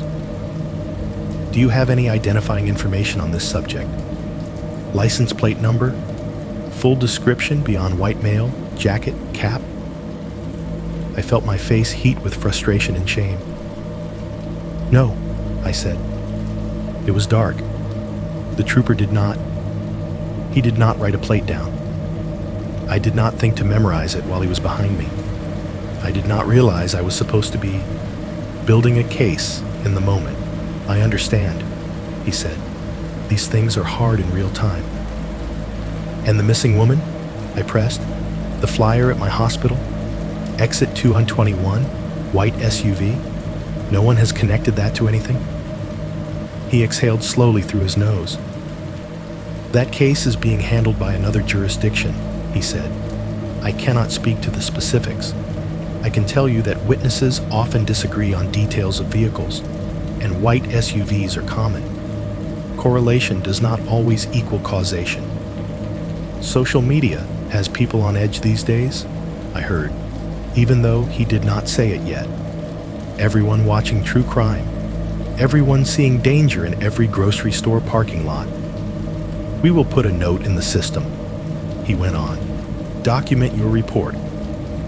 That way, if there are other complaints about a similar vehicle or individual, we can see a pattern more clearly. But as of right now, based on what you have told me, it sounds like we have a guy who may be overeager to help, maybe socially awkward, maybe creeping, but he did not make threats, he did not force entry, and you were not assaulted. The word maybes piled up on the table between us like empty med cups. Do you know how many times I hear women say, "Nothing happened, but," I asked. The words came out before I could stop them. Patients, staff, friends, they report something, and if no one is bleeding, it gets filed under concern noted. Do you know how many times those stories start sounding the same right before something does happen? He watched me for a second, his eyes sharper than before. I get that you are scared, he said. I would be too. I am not telling you to ignore that. Be cautious. Take a buddy to your car. Park in well-lit areas. Call 911 if you ever feel you are in immediate danger. I am not trying to minimize your experience. He glanced at the poster on the wall, then back at me. But I also have to work within what I can prove, he finished. And right now, what I can do is put a note in our system, flag your address and workplace with what you have told us, and keep an eye out. If something more concrete happens, this will help. Something more concrete. As in, skipped steps between weird and dead. He printed out a one-page document, a statement of concern, for me to sign. It summarized my account in a few dry lines. Subject reports repeated sightings of unidentified white SUV. Subject believes vehicle may be following her from workplace. No direct threats or contact reported. No injuries. Advised on personal safety. It looked small and harmless, like a form you would fill out after losing a security badge. When I stepped back into the lobby, the TV mounted in the corner was on, volume low. The local news anchor was reading something from the teleprompter, her voice smooth and practiced. No new leads at this time in the disappearance of 26-year-old the missing woman's name. Last seen, leaving her job, off I-70. Authorities are asking anyone with information about a white SUV seen in the area to contact. The receptionist glanced up briefly, then went back to her paperwork. A guy sitting in one of the plastic chairs scrolled his phone, not looking at the screen. No one flinched at the repeat of the same few facts. By the time I got home that night, my anger had sunk into something flatter. I kicked off my shoes by the door, dropped my bag on the table, and let myself lay down on the couch, fully dressed. The apartment was quiet, the way I usually liked it. The fridge hummed. A car drove past outside and then was gone. My phone buzzed in my pocket. I pulled it out, expecting a text from a coworker, maybe, or a spam email. Instead, the screen showed a little red icon. One missed call, one new voicemail. The missed call had no number attached, just unknown. I frowned. I do not get many voicemails. Most people text. For a second, I debated ignoring it. Then I tapped play. The message was 10 seconds long. It started with wind. Not a howling gust, just that thin, steady rush of air you hear when someone is standing outside with their phone half a foot from their face. Underneath it was the faint, distant sound of an engine. Not revving, just existing. A low, ever-present hum. There was no breathing, no throat clearing, no background chatter, no voice saying, "Hello?" It was as if whoever had called had never intended to speak. Halfway through the message, a sound cut through the white noise. Ding. Not the exact tone from my car, but close enough that my heart forgot the difference. A clean, single chime. The kind you get from a dashboard alert or a seatbelt reminder. For a fraction of a second afterward, there was a slight change in the engine hum, like the car had shifted gears or slowed, and beneath it, so soft I only caught it on the third listen, was a tick. Tick, tick, tick, tick. Something in the background, cycling on and off in a steady rhythm. It could have been a blinker. It could have been a hazard relay. It could have been my imagination stitching that noise into the empty spaces. At the end of the 10 seconds, there was a small click, and the line went dead. No sign-off, no pocket fumble, just termination. I replayed the message. Wind, engine, ding, tick-tick, again. The more I listened, the more my brain insisted on mapping those sounds onto the memory it already had. Me on the shoulder of I-70, hazards ticking, tire dying, white SUV idling behind me. There are voicemails that are just mistakes, pocket dials, kids playing with phones, spam. There are voicemails people leave on purpose, full of words and explanations. This one felt like neither. It felt like someone had pressed call, held their phone up in a specific place, waited just long enough for me to hear what they wanted me to hear, then hung up. The call log offered me nothing. Just unknown caller. No time zone mismatch. No helpful detail. I sat there on my couch in the dim light, the phone warm in my hand, listening to those same 10 seconds over and over until the hairs on my arms were standing straight up. Somewhere, whoever had made that call knew exactly how much I had come to hate that particular sound. There is a certain kind of stupid bravery that only shows up on your days off. You sleep in just enough to feel like a person again. You wash the hospital smell out of your hair. You drink coffee from an actual mug instead of a paper cup. And then your brain pipes up with, you know what would be healthy? Closure. That was how I ended up back on I-70 in broad daylight, heading toward exit 214 on a Saturday like it was some tourist attraction instead of the place where my world tilted sideways. The highway looked different in the sun, cleaner somehow. The fields on either side were just fields, winter-browned grass, bare trees, patches of snow clinging to the shady parts of the fence lines. Billboards that had been ominous rectangles in the dark were legible now. Injury lawyers with 2 white smiles, half-faded ads for fireworks, Jesus saves in 10-foot letters, a chain restaurant promising endless shrimp. The sky was that pale, washed-out blue that Ohio does so well in late winter. A few thin clouds, nothing dramatic. Other cars flowed around me. Minivans with kids in the back, commuters, trucks hauling whatever they haul. The whole scene looked aggressively normal. I told myself I was doing a dry, logical thing. Go back. Look at it in the sun. Prove to yourself it is just a sad little gas station off a sad little exit. Anchor the memory to something solid instead of letting it live only in the distorted, adrenaline-soaked image from that night. Band Day makes scary places small. That was the theory. The green Exit 214 sign appeared well before the ramp this time, not out of nowhere like it had that night, but as part of a sequence. 210, 212, 214. I put my blinker on early, feeling a little silly, like I was doing something ceremonial instead of taking a turn. The ramp itself was the same strip of cracked asphalt, but in the sunlight, I could see more detail.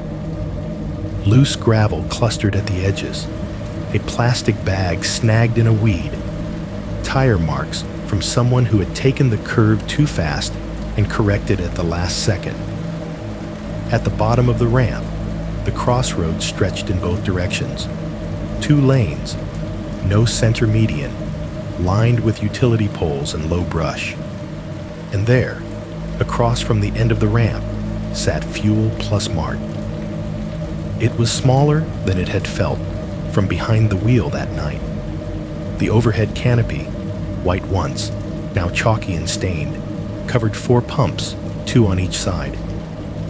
A couple of the fluorescent tubes tucked into the canopy were dead even during the day, leaving long gray scars in the light. The digital price sign had red numbers. Some segments burned out, so the 8s never quite closed. The building itself was a single-story box with beige siding that had given up trying to pretend it was ever truly clean. Oil stains spidered across the concrete in front of the pumps, overlapping in black-brown layers. A plastic trash can near the door overflowed with cups, crumpled receipts, and a fast food bag a bird had pecked open and left. A beat-up pickup truck sat at one pump, its driver leaning on the bed while the tank filled. A dusty minivan was parked near the side of the building, kid stickers peeling from its rear window. A man in a reflective vest sat in a work van near the edge of the lot, eating something from a container balanced on his steering wheel. Nothing about the scene screamed horror. Everything about it breathed wear. My pulse still kicked up as I pulled in. I parked at a pump without actually needing gas. The act of nosing my car into one of those rectangles, aligning it with the nozzle, made my hands sweat anyway.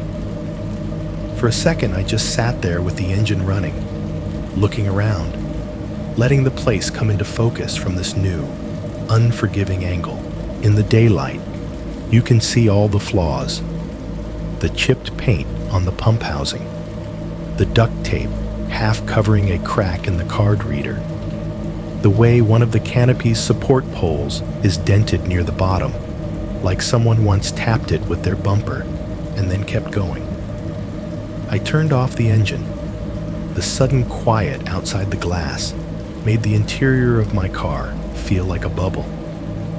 I forced myself to break it. Inside Fuel Plus Mart, the air was stale and cold. There was that ingrained smell all old gas station stores share. Old cigarettes, floor cleaner, spilled soda that never fully got mopped. The sharp edge of whatever deodorizer someone had sprayed years ago that still clung to the ceiling. An ancient air conditioner mounted near the back wall rumbled, even though it did not seem to be doing much. The refrigerated drink coolers along one side whined, their fans cycling on and off with a faint bzzz. The fluorescent lights overhead hummed and flickered. One near the coffee corner had a noticeable stutter, ticking toward its own death. A small radio sat behind the counter, tuned to some country station, the volume low enough that the twang of guitars and the singer's drawl were just another layer in the white noise. The clerk stood behind the worn laminate counter, scrolling through his phone. He looked middle-aged, gray at the temples, eyes framed by deep, tired lines. His name tag said, Dave, in faded black letters. When the door chimed, an actual door chime, 2 notes that somehow still made my shoulders jump, he glanced up, gave me a quick nod, and went back to whatever was on his screen. I walked over to the coffee station like I was just another driver trying to stay awake. The pots looked like they had been sitting for hours. I picked the one labeled Fresh Brew, even though it felt like a lie, and poured myself half a cup. The smell was thin and bitter. I grabbed a small bag of pretzels from the display rack because buying only coffee felt too conspicuous. At the counter, Dave set his phone down. "That it for you?" he asked. "Yeah," I said. My voice sounded normal, which surprised me. "Just this." He rang it up. The register beeped with each item, the numbers on its tiny display marching upward. Somewhere behind us, the coolers clicked louder as a compressor kicked on. The radio drifted into a commercial, someone cheerfully talking about truck tires. "You guys have cameras?" I asked, as casually as I could. "Out at the pumps?" His fingers paused over the keys. He looked up at me again, really looked this time, eyes focusing. "We have one out there," he said, jerking his chin toward the glass front. "And a few in here. Why?" I shrugged, trying to make my shoulders do that loose, nothing bothers me motion. "I had a flat out near here a while back," I said. "At night. Just wondering how long you keep the footage in case someone needed it, you know?" He snorted softly, not unkindly. "In theory," he said, "we're supposed to have 30 days. In practice, that outside camera's been acting up. Sometimes records, sometimes does not. Files get overwritten every few days when the system fills up. Boss keeps saying he'll get someone to look at it." He slid my coffee and pretzels across the counter. The scanner beeped again. "You had trouble out there?" he asked, more curious now. I weighed how much to say. The truth sat heavy on my tongue. "Just a sketchy night," I said finally. "Tire got cut. Guy in a white SUV stopped. Felt wrong. Trooper came. Tow driver said it looked like a knife. But by then, he was gone." Dave made a face that might have been sympathy or just the default response to hearing about other people's bad luck. "People come and go," he said. "Hard to keep track. A lot of white trucks. A lot of weirdos. Mostly they just buy gas and leave." "Has anyone ever complained?" I pressed. "About someone hanging around, bothering them? White SUV, maybe?" He leaned back, scratching his jaw. The radio behind him segued into another song. The cooler hummed. The air conditioner rattled. "I mean, we get drunks, teenagers, folks asking for money," he said slowly. "Hard to say. Why, you think the same guy's been out here bugging people?" "I do not know," I said. That is the problem. He studied me for another second, then bagged the pretzels and slid the bag toward me. Cameras might have grabbed something, might not, he said. Like I said, that pole cam drops out half the time. Boss does not pay us enough to babysit it. I nodded, disappointed, but not surprised. Of course, the one piece of technology that could have made this clean and simple was unreliable and under-maintained. Of course, you could scrub backward through days of fuzzy footage and still miss the 10 minutes that mattered. Right, I said. Thanks anyway. He gave a little one-shouldered shrug, as if to say, not my circus. I was halfway to the door when his voice followed me. Hey, he said. I turned. He had picked his phone back up, but was not looking at it yet. Something in his expression had shifted slightly, like he had just remembered something he wasn't sure he should bring up. There was one woman, he said, a while back. Couple months, maybe. Came in late, nervous as hell. Said some guy creeped her out at the pumps. White SUV, I think. Or white truck. She did not really know. Just said he kept staring. Asked if she needed help. Would not take no for an answer. My hand tightened around the door handle. What happened? I asked. He shrugged again, but there was less indifference in it this time. She paid. Left, he said. Got in her car, drove off. I stepped out to look, see if the guy was still around. Did not see him. She did not stick around long enough for me to get a plate or anything. Figured it was just another creeper on a long list. You hear enough of that, it all blends, you know? He went back to his phone after that, conversation over. But the sentence stuck with me, heavy and sharp. There was one woman, white SUV maybe, creeped her out. Standing there in that sad little store under the humming lights, with the air conditioner wheezing and the door chime ready to sing whenever I stepped outside, I realized something I probably should have understood sooner. I was not the only one who had decided at some point on this stretch of highway that something about a man in a white SUV felt wrong enough to run from. Leaving, fuel. Plus, Mart. I should have gone home. I had already poked the wound once, standing under those humming fluorescents, listening to the clerk casually confirm some other woman had been creeped out by a man in a white SUV. That should have been enough for one day. But once you start following the thread, it is hard to stop.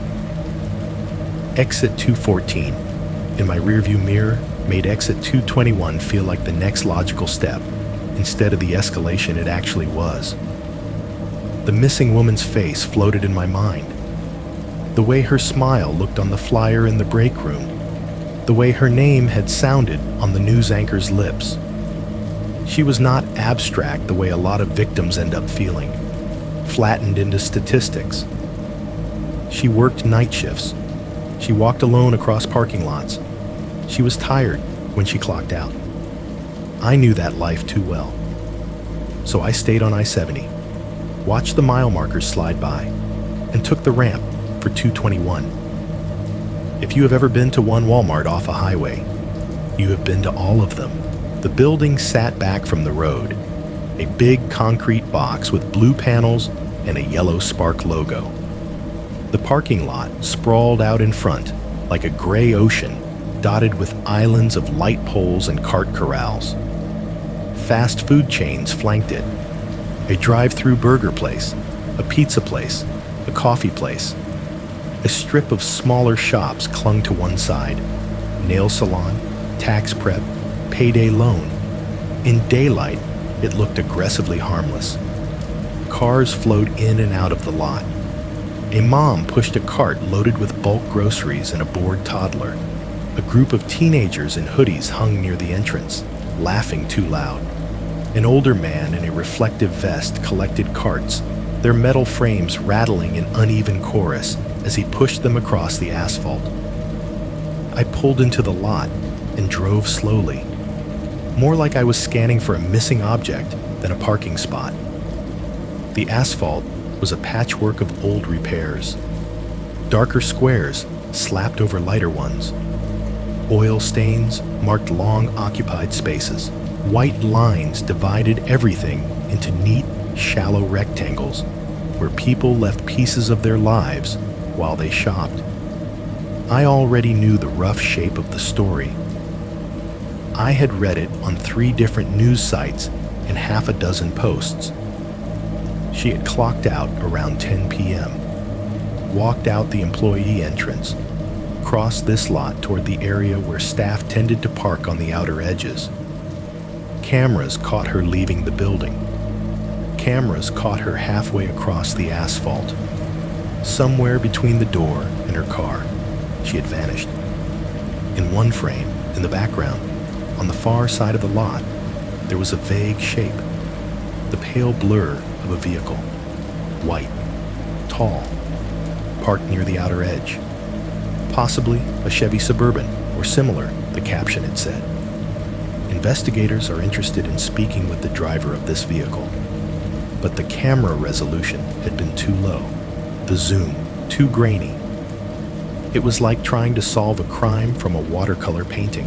I rolled past the front doors, then looped out toward the perimeter of the lot, where the lines thinned and the spaces got emptier. My hands tightened on the wheel as I imagined the poles and aisles lit not by this flat afternoon light, but by the harsh overhead glow of the sodium lamps at night. Long shadows stretching, cars spaced farther apart, fewer witnesses. Eventually, I pulled into an empty space along the edge, facing the road. I put the car in park, but left the engine running. For a minute, I just sat there, looking. It is easy to say, she walked across the lot. It is different to be physically present, to map your own steps onto hers.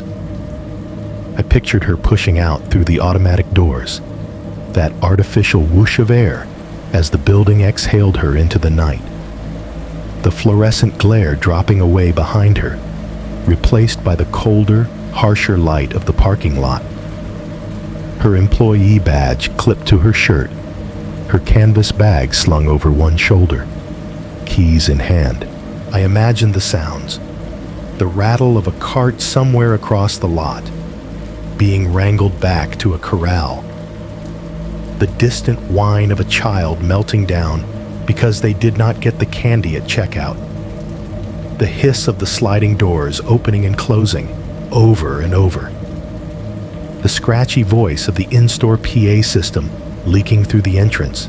Attention shoppers, just loud enough to be recognizable, not enough to make out words. Her shoes would have made soft, dull sounds on the asphalt. No echo like the garage, just a steady scuff. Maybe she checked her phone as she walked. Maybe she texted someone, heading home. Maybe no one ever got that message. Somewhere out near the edge, in the version of the story that keeps me up, a white SUV sat idling. Far enough from the building that it did not draw attention, close enough for its driver to see who came out alone. There is a danger in imagining too much. You start filling in blanks the evidence never actually colored, but standing there in the real space, the blanks felt more like holes. A sharp sound snapped me back into the present. Honk. I flinched so hard my shoulders slammed into the seat. I had been so wrapped up in my own head that I had not noticed I had stopped the car in the middle of a driving lane, not fully in the space yet. A minivan was stopped a few feet away, its driver glaring at me over the steering wheel, one hand lifted in that universal, "What are you doing?" gesture. I raised my own hand in apology, half laughed nervously, and pulled fully into the parking spot. The minivan rolled past, the driver muttering something I could not hear. The normalcy of it, the irritation, the honk, the eye roll, hit like a bucket of cold water. This lot was filled with small, everyday frictions too. Not just the ghosts of abductions and unanswered questions. I turned off the engine this time. The air outside was cooler than it had looked from inside the car. The breeze cut across the lot, carrying with it the scent of fried food from the taco place, the faint sweetness of spilled soda, exhaust from cars coming and going. Near the entrance, the automatic doors shooshed open and shut, over and over. A recorded voice drifted out each time, chirpy and mechanical. "Welcome to Walmart." Out here, it sounded weirdly disembodied, chopped up by the movement of the doors, so the words did not always land in the right sequence. Well, to Mart. Well, come. Wow. Inside, the bright aisles and overhead signs felt surreal after everything I had been thinking about. People navigated around each other with carts, pausing to compare prices, checking lists. Kids nagged for cereal with cartoon characters on the box. A teenager in a blue vest zoned out while scanning items at self-checkout. I walked without any particular destination, just taking in the layout. Electronics to the left, clothing to the right, groceries dead ahead. A bulletin board near the customer service desk held job postings and schedules. I noticed a laminated flyer advertising open positions, the same kind of template HR probably used for the missing woman when she first applied. The thought made my stomach twist. I did not stay long. Wandering around the store felt like trespassing on someone else's tragedy, like walking through the outlined chalk where someone had once lain. When I stepped back out into the lot, the afternoon light had shifted a little. Later, softer, shadows longer. I could feel eyes on me, even though I knew that was mostly my own paranoia, tuned too high. Still, I scanned. Rows and rows of vehicles, minivans, older sedans with mismatched panels, a couple of shiny pickups. No big white Suburban glaringly out of place. No tan-jacketed figure leaning against a column, because there were no columns out here. Just light poles and people. Somewhere to my left, tires crunched on gravel near the edge of the asphalt.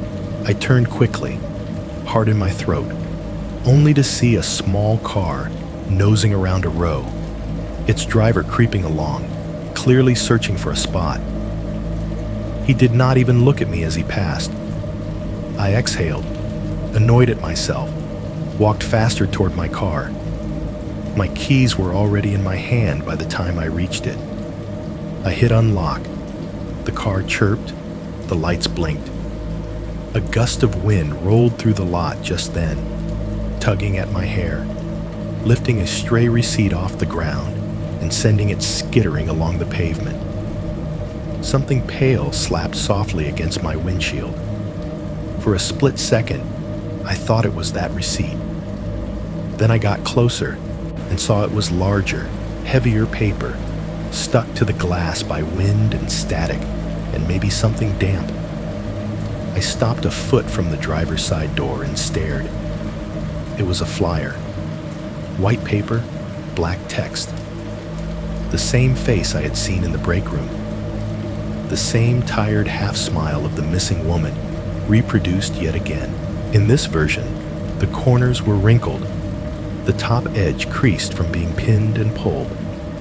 The bottom right corner was smudged with a dark mark, like someone's shoe had stepped on it, or someone's hand had grabbed it with dirty fingers. The words were the same. Name, age, last seen, leaving work, near exit 221, off I-70, possibly seen entering a white SUV. Please contact. The wind fluttered the bottom edge against the glass, making the text vibrate. It was not tucked neatly under my wiper, the way people leave brochures.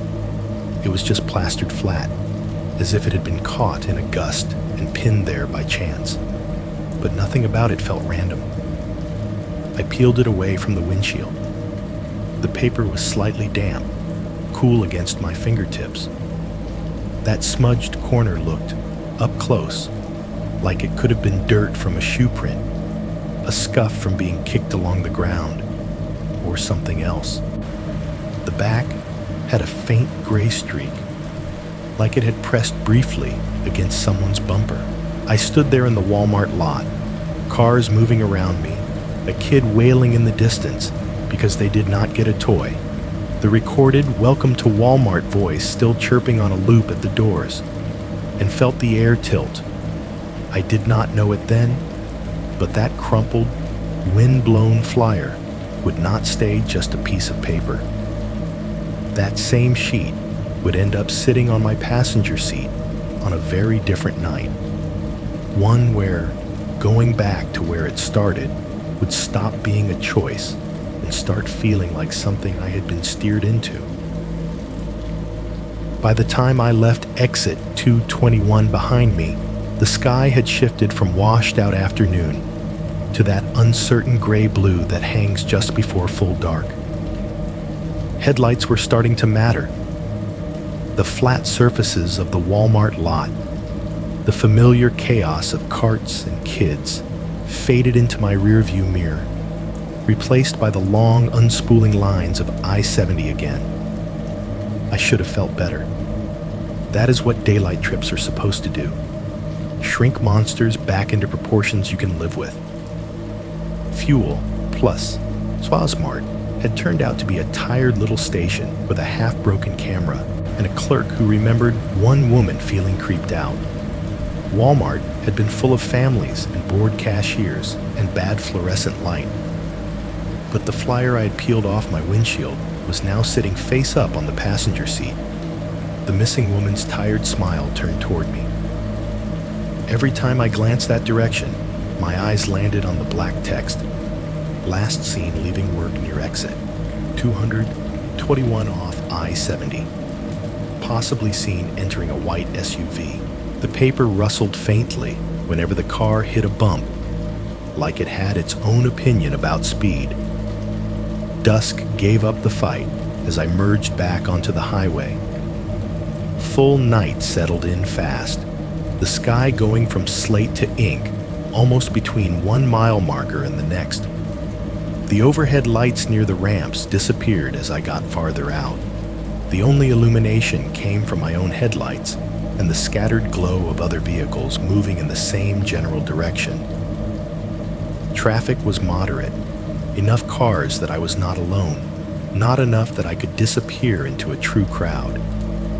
A few semis, their trailers looming like dark buildings in the right lane. The occasional impatient sedan weaving in and out.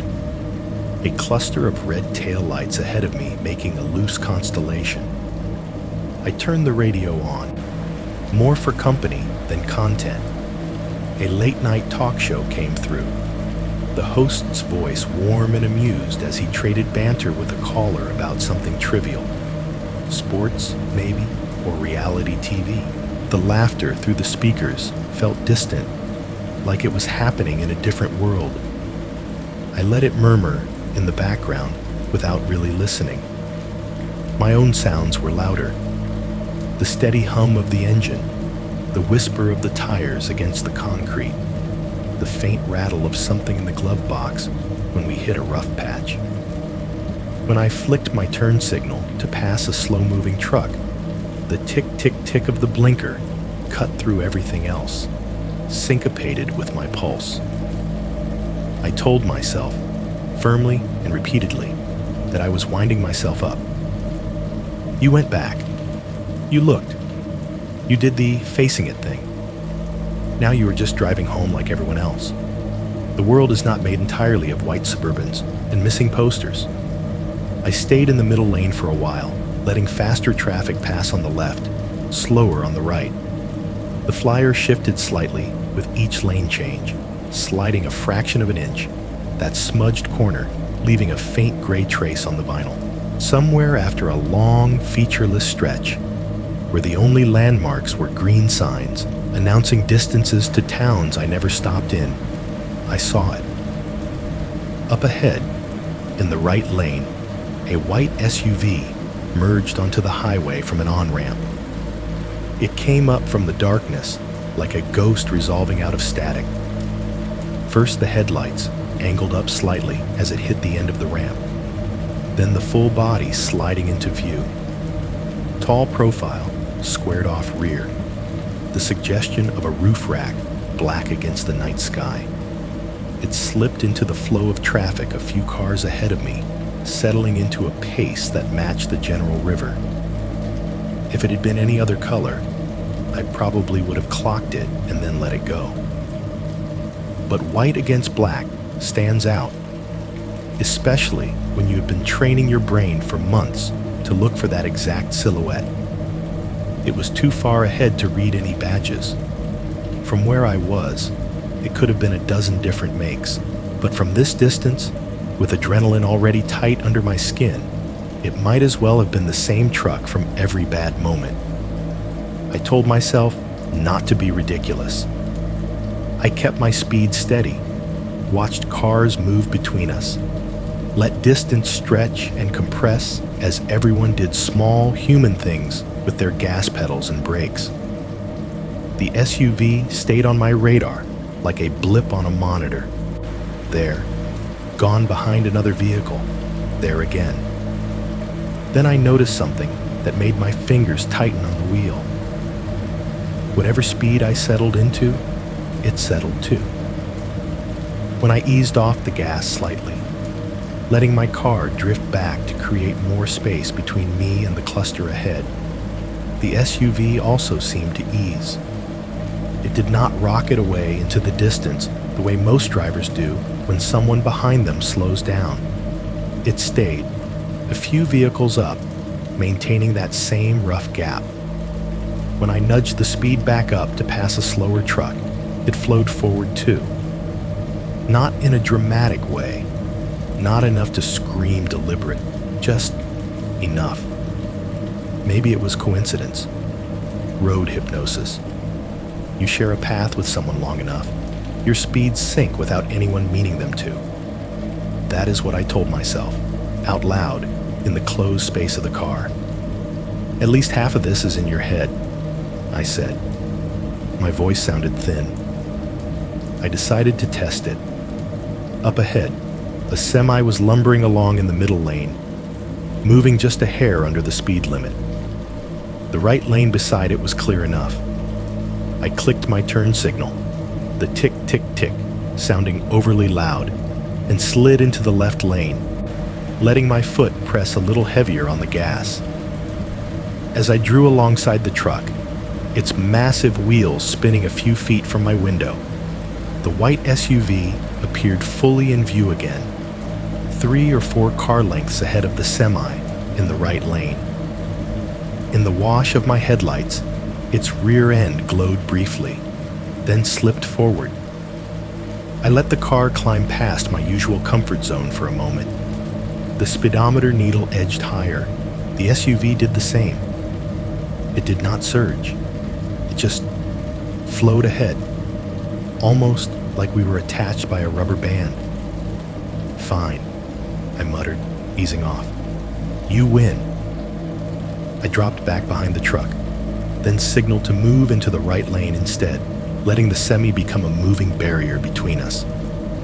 It took my place relative to the SUV, its boxy trailer blocking my view. For a few minutes that worked. I drove in the right lane, tucked behind the semi, my own headlights painting the reflective tape along its rear bumper. The talk show host on the radio laughed at something. The caller laughed back. The flyer on the seat whispered whenever I hit a crack.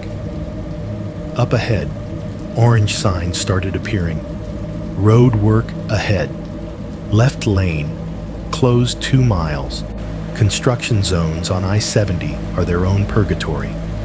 Drivers who have been zoned out for miles suddenly wake up and start jockeying for position, slamming brakes, throwing signals on too late. The neat flow of traffic breaks down into something messier and more human. The semi in front of me put its turn signal on early. big amber flashers blinking ponderously as it moved toward the center. Other cars darted around it, some polite, some aggressive. Horns honked, brake lights flared. For a minute or two, it was chaos. I focused on not hitting anyone, not letting anyone hit me. The lanes narrowed, cones appearing on my left like a plastic wall. Steel plates thumped under the tires. The radio host's voice faded into background noise under the closer, more immediate soundtrack of horns, engines revving, tires hissing. When we finally broke free of the squeeze and the signs announced end road work, the semi pulled ahead, clearing out of the lane in front of me. The traffic smoothed.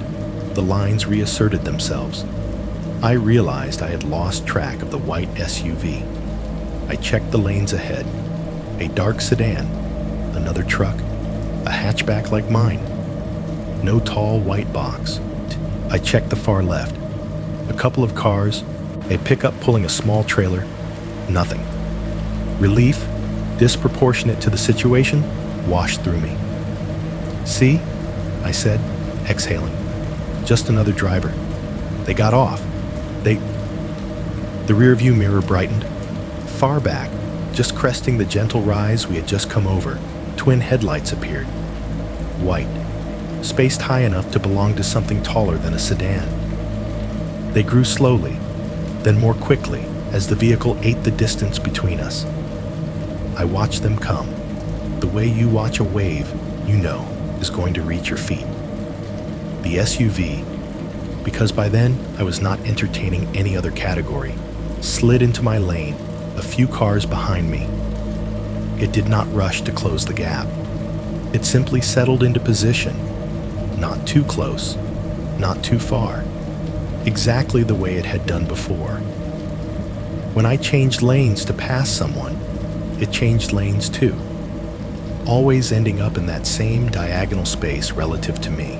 Every time I eased off the gas, its headlights stayed there, small but consistent, like an extra set of eyes in the mirror.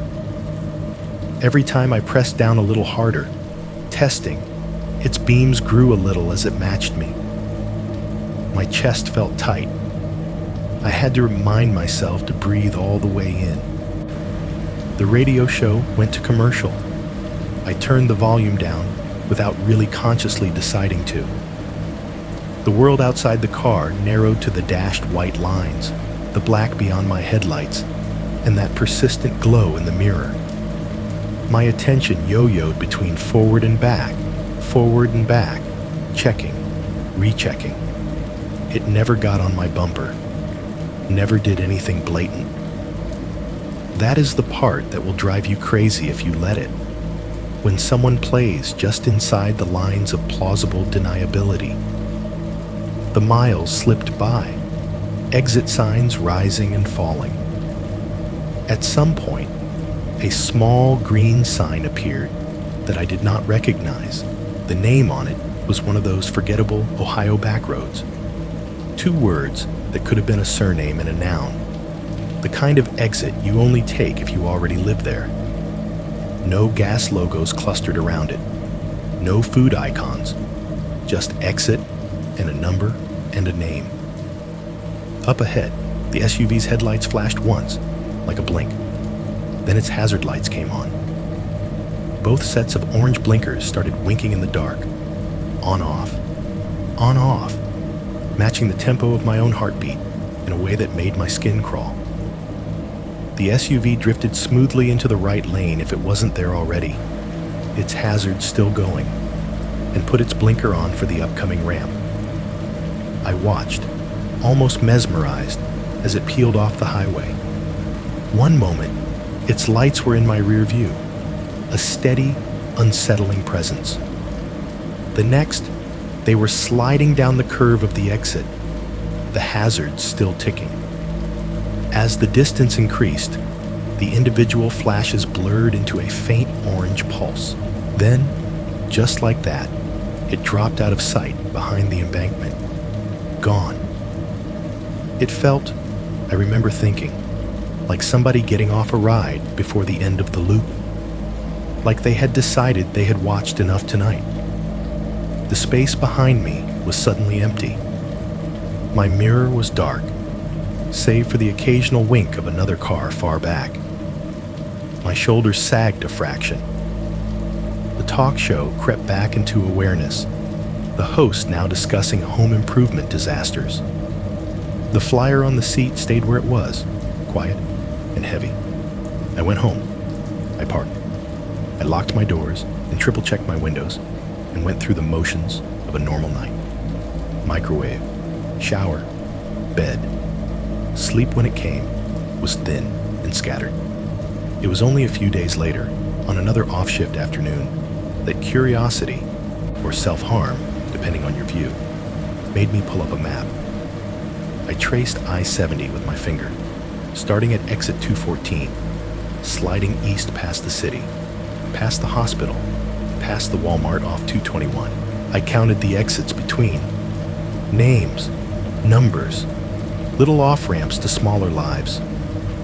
When I found the one the SUV had taken, that small, forgettable name, that no services exit, I zoomed in. The side road wound down under the highway, then ran parallel to it for a while, a thin vein through neighborhoods of townhouses and garden apartments.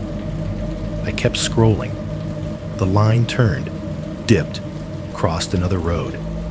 As the digital map redrew itself, my stomach dropped. A few more swipes, and I was staring at my own complex, my own street. The small loop I drove every day, from apartment to highway, highway to hospital and back. The exits that intersect our lives are rarely the ones with big, friendly logos.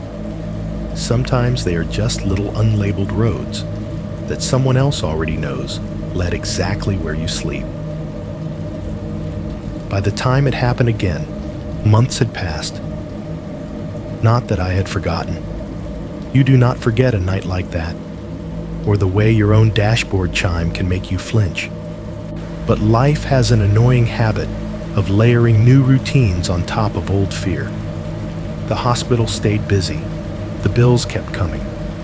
My sister had a minor surgery. One of my patients coded and made it. Another one did not. Somewhere in there, my brain decided it could not live on I-70 alone. I changed what I could. I started taking an alternate route home. Longer, slower, more lights. It wound me through town instead of dumping me straight onto the highway. I told myself the extra 15 minutes were worth it if it meant staying off the stretch between exit 214 and exit 221. I avoided night drives on my days off unless I absolutely had to. I parked closer to building entrances. I walked with other people when I could. I still jumped at certain sounds. The microwave ding was never just a microwave ding again. The tick-tick of my turn signal sometimes felt like a countdown. A white SUV idling anywhere within sight made my stomach knot until I could confirm it stayed where it was when I left. But months without a direct incident create a kind of uneasy truce. You start telling yourself stories like, if he was going to do something, he would have done it already. Or, he probably moved on. Or the most seductive one of all. Maybe it really was just bad timing and my brain filled in the rest. Then the schedule changed. It was a staffing thing. Someone's kid got sick. Another nurse injured her back. And suddenly, my usual 3 to 11 had become a 4 to midnight for a few weeks. The hospital at midnight is a different creature than the hospital at 11. The visitors are gone. The cafeteria is a ghost. Half the lights are dimmed to night mode, and the only people moving with purpose are staff and the occasional frantic family member. That night, the weather did its part to make everything feel worse. By the time I clocked out, rain had been falling steadily for hours. Not a dramatic thunderstorm, just a persistent, cold drizzle that soaked everything and made the world outside the automatic doors look smeared. The parking lot shone under the sodium lamps, each puddle a small, distorted mirror.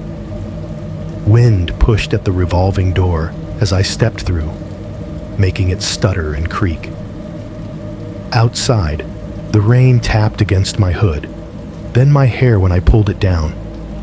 The air smelled like wet concrete, exhaust, and the faint iron scent that always seems to hang around hospitals no matter how much they clean. I had already rehearsed the route in my head.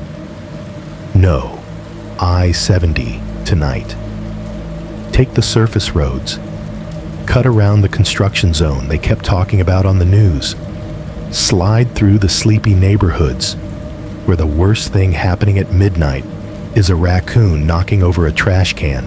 My GPS, clipped to the dash, lit up with the familiar map. I punched in home even though I could have driven it blind, just to see the blue line arc away from the highway like a blessing. The rain on the windshield intensified, the drops coming faster, heavier. I clicked the wipers up a notch. They began their steady back and forth, a rubber metronome. Shoof, shoof, shoof, shoof. The sound filled the small metal box of the cabin, making everything outside the glass feel doubly distant. I pulled out of the hospital lot, tires hissing over wet pavement, and followed the blue line. For the first 10 minutes, everything went according to plan. Surface streets, traffic lights empty enough that they flipped almost as soon as I rolled up. Houses with porch lights on. A few late-night drive-through spots glowing like little islands in the dark. The rain drummed on the roof, a soft but relentless percussion. Then, about the time I was supposed to turn left onto the long road that would carry me around the city, a rectangular orange message board appeared ahead, its LEDs burning through the rain. Road closed. Ahead. Flooding. Use alt route. The arrow on the sign pointed away from my nice, safe blue line and back toward the highway. Of course, I said to no one. My GPS chimed cheerfully. Recalculating, the female voice announced, calm and unbothered. The map spun, the blue line dissolving and reappearing like it was shrugging. In 0.5 miles, turn right to merge onto I-70 East.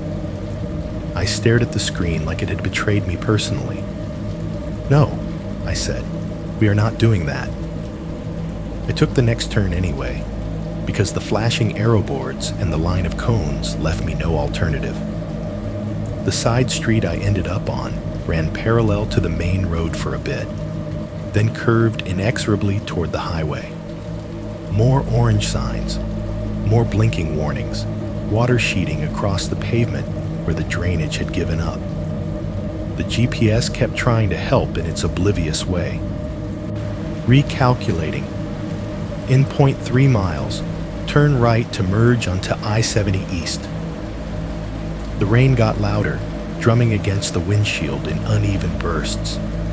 The wipers worked harder, their rubber blades a constant shuff, shuff, shuff, shuff, the motor underneath them whining with the extra load. The noise swallowed a lot of the outside world. My car became a little metal capsule moving through gray-black water and light. I gripped the steering wheel tighter as my tires cut through a deep puddle, the steering going a little light for a second. The hiss of water spraying up into the wheel wells sounded like a hard exhale. Lightning does not strike twice, I told myself. The phrase floated up unbidden from somewhere, cheap and half comforting. The rational part of me sneered at it. Lightning does not have a memory, but people do. People can hold grudges. People can form habits. Recalculating, the GPS said again. Turn right in 0.1 miles. The road curved, following the contour of the land toward the looming silhouette of the overpass. Red taillights glowed ahead of me through the rain, some static, some blinking with brake taps. Somewhere above, invisible beyond the concrete barrier and spray, I could hear the steady roar of highway traffic, deeper and more constant than the sound of the cars around me. I had been doing such a good job avoiding that noise. My stomach knotted as the first green sign rose out of the dark ahead. A familiar rectangle caught in my headlights and in the washed-out glare of everyone else's. The reflective letters shone bright. I-70 East, Columbus. Half a mile later, another sign announced what I already felt like the universe was spelling out. Exit 214, 1 mile. My chest went tight. My fingers ached from how hard I was holding the wheel. Rain hammered harder against the glass, as if it had decided to underline the point.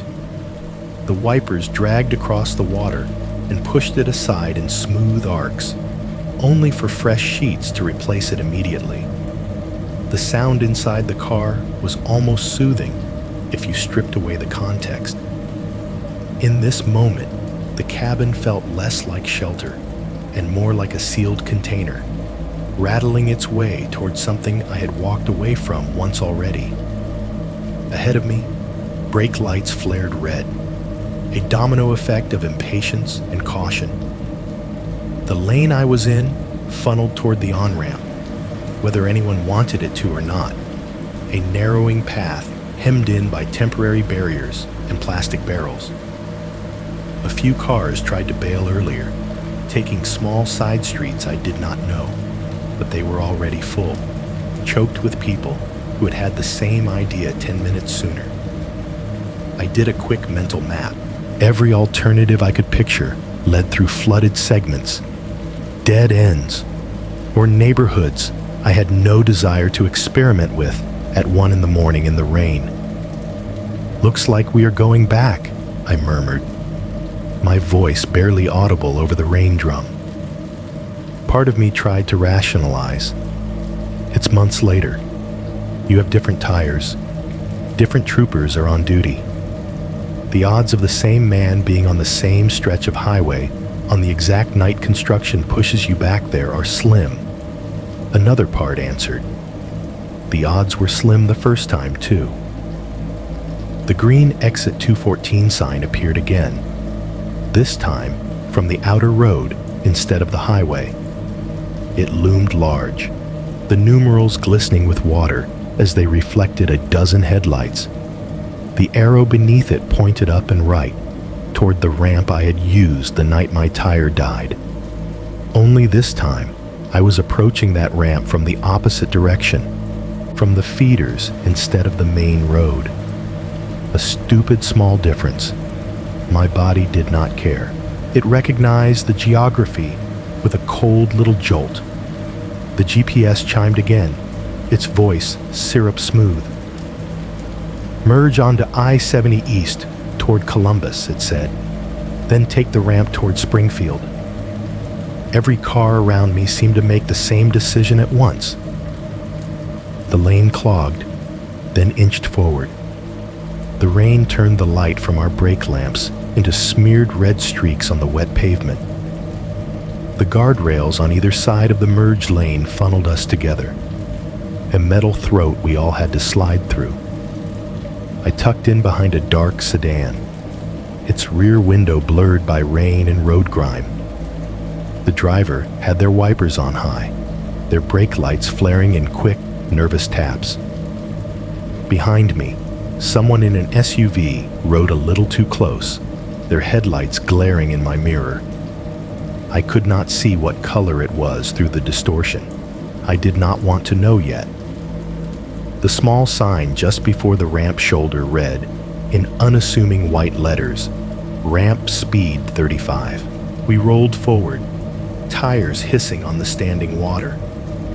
The sound of highway traffic grew louder above us, then to our left, as the ramp curved up and merged into the main flow. Water streamed down the concrete walls on either side, making the world outside my windows look like it was melting. As we hit the slope, The sedan in front of me flicked on its turn signal, the amber blink barely visible through the spray. I did the same. Tick, tick, tick, my blinker said, trying to sound official instead of terrified. For a second, as the ramp straightened and I prepared to check my blind spot, the cars to my right came into clearer view. Another lane of vehicles was feeding onto the same ramp from a different angle, converging in that last 100 feet. A pickup, a compact car, and behind them, emerging from a wash of rain and reflections, a tall, white shape. A white SUV was slipping down the ramp in the parallel lane, 3 or 4 cars over. Its headlights cut clean beams through the water. The roofline was unmistakable. High, squared off, that familiar boxy profile. On top, a dark roof rack curved along the length, exactly where my memory had put it. As the ramp curved and our lanes drew closer, our paths ran almost side by side for a few seconds. The highway ahead opened like a wet, black throat, ready to swallow us both. My eyes flicked over, just for a heartbeat, just enough to confirm what part of me already knew. Through the rain-blurred side window, in the glow from the brake lights ahead and the red smear bouncing off the wet concrete, something inside the white SUV flashed. Not a reflection, a line, a narrow stripe of retro-reflective material, the same harsh, bright orange I had seen once already in my own headlights, caught and threw back the light. It ran along the sleeve of a jacket draped over an arm resting on the driver's door. For half a second, as our vehicle slid through the same patch of space, I saw the outline of a man's shoulder, the brim of a cap, the angle of a head turned just enough that if I had rolled my window down, I might have sworn he was looking at me. Then the sedan ahead of me accelerated, pulling onto the highway proper, and I had to shift my attention forward to avoid rear-ending someone. The ramp spilled us all out into the field of moving lights, swallowing the white SUV into the flow. The rain kept drumming on the roof. The wipers kept their relentless shuff, shuff, shuff, shuff. The GPS calmly announced, "Continue on, I-70 East." I realized, with a cold certainty that went all the way down this time, that lightning is not the right metaphor for some things. Lightning does not watch you long enough to recognize your car in a storm. The rain turned the highway into one long smear of light and noise. By the time I had merged fully onto I-70, the white SUV I had seen on the ramp had disappeared somewhere into the mess of headlights and spray. Maybe it had gone ahead of me. Maybe it had dropped back. Maybe it had never been anything more than a shape my brain grabbed and painted with old fear. The wipers worked overtime, dragging water off the windshield in frantic arcs.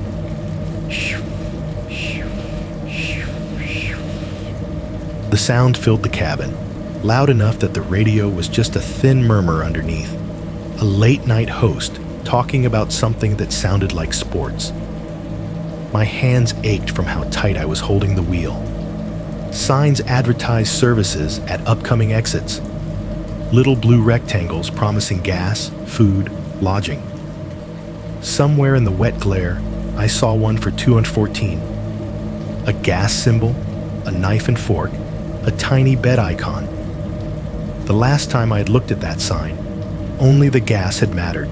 Now, all I wanted was somewhere that was not the shoulder of I-70 in a storm. The white lines on the road shimmered. My tired eyes kept trying to slide past them. A semi roared past in the left lane, its wheels spraying a sheet of water across my windshield so thick the world vanished for half a second. My heart lurched. When the spray cleared, my blinker was already on, my mind having made the decision before I could argue with it. I took exit 214. The The ramp curled away from the highway, down into a pocket of dim orange light. Sodium lamps cast their particular sickly glow over the wet pavement, turning everything into shades of rust and gold. To my left, I could see the canopy of Fuel Plus Mart, its pumps hissing under the rain. The building, a tired rectangle with a handful of cars hunched in front like they were trying to get closer to the glass. This time, though, there was something else. On the other side of the intersection, crouched closer to the road, was a small diner. It looked like it had been there forever. A low building with big front windows and a strip of red neon buzzing in one corner.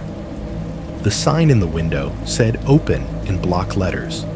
The O partially dim, so it read more like pen. Rain streaked down the glass, catching the red light and dragging it into jagged lines. A flickering sign on a pole near the road announced its name. Some combination of 214 and grill and family restaurant, along with the magic words, "Open 24 hours, Fuel Plus." Mart was half empty. The diner's parking lot had a handful of cars in it, light spilling from the windows onto their wet roofs. People. Without thinking too hard, I turned toward the diner. The lot was small, the kind where the lines have been repainted so many times the old ghosts of them still show through. I pulled into a spot near the front door, close enough that I could get to my car in a few strides if I needed to.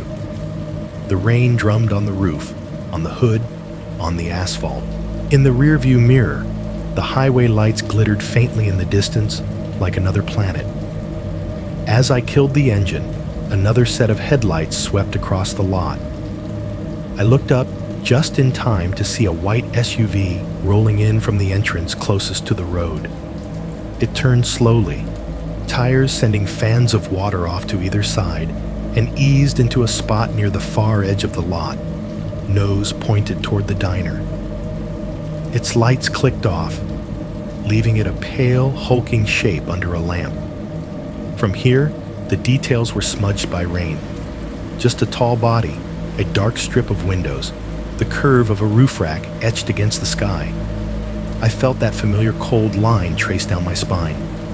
Lots of people drive white SUVs, I told myself. Out loud. Again. Lots of people are just getting off the highway in a storm for coffee. The wind tried to rip the door out of my hand when I opened it. I hunched my shoulders, pulled my jacket tight, and hustled across the few yards of pavement to the diner door. Rain soaked through the tops of my shoes in 3 steps. By the time I yanked the handle open, my hair was wet around my face. The diner air hit me like a different climate. Warm, greasy, humid. Red vinyl booths lined the front windows. The upholstery cracked in places where the foam peeked through. Formica tables sat on chrome poles, their surfaces stained and polished by 1,000 elbows. A long counter ran along one side, a row of swivel stools bolted to the floor, their red seats shiny and worn. Behind the counter, a pass window opened into the kitchen, where I could see the flash of a griddle, the gleam of metal shelves. The smell was a mix of frying oil, coffee, dish soap, and something sweet, pie or syrup. A TV mounted in the corner near the ceiling played local news with the sound off, subtitles crawling under weather maps and anchors' faces. From ceiling speakers, classic rock spilled out at a low volume. Some old guitar riff I half recognized. Silverware clinked against plates. A waitress called an order toward the kitchen. 2 over easy, bacon extra crispy, side of hash. Her voice bright and practiced. Somewhere in the back, a dishwasher rattled a rack, plates clattering. A few customers were scattered around. A trucker in a ball cap hunched over a burger at the counter. A couple in a booth sharing pancakes. A man in a work jacket scrolling his phone between bites of something fried. No one looked up at me for more than a second. Just another wet, tired person getting off the road. I chose a booth near the window, the one where I could see my car without turning my head all the way. From here, the parking lot was a smear of reflections.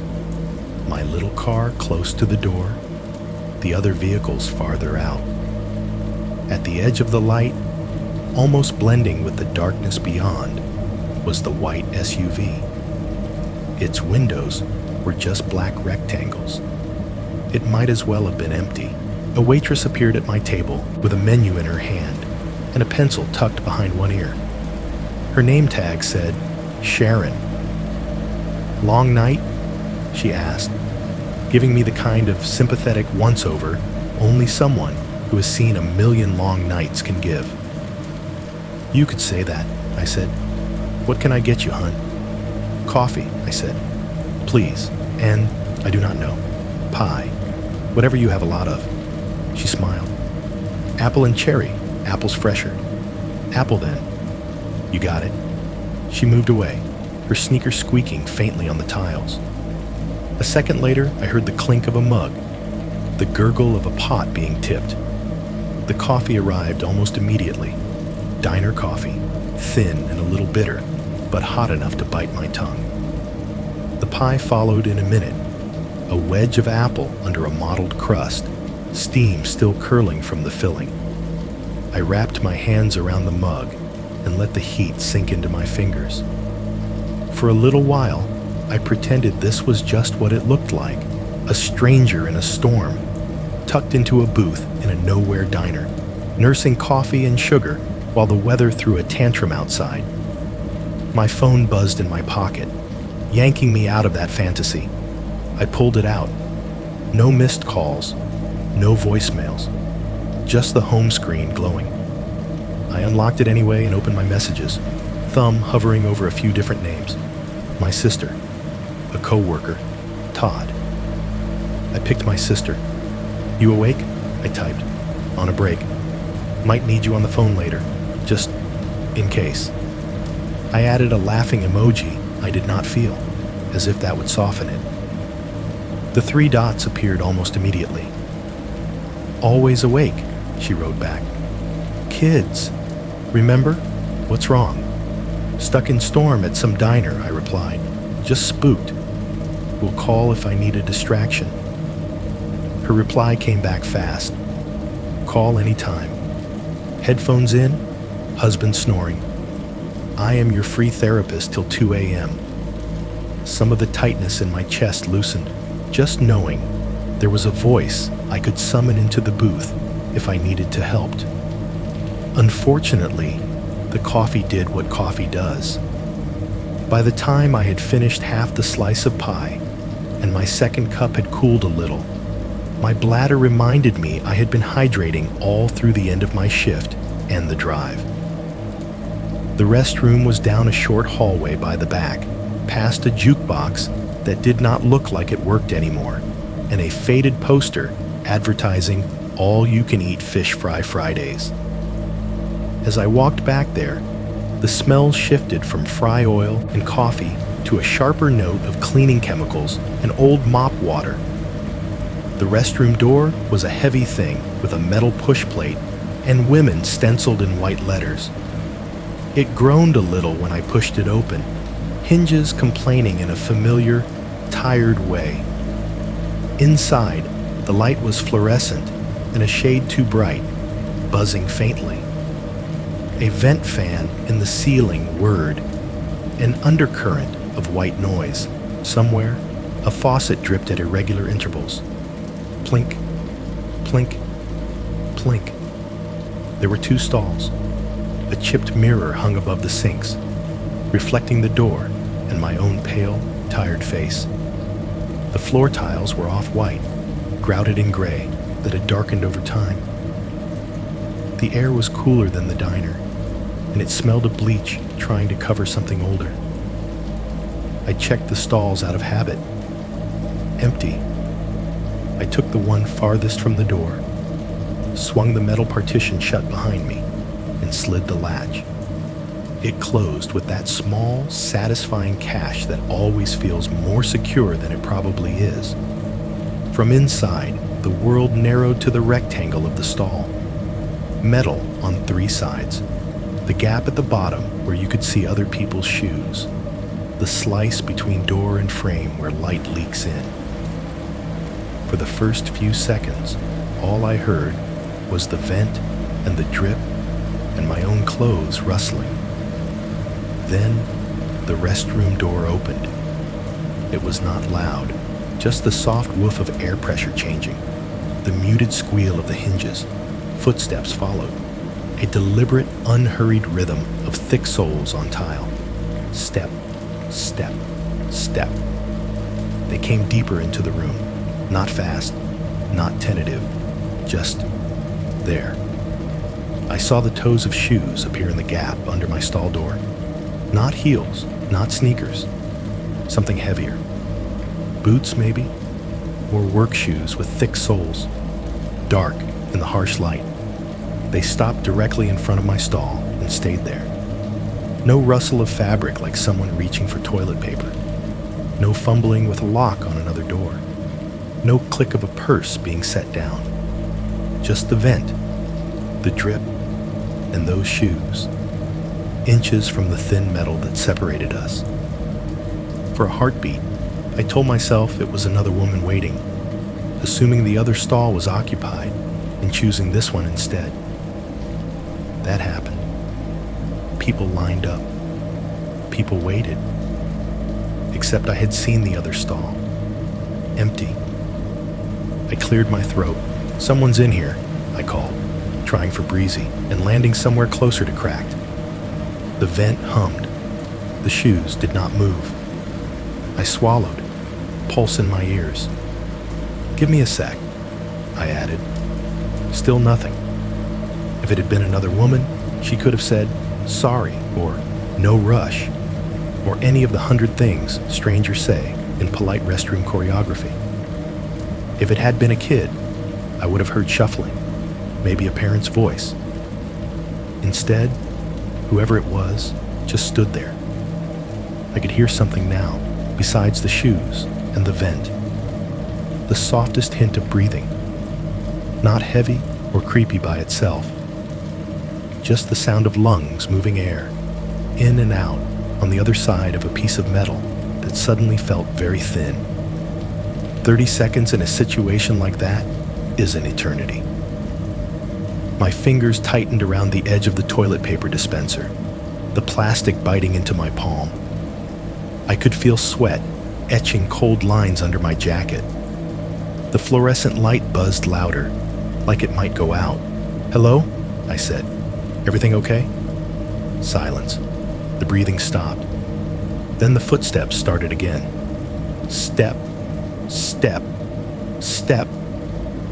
They moved away from my stall, toward the door. I could not see exactly which way the shoes turned, only that they receded. The restroom door opened this time with a louder squeak, as if more weight was on it. It swung outward. The rush of sound from the diner, the clink of plates, a snatch of guitar from the speakers, spilled in for a second, then cut off as the door closed with a low thunk. The vent fan resumed its place as the dominant noise, whirring steadily. I waited another full 30 seconds, counting under my breath, before I did anything. When I finally unlatched the stall and stepped out, the restroom looked exactly like it had when I came in. Empty. 2 sinks. 2 stalls. Mirror. Harsh light. No one at the sinks. No one at the paper towel dispenser. No one adjusting their hair or checking their phone. The door was not fully closed, though. It hung half an inch ajar. The gap just wide enough to show the dimmer light of the hallway outside. I stared at it longer than made sense, asking myself if I had really heard it slam shut the way I thought I had, if maybe the closer had bounced, if maybe the vent fan could do weird things with acoustics. My reflection in the mirror looked pale and a little wild-eyed, like a version of myself I might meet at 3 in the morning in a call room. Paranoid, I told her. You are being paranoid. She did not look convinced. Back in the diner proper, the air felt heavier, like more people had come in while I was gone. A family had taken the booth 2 over, their kids tearing at packets of sugar. The TV in the corner had swapped from news to some reality show. The music had shifted to a different song, older guitars giving way to a raspier voice. My booth was exactly where I had left it, my car still visible through the rain-streaked window. My coffee cup was full. Not the level I had left it at. Full. Dark liquid right up to the brim, steam curling from the surface. The apple pie plate had been pushed slightly to the side, the fork resting neatly on the edge now, instead of the middle where I had abandoned it. I had not ordered a refill. A few seconds later, Sharon appeared at my shoulder with a pot in her hand, as if summoned by my confusion. "You good, hon?" she asked. "You refilled this?" I said, nodding at the mug. "Yeah," she said, like it was obvious. "The gentleman in the cap said to top you off. He took care of it." The words seemed to hang in the air for a moment, heavier than they should have been. "The gentleman in the cap," I repeated. My mouth felt dry despite the coffee in front of me. "Which one?" She glanced toward the front of the diner, then toward the window. "I do not know his name," she said. "Ball cap, jacket. Sat at the counter for a bit. Said you looked like you had had a long night. He paid your check and told me to make sure your coffee stayed hot." She lifted the pot slightly. "He just stepped out," she added, nodding toward the glass. I turned my head. Outside, the rain had eased to a thin, steady fall. The parking lot glistened under the sodium lights. My car sat where I had left it, small and damp and ordinary. Near the far edge of the lot, the white SUV that had been a dark shape when I came in was awake now. Its engine was running, the faint shimmer of exhaust visible in the red glow of its taillights. Its headlights were on low beam, pointed directly toward the front of the diner, washing the glass in a flat, pale light. I could not see the driver's face, not through the reflections and the rain and the angle, but I could make out the brim of a cap through the windshield, just at the edge of the glow. For a moment, as the wipers on the SUV flicked back and forth, the red neon open sign reflected in its glass made it look like there was a thin, bright line cutting across the driver's chest, like a stripe on a jacket. My coffee steamed in front of me, full, paid for by a stranger who did not feel like a stranger at all. There is a point where staying feels worse than leaving. I hit that point sitting in that red vinyl booth, staring at the reflection of a white SUV in the diner window and a full cup of coffee I did not remember asking for. My skin felt too tight. Every cell in my body was screaming, "You are boxed in." The warmth and noise that had felt comforting when I first walked in now buzzed around me like a swarm. I asked for my check, even though I already knew I did not have one. "Guy at the counter took care of it," Sharon said, like she was giving me good news. "You are all set." "Then just, thank you," I said. My voice did not sound like mine. I left a tip anyway, cash folded under the edge of the plate, and slid out of the booth. The legs of the table squeaked slightly against the floor as I bumped them. I tried not to look at the window, not to see whether the SUV's headlights were still pointed toward the glass. The bell over the diner door chimed when I pushed it open. It was the same little 2-note ding it had made when I came in, but this time it hit with the sharpness of a monitor alarm in a quiet room. Too bright, too clean. It cut through the hum of conversation and clatter of dishes and lodged itself under my skin next to every other sound that had ever meant pay attention. Something is wrong. Outside, the rain had led up to a mist. The heavy drumming on the pavement was gone, replaced by a gentler patter from the eaves and the occasional drip from power lines. Puddles in the parking lot caught the orange light from the sodium lamps and the red bleed from the diner's open sign, turning into oily, shifting mirrors under my feet. My car sat where I had left it, a small, dark shape near the door, beads of water clinging to the roof. Farther out, at the edge of the lot, the white SUV was still parked in the same spot, its silhouette just visible in the murk beyond the main lights. The engine was off now. No headlights, no taillights, no white exhaust cloud. Its windows were blank and black, giving me nothing back. I did not see a figure between it and the diner. No one leaning against the hood. No one standing with a phone. The few other vehicles in the lot were scattered, their owners presumably inside nursing late dinners under fluorescent lights. The space between the diner door and my car suddenly felt much longer than it was. I walked fast, without quite breaking into a run, holding my bag tight against my side, keys already in my hand. The air was cool on my face, damp at the edges. My shoes squeaked in one particularly deep puddle, sending up a splash that caught my ankle. I did not look toward the SUV. I did not want to give whoever might be inside the satisfaction of seeing me check. The beep of my car unlocking sounded like a shout in the quiet lot. I yanked the driver's door open, slid in, and slammed it behind me in one fluid motion, thumb jabbing the lock button before my brain had even finished cataloging the interior.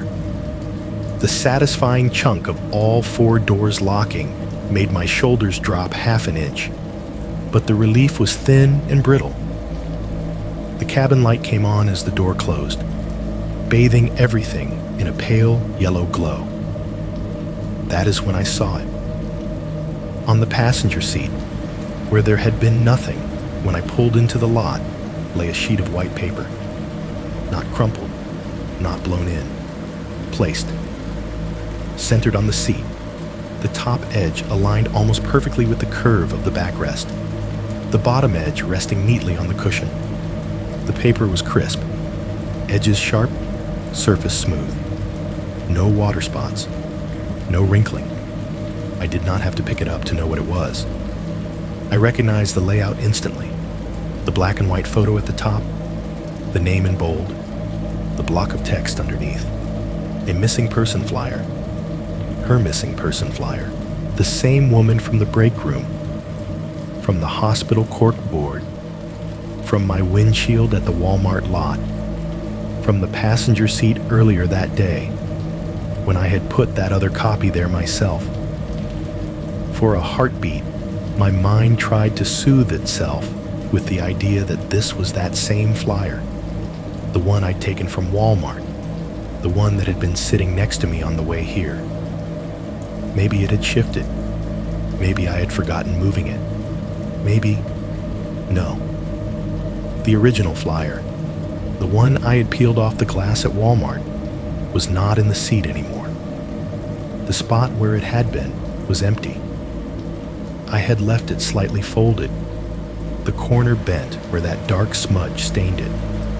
This one was perfectly flat, like it had just come off a printer or just been pulled carefully from a stack. And it was dry. My hair was damp from the walk to the car. Droplets clung to my jacket. Condensation filmed the inside of the windshield. But the paper was bone dry, untouched by the weather. That meant it had not blown in when I opened the door.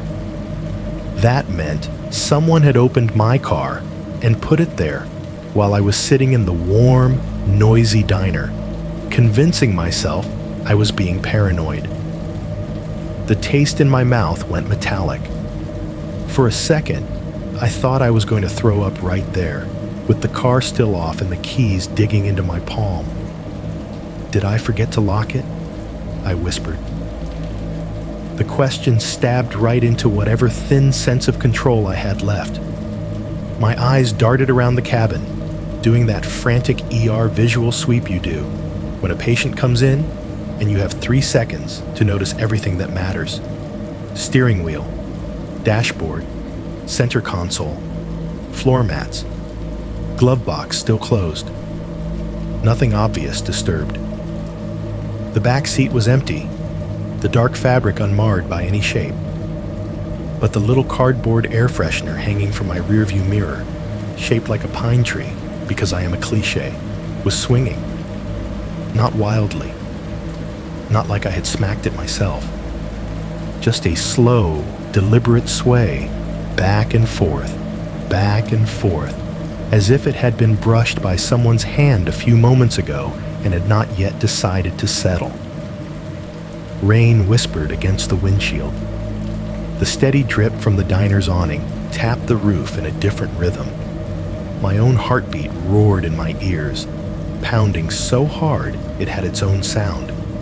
A dull whoomp, whoomp, whoomp that overlaid everything else. I reached out with shaking fingers and picked up the flyer. The paper made a crisp, crackling sound, a crinkle that seemed too loud in the closed cabin. Up close, the familiar details were all there. Her name, her age, the last seen description. The same phrase, possibly seen entering a white SUV. The same phone number at the bottom, the same plea for information. A small part of me registered that this copy was cleaner. No smudge on the corner, no dirty footprint, no creases. Like it had been meant to be given, not found. I folded it once, sharply, just to make it smaller, just to do something with my hands that was not shaking. Then I turned off the cabin light. I did not want to sit there in a lit-up fishbowl with the lot outside dark. Better to be just another shape in the shadows. The key slid into the ignition with a small, familiar click. The engine turned over and caught, a low rumble spreading through the frame. I flipped the wipers on.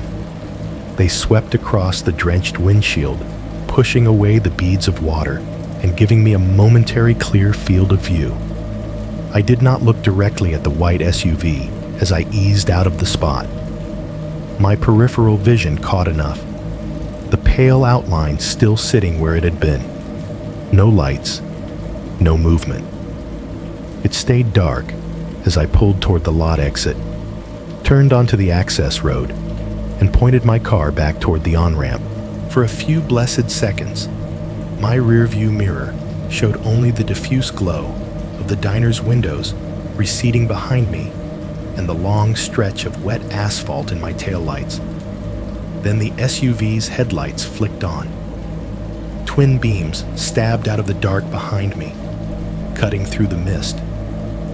In the mirror, they grew from pinpricks to full circles as the SUV rolled out of its spot and followed the same path I had just taken, tires sloshing through the same puddles. By the time I hit the ramp for I-70 again, those headlights had settled in at a steady distance behind me. Not tailgating, not hanging back like a polite stranger. That same awful middle ground that felt too deliberate to be random.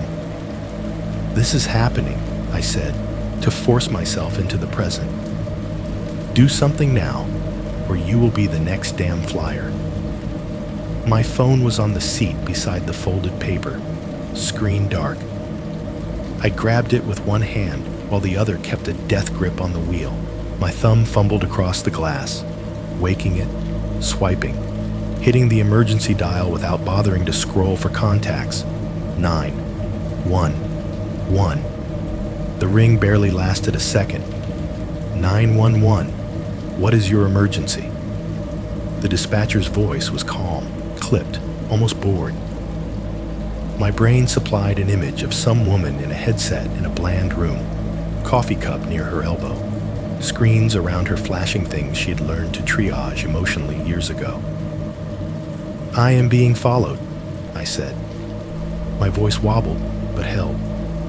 "On I-70, eastbound, near exit 214, by a white SUV. He's been following me before. He left something in my car while I was in a diner." "Okay, ma'am, slow down for me," she said. "Are you driving right now?" "Yes, I am in the right lane. I cannot stop." "Do not stop unless you have to," she said immediately. "Keep moving with traffic. I am going to ask you some questions, and I want you to answer as best you can. Can you describe the vehicle following you?" "White SUV," I said. "Big. Maybe a Chevy Suburban. Roof rack. I cannot see the plate. It is raining. There's spray." I checked the mirror. The headlights were still there, holding steady. Every time I changed lanes to pass a slower car, they drifted too, always finding that same spot behind me. "Is the driver making any aggressive movements toward you?" she asked. "Speeding up, cutting you off, trying to get you to pull over?" "No," I said, and hated how small that word sounded. "He is just there, matching me. He put a missing person flyer in my car. He had to unlock it to do that." "Okay," she said.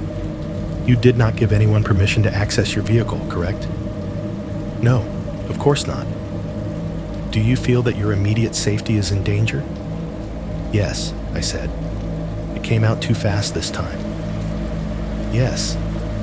I think he has been watching me for months. I know that sounds crazy, but I have reported him before. A white SUV at a gas station off this exit. He cut my tire. The trooper came. There is a record." "I see your number," she said, more focused now. I could hear keys clicking faintly in the background. "What is your name?" I told her. I told her the exit I had just passed, the mile marker glowing green a moment before. I told her I was in the right lane, that my hazard lights were not on, that I was going roughly with the speed of traffic. I did not take my eyes off the road. "I am going to get a state trooper headed your way," she said. "Stay on the line with me if you can. Do not pull onto the shoulder unless you absolutely have to. Keep your doors locked. Do you see any patrol cars right now?" "Not yet," I said. Time stretched. Mile markers ticked by.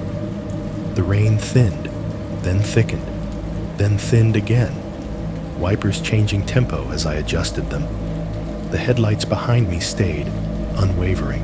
Cars moved between us and then slid away, but the SUV's beams always found the gap again, like it was on a tether.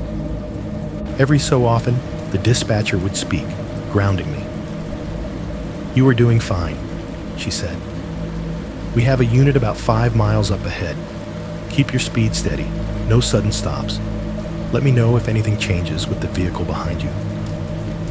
"Okay," I said, clinging to that voice like a handrail. Eventually, like a small miracle, I saw it. Far up the road, a cluster of lights different from the rest. Red and blue strobes, flashing against the wet air. A patrol car sat on the shoulder, angled slightly toward the highway, its bar lights chopping the night into hard bursts of color. "I see them," I said, breathless. "I see a trooper." "Good," the dispatcher replied. "He should be pulling out as you approach. Stay in your lane. Do not stop unless he directs you to."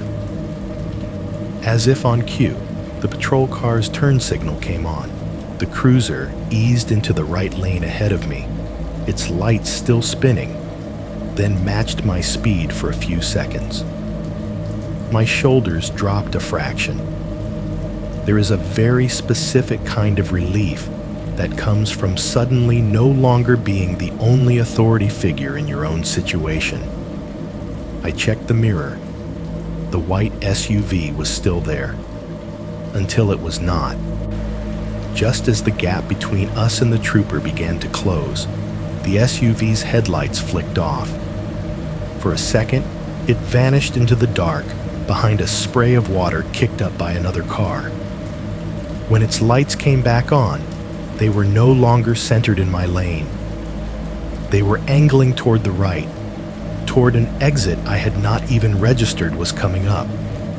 The SUV's blinker began to flash.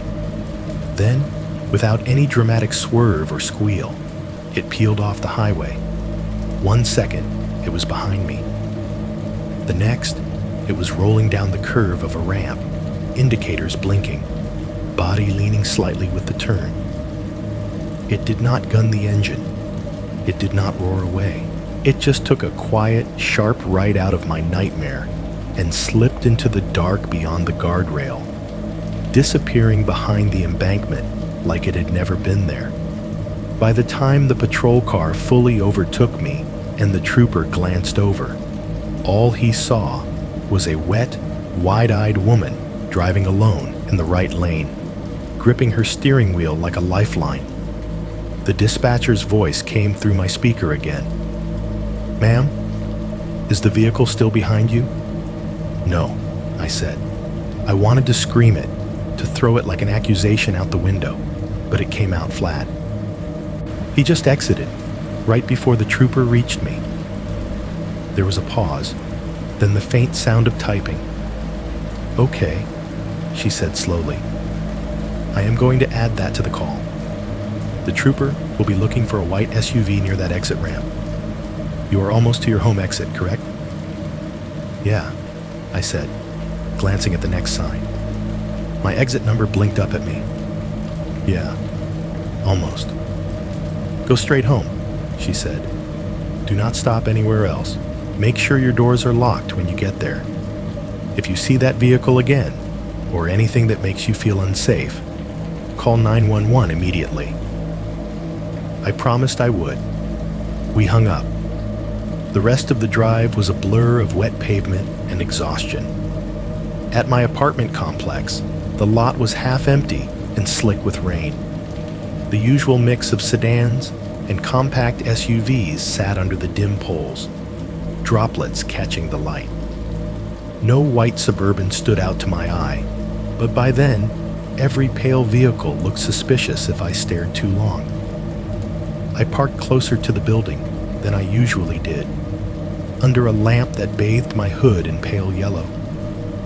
I sat for a moment with the engine off, listening to it tick as it cooled, listening to the rain patter on the roof. The flyer lay where I had left it, folded on the passenger seat. I picked it up again, more gently this time, and tucked it into the side pocket of the door. For later, for evidence, for something I was not ready to name yet. Before I got out, I checked the locks. Not just hit the button. I physically inspected them, fingers brushing each little switch on the inside of the doors. Locked, locked, locked. Then I did something I had not done before that night. I leaned across the cabin and examined the passenger door's exterior lock through the glass. At first, it looked normal. Just a small metal keyhole in the handle, spotted with tiny dots of rust from too many winters. The reflection of the lot light made it hard to see. I squinted, shifted, moved closer. There, right around the keyhole, were scratches. Tiny, fresh-looking nicks in the paint and metal, radiating out from the slot in jagged little arcs. Not the gentle wear of age, sharper, more deliberate. Like someone had scraped something across it more than once. Like a key or tool had slipped, been tried again, slipped again. I ran my fingertip over them, feeling the roughness catch my skin. This was not a single attempt. This was practice, or persistence. It hit me then, that this probably was not the first night someone had tried my doors. It was just the first time I had proof they had gotten one open. The ding that just went off on my dashboard is what pushed me into finally telling you all of this. Same sound as always. Same short, flat ding, and the little yellow light popping up to tell me I have about 30 miles before I am walking. To most people, that is all it is. A reminder to stop at the next exit, swipe a card, maybe grab a coffee. To me, it is the sound that folds all the nights together. My name is Aaron. I am 33 now. I am somewhere between Columbus and the nowhere in between, alone in my car in the dark. And while this stupid gas icon blinks at me, I am talking to you, whoever you are, because I do not know what else to do with this. Maybe you are lying in bed right now, phone on your chest, the room around you dim, your AC humming in that low, constant way, fridge in the kitchen kicking on and off with a soft click. Maybe there is a car now and then on your street, a whoosh of tires through wet or dry, close or far. Maybe you are driving too. Maybe your headlights are cutting through the same kind of dark as mine. Your hands on the wheel, your own radio turned down so you can focus on someone else's bad night instead of your own thoughts. Your turn signal ticking when you change lanes, that little metronome of intention. Maybe your gas light is on too. You might be on a couch with the TV muted, this playing off a playlist you put on for background, and then stop doing anything else to listen. Somewhere, there is always the same small soundtrack. A fan, a fridge, a road, the building around you, breathing in its own slow way. Wherever you are, however you are hearing this, I want you to understand why that ding makes my heart climb into my throat. Because for me, it is not just you need gas. It is exit 214. It is the night my rear tire went from fine to dead in seconds. It is the way the steering wheel tugged against my hands, the thump, thump, thump under my feet, the hazard tick-ticking like a countdown while I sat on the shoulder of I-70 with nothing but black trees and the knowledge that someone had sliced that tire while my car was still.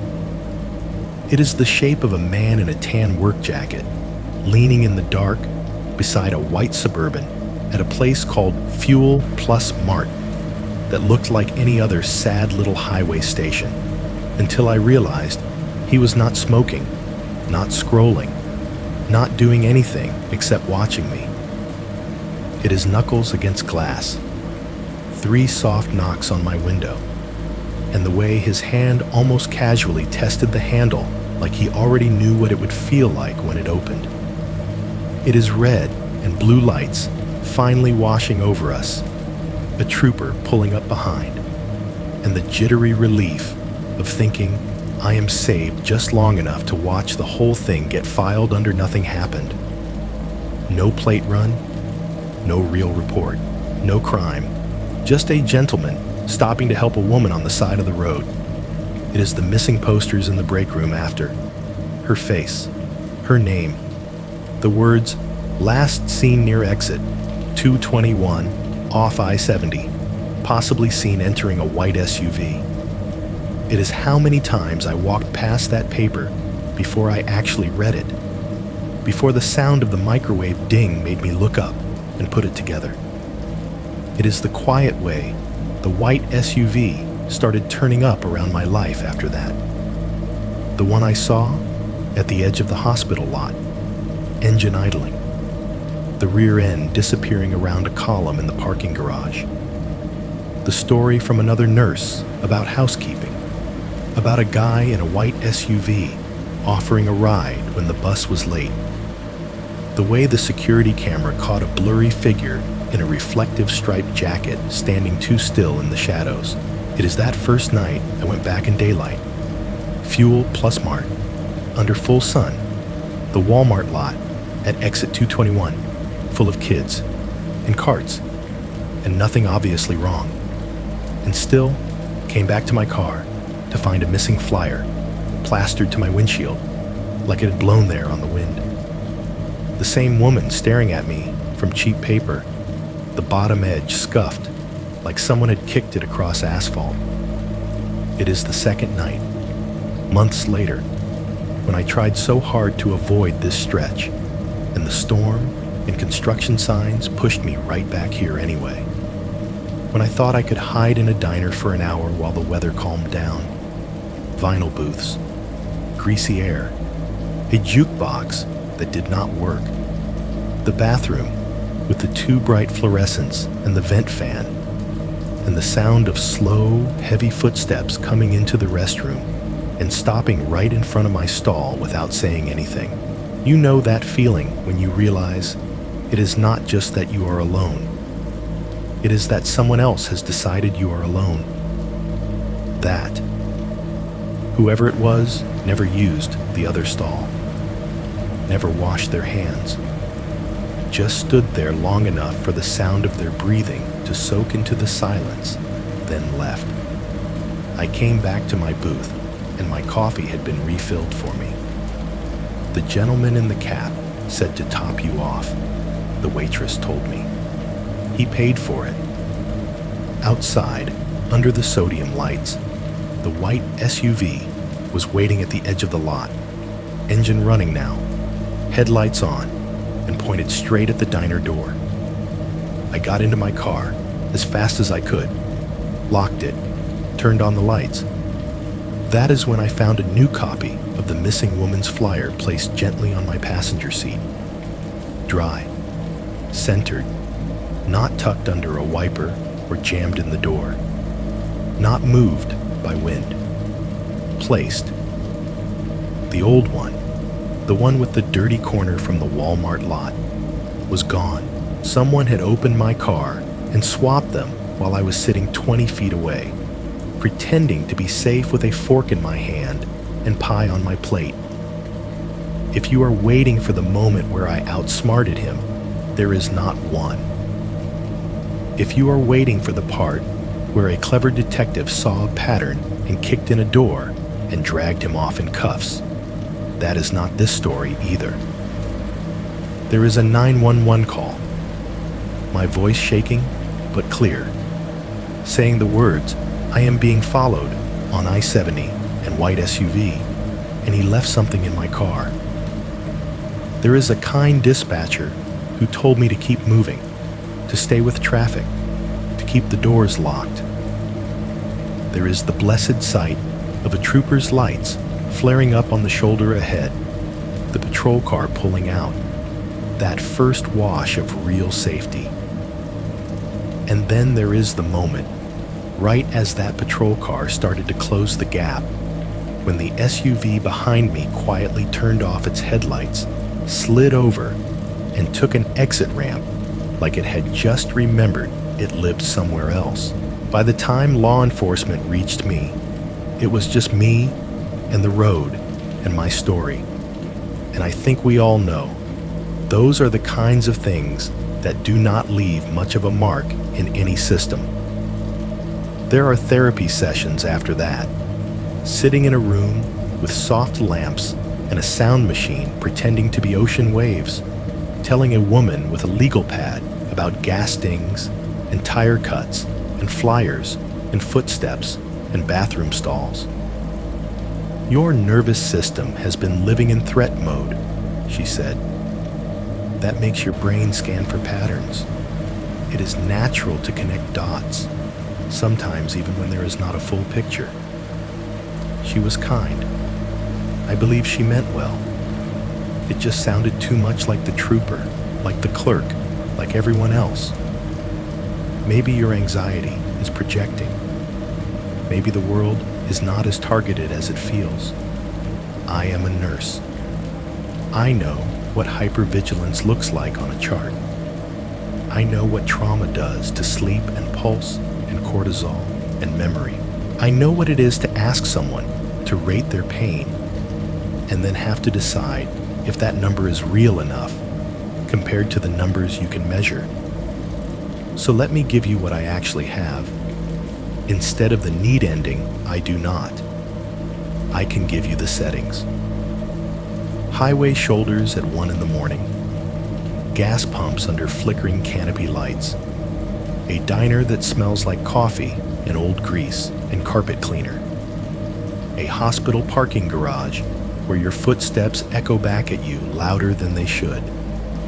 The way a Walmart lot feels very different under those same lights if you know a woman walked out one night and never made it to her car. I can give you the way the tension keeps rising and dropping. The moment the tow truck driver points to a clean cut in your tire and says, "This looks like a knife," and you feel seen for half a second. The dip, when the trooper shrugs and says, "There's nothing to file." The small lift, when you convince yourself daylight means safety. Then the drop, when a fresh flyer slaps your windshield anyway. The temporary calm inside the diner, ruined by footsteps that stop in front of your stall. The second 911 call, the hope when the cruiser merges in behind you. The hollow feeling when the SUV exits one ramp too early. And I can give you the sounds. The ding of the gas warning, the microwave's echo of it in the break room, the hazard lights ticking on the shoulder, working like a slow metronome for your fear. The knock on the window, the brush of someone's jacket against glass, the vent fan in the restroom, swallowing your own breathing, the rain on the roof, the engine idle in a lot at the edge of woods, the little bell over a diner door that sounds identical, whether someone good or bad is walking through it. That is what I have.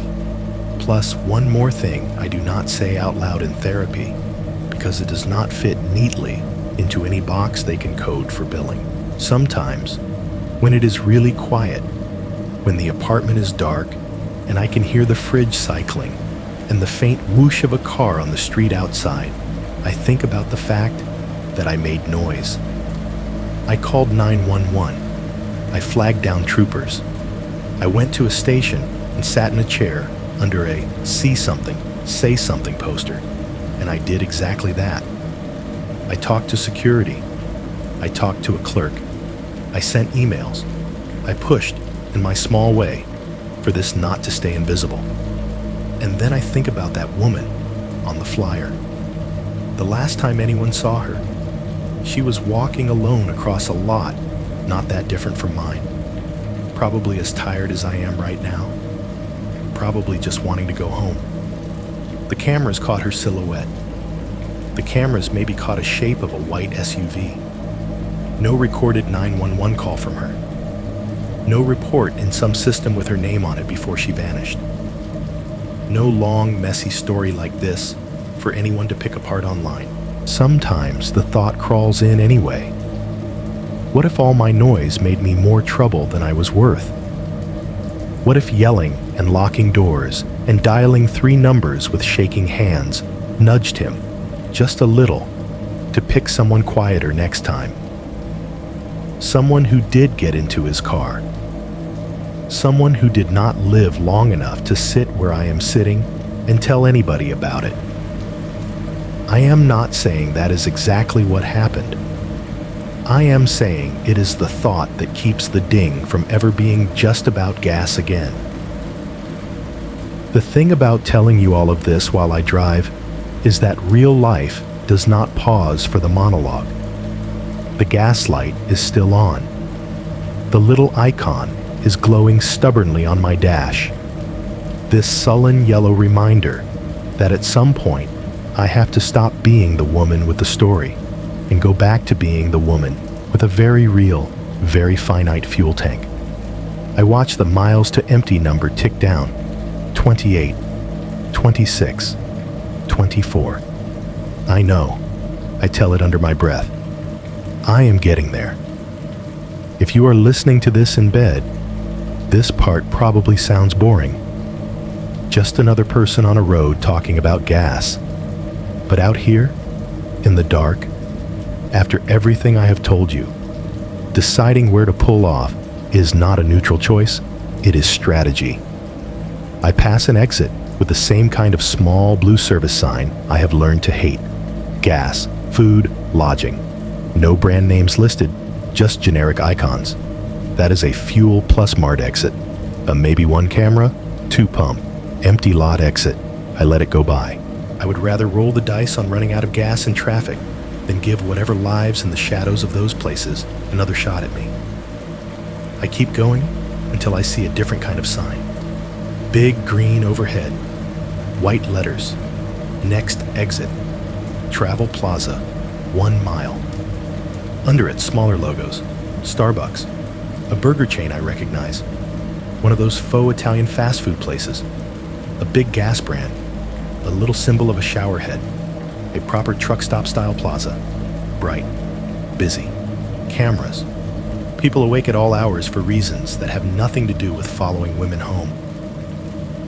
I am taking that one, I say, more to you than to myself. If he wants me, he can come get me under 100 cameras and a dozen fluorescent lights. I get over into the right lane and take the exit. The ramp curves gently down, and as I crest the bend, the plaza blooms into view. A wide concrete island of light in a sea of dark fields, rows of gas pumps, each crowned with a canopy lit so bright the rain looks like static under it. A separate section further back, packed with tractor trailers, their running lights blinking amber, engines idling like a herd of mechanical animals at rest. A 2-story building anchors it all, one side plastered with logos. Inside, I can see movement through big windows, people lining up for coffee, kids bouncing on their toes, staff moving in branded polos.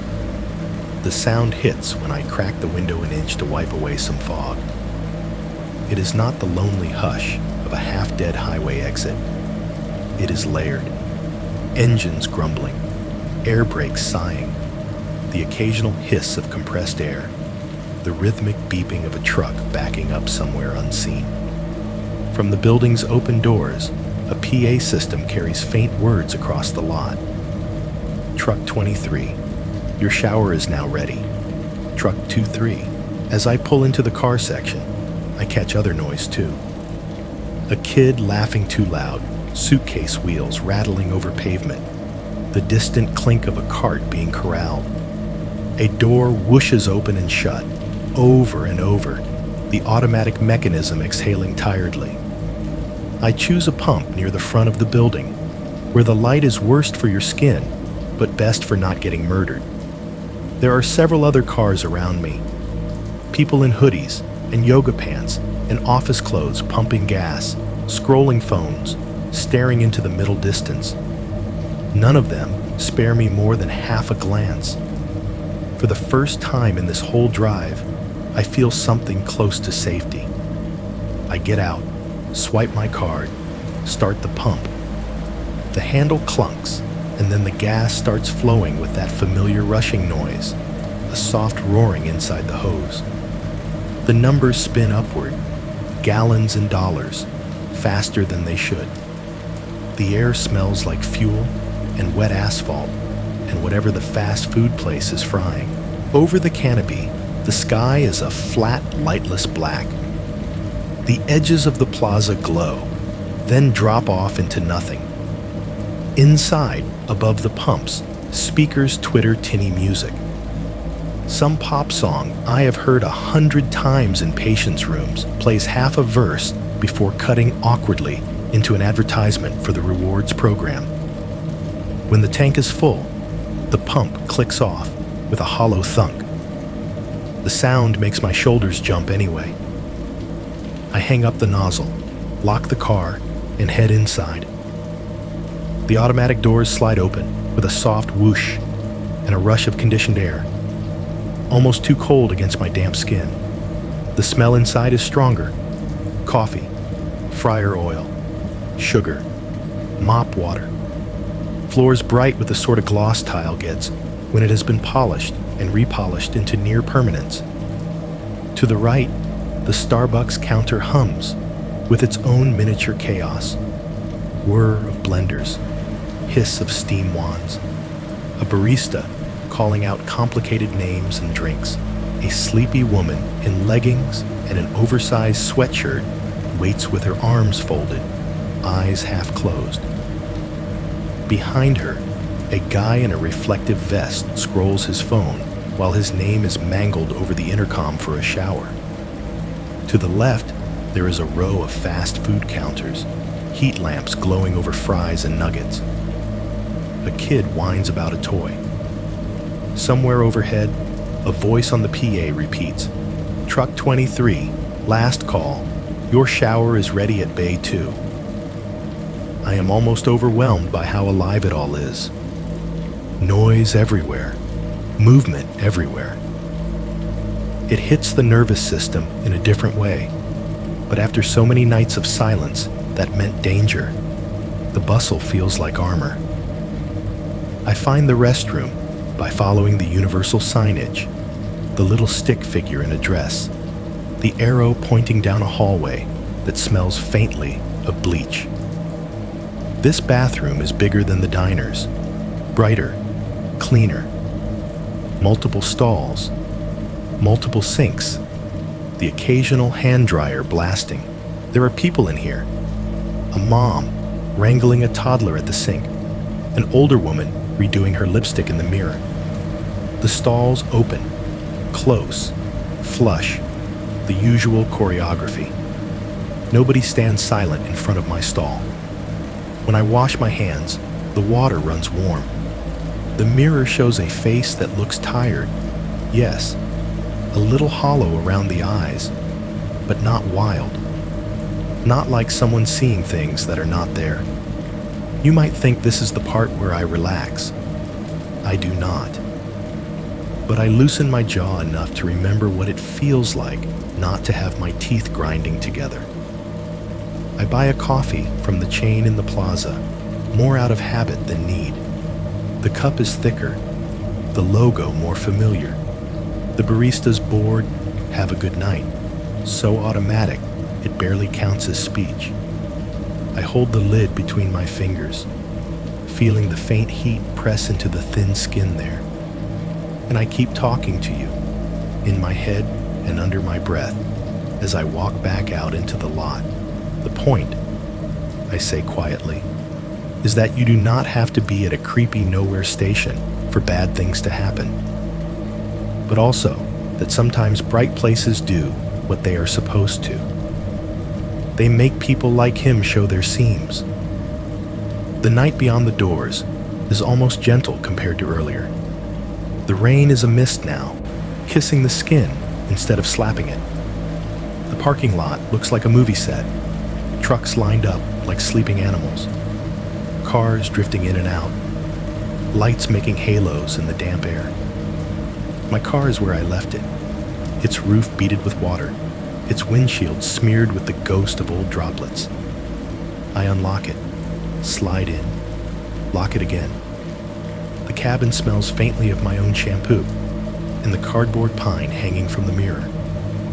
I put the coffee in the cup holder, slip the keys into the ignition. As the engine turns over, the dash lights flick on in sequence. Battery, oil, seatbelt, airbag. The yellow gas icon that had been my constant companion blinks off, replaced by a blessedly full gauge. I have done the responsible thing. I have removed one variable from tonight. Then the car dings. A single sharp ding. My whole body reacts before my brain catches up. My heart leaps. My fingers tighten on the wheel. For half a second, I am back on the shoulder of I-70 in the dark. Hazard ticking, tire shredded, someone's shadow approaching my window. Then I see it. The icon glowing on the dash is not the gas pump. It is a simple car outline with one door highlighted, a little red square on the side. Door ajar. The tiny text under it reads, "I had not closed the back passenger door all the way after grabbing something earlier." The censor had just taken this moment to decide to complain. it is such a stupid, normal thing. A safety feature. A kindly little engineer's way of saying, "Hey, shut that before someone falls out." I could laugh. Instead, I reach back and slam the door from the inside. Feel it catch properly. Hear the clear chunk of it seeding into the frame. The icon disappears. The next breath I take goes all the way down. These cars will talk to you whether you want them to or not, I murmur. You just have to be very careful about what you think they are saying. Out of habit, out of compulsion, I scan the lot one more time. Under the harsh white and orange of the plaza lights, most of the vehicles resolve into clear, unthreatening shapes. Family SUVs, compact sedans, a pickup loaded with luggage, a minivan with its side door open while someone rearranges bags. The big trucks loom at the back, their cabs glowing with small interior lights as drivers move around inside. Then my eyes catch on the far edge, where the illumination thins and the concrete gives way to gravel and a thin strip of trees. Parked just at the border of light and dark, nose pointed toward the exit road, is a white SUV, maybe a Suburban, maybe another brand. From this angle, all I can see is the front three-quarters and the partial reflection of a lamp on the hood. The windows are dark. I cannot see a driver. There is no front plate, or if there is, it is obscured by grime and the angle. My stomach drops anyway. That dumb, instinctive elevator fall feeling. It does not move while I pull out of my spot. It does not flash its lights. It just sits there, positioned perfectly to leave quickly if it wants to. I am not playing this game with you in a crowd, I say, more to myself than to whatever might be in that shadow, and steer toward the exit without giving it the satisfaction of a second look. The plaza disappears behind me in the mirror, shrinking into a bright smudge, then a distant glow. The road ahead narrows back into the usual dark ribbon, punctuated by the occasional overhead sign. I catch red lights, brake, roll through small intersections.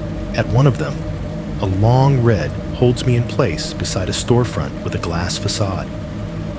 The shop is closed for the night, lights off inside. Big plate windows reflecting the street like a polished black mirror. In the glass, I see my car. Headlights on, turn signal, flicking amber. My own face, a faint smear behind the wheel. Behind me, in the reflected lane to my left, I see another vehicle's front end slide into view. A tall, pale shape. The glint of a roof rack. Two headlights at the right height. A white SUV pacing along in the parallel lane, perfectly matched to my speed. My heart stutters. The light turns green. I snap my head to the side, to the actual lane beside me, expecting to see it there in metal and paint and glass. There is nothing but an ordinary sedan, 2 car lengths back. A delivery van further up. The usual anonymous herd. When I look back at the window, the reflection is just mine again. My car, my lane, my own headlights reaching forward into whatever comes next. This is the part where I tell you I made it home.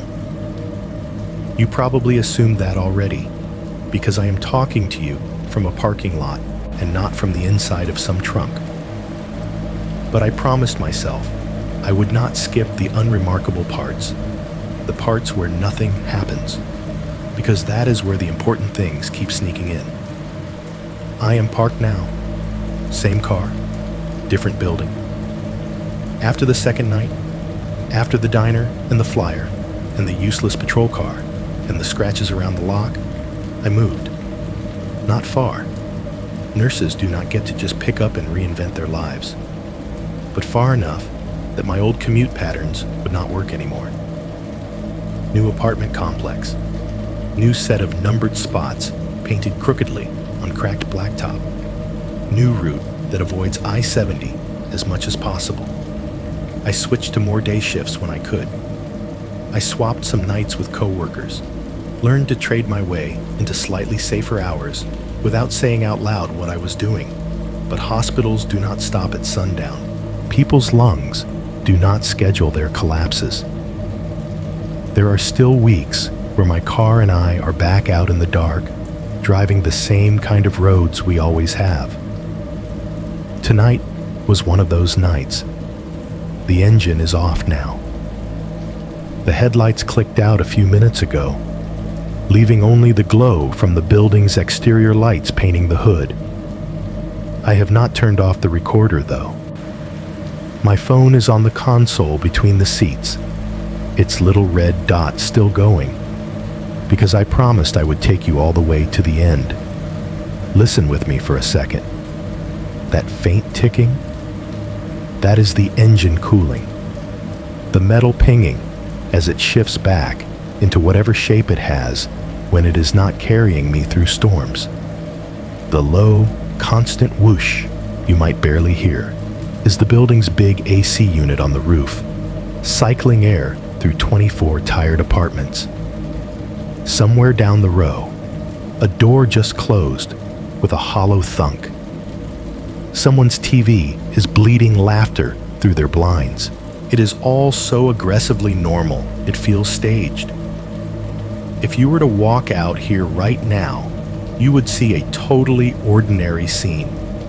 A woman in scrubs sitting alone in her car in a well-lit lot in front of a forgettable building, talking to herself. You would not see anything wrong until you got close enough to notice how tight she is gripping the steering wheel, or until you saw the stack of folded flyers in her door pocket. I told you what the ding does to me on the road. Before I let you go, if I get to let you go, I want to tell you what it did to me at home. Not tonight, yesterday morning. The sky was a dim gray strip outside my bedroom window when my alarm went off. One of those mornings where the sun seems like it might just give up on the idea of day entirely. I was running late, again, because sleep is still something my body does in pieces, not long stretches. I grabbed my bag, my keys, my travel mug, did the mental check of badge phone wallet that nurses do like it is religion. I walked down the carpeted hallway, stairs creaking in the same places they always do, and pushed out into the parking lot air that still tasted like last night's rain. The lot looked clean in daylight, safer. Some of my neighbors were already gone to work. Others' cars sat in their spots like anchored ships. The building's brick face was just brick, not the looming silhouette it becomes when the lights on the balconies are the only things on. I hit the unlock button, heard my car beep, saw the little flashes of light, threw my bag onto the passenger seat, started the engine. The dash lit up. Battery, oil, ABS, all the little icons doing their millisecond dance before going dark again. The fuel gauge climbed to where I knew it would be. I had filled the tank 2 days before. Then the car chimed. Not the gas ding this time. A softer, less aggressive tone, but my spine still straightened like a string had been pulled. Low tire pressure, the display said. Rear left, 31 psi. Nothing dramatic, no exclamation point. Not the big angry icon I had seen the night a whole tire died on me at speed. Just a friendly nudge from the car saying, "Hey, you might want to check that." It was cold out. Temperatures had dropped overnight. Tires complain about that. Rubber shrinks. Air gets grumpy. I told myself all of that in one breath. "You still need to check," the next breath answered. So I shut the engine off again. The tick-tick of the cooling metal started up almost immediately. The sudden quiet of a car gone from on to object. I stepped out into the lot, gravel crunching a little under my shoes. The morning was quieter than night in some ways. Fewer cars passing by on the street, more birds somewhere off in the tree line, the distant whine of someone's leaf blower. I crouched by the rear left tire. Here is the thing, in all my paranoia, in all my scanning of reflections and shadows and mirrors, I had never actually gotten used to bending down in public with my head that close to the ground. Every time, there is a small, stupid fear that I will look up and see boots inches from my face. This time, daylight made that seem ridiculous enough to push through. From above, the tire looked fine. Not sagging, not warped. But when you squat and bring your eyes level with the sidewall, you see more. There it was. A line, not long. Maybe an inch, inch and a half. Almost perfectly straight. Clean. If you have ever seen a tire that has picked up a nail or a shard of glass, you know those wounds are messy. The rubber bulges around the foreign object. Road grime collects on the edges. There is often a little tearing, a raggedness where the thing went in hot and uninvited. This was not that. This was a slice. Right on the hunk of sidewall that bulges out the most when the car is resting. Neat, parallel edges, just deep enough that when I pressed the rubber on either side, I could see the slightest separation. If you walked past casually, you would not notice. The rest of the tire was dusty from road filth, but the edges of the cut were darker, like the inside of a fruit you have just cut open. No dirt embedded yet. No weathering. Fresh. I did the same stupid thing I had done on the shoulder of I-70 that first night. I ran my fingertip along the edges. The rubber was smooth and a little tacky under my skin, the line too straight to be anything but intentional. Out on the highway, I had at least been able to pretend for a while that maybe I had hit something, that maybe a piece of metal had sliced me open at speed and this was just bad luck. Here, 10 yards from my front door, in a lot patrolled by a bored security guard and half a dozen Ring doorbells. There is no, maybe it was the road here.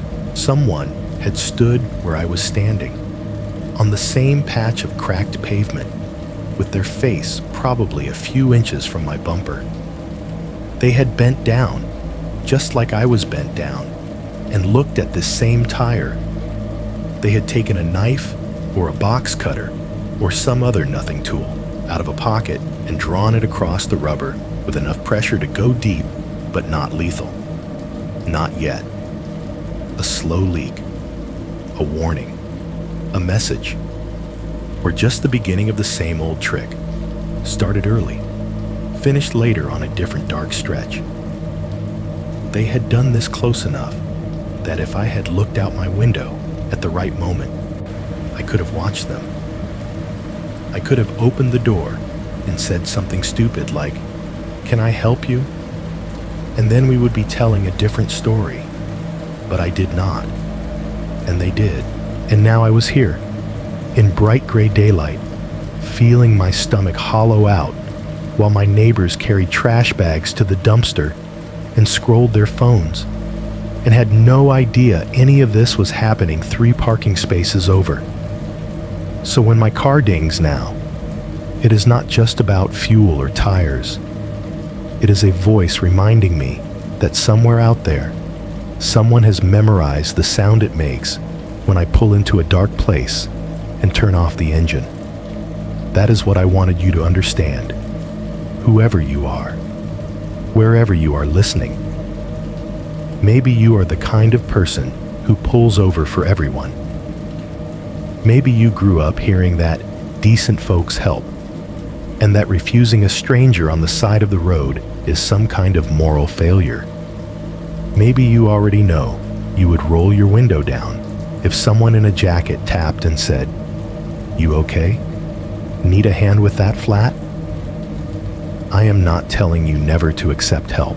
I am telling you to pay attention when every part of your body is screaming that the help feels wrong.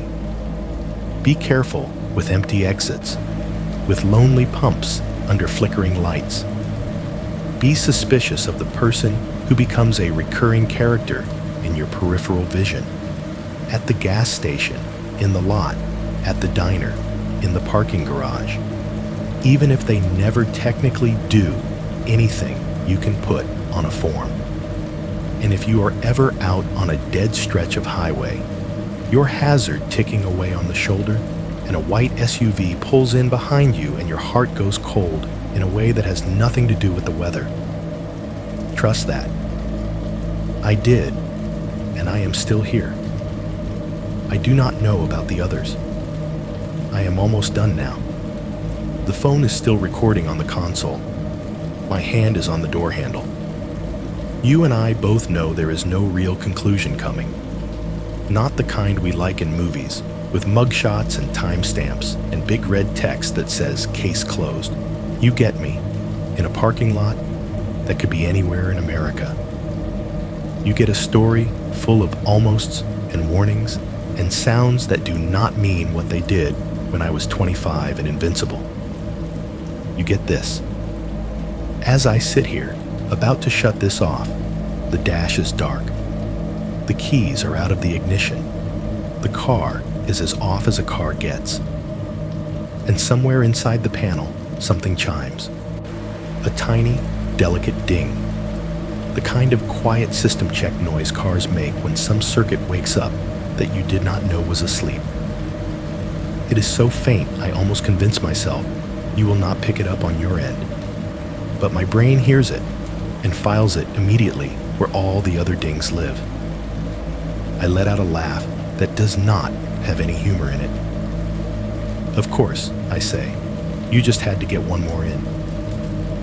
I leave the phone where it is, screen dark, recorder still running. I open the door. The air outside is cooler than in here, smelling faintly of cut grass and someone's cheap detergent. I step out, my foot crunching on the gravel that lines the edge of the lot, and I pull the door shut behind me. It seals with a muffled thud. From your side, this is what you get. The slam of the door, making the microphone jump. A brief, heavy silence inside the empty cabin. Then, faintly, almost lost in the cheap phone mic's hiss, the distant growl of a large engine rolling past on the street beyond the complex. Tires hissing on wet pavement.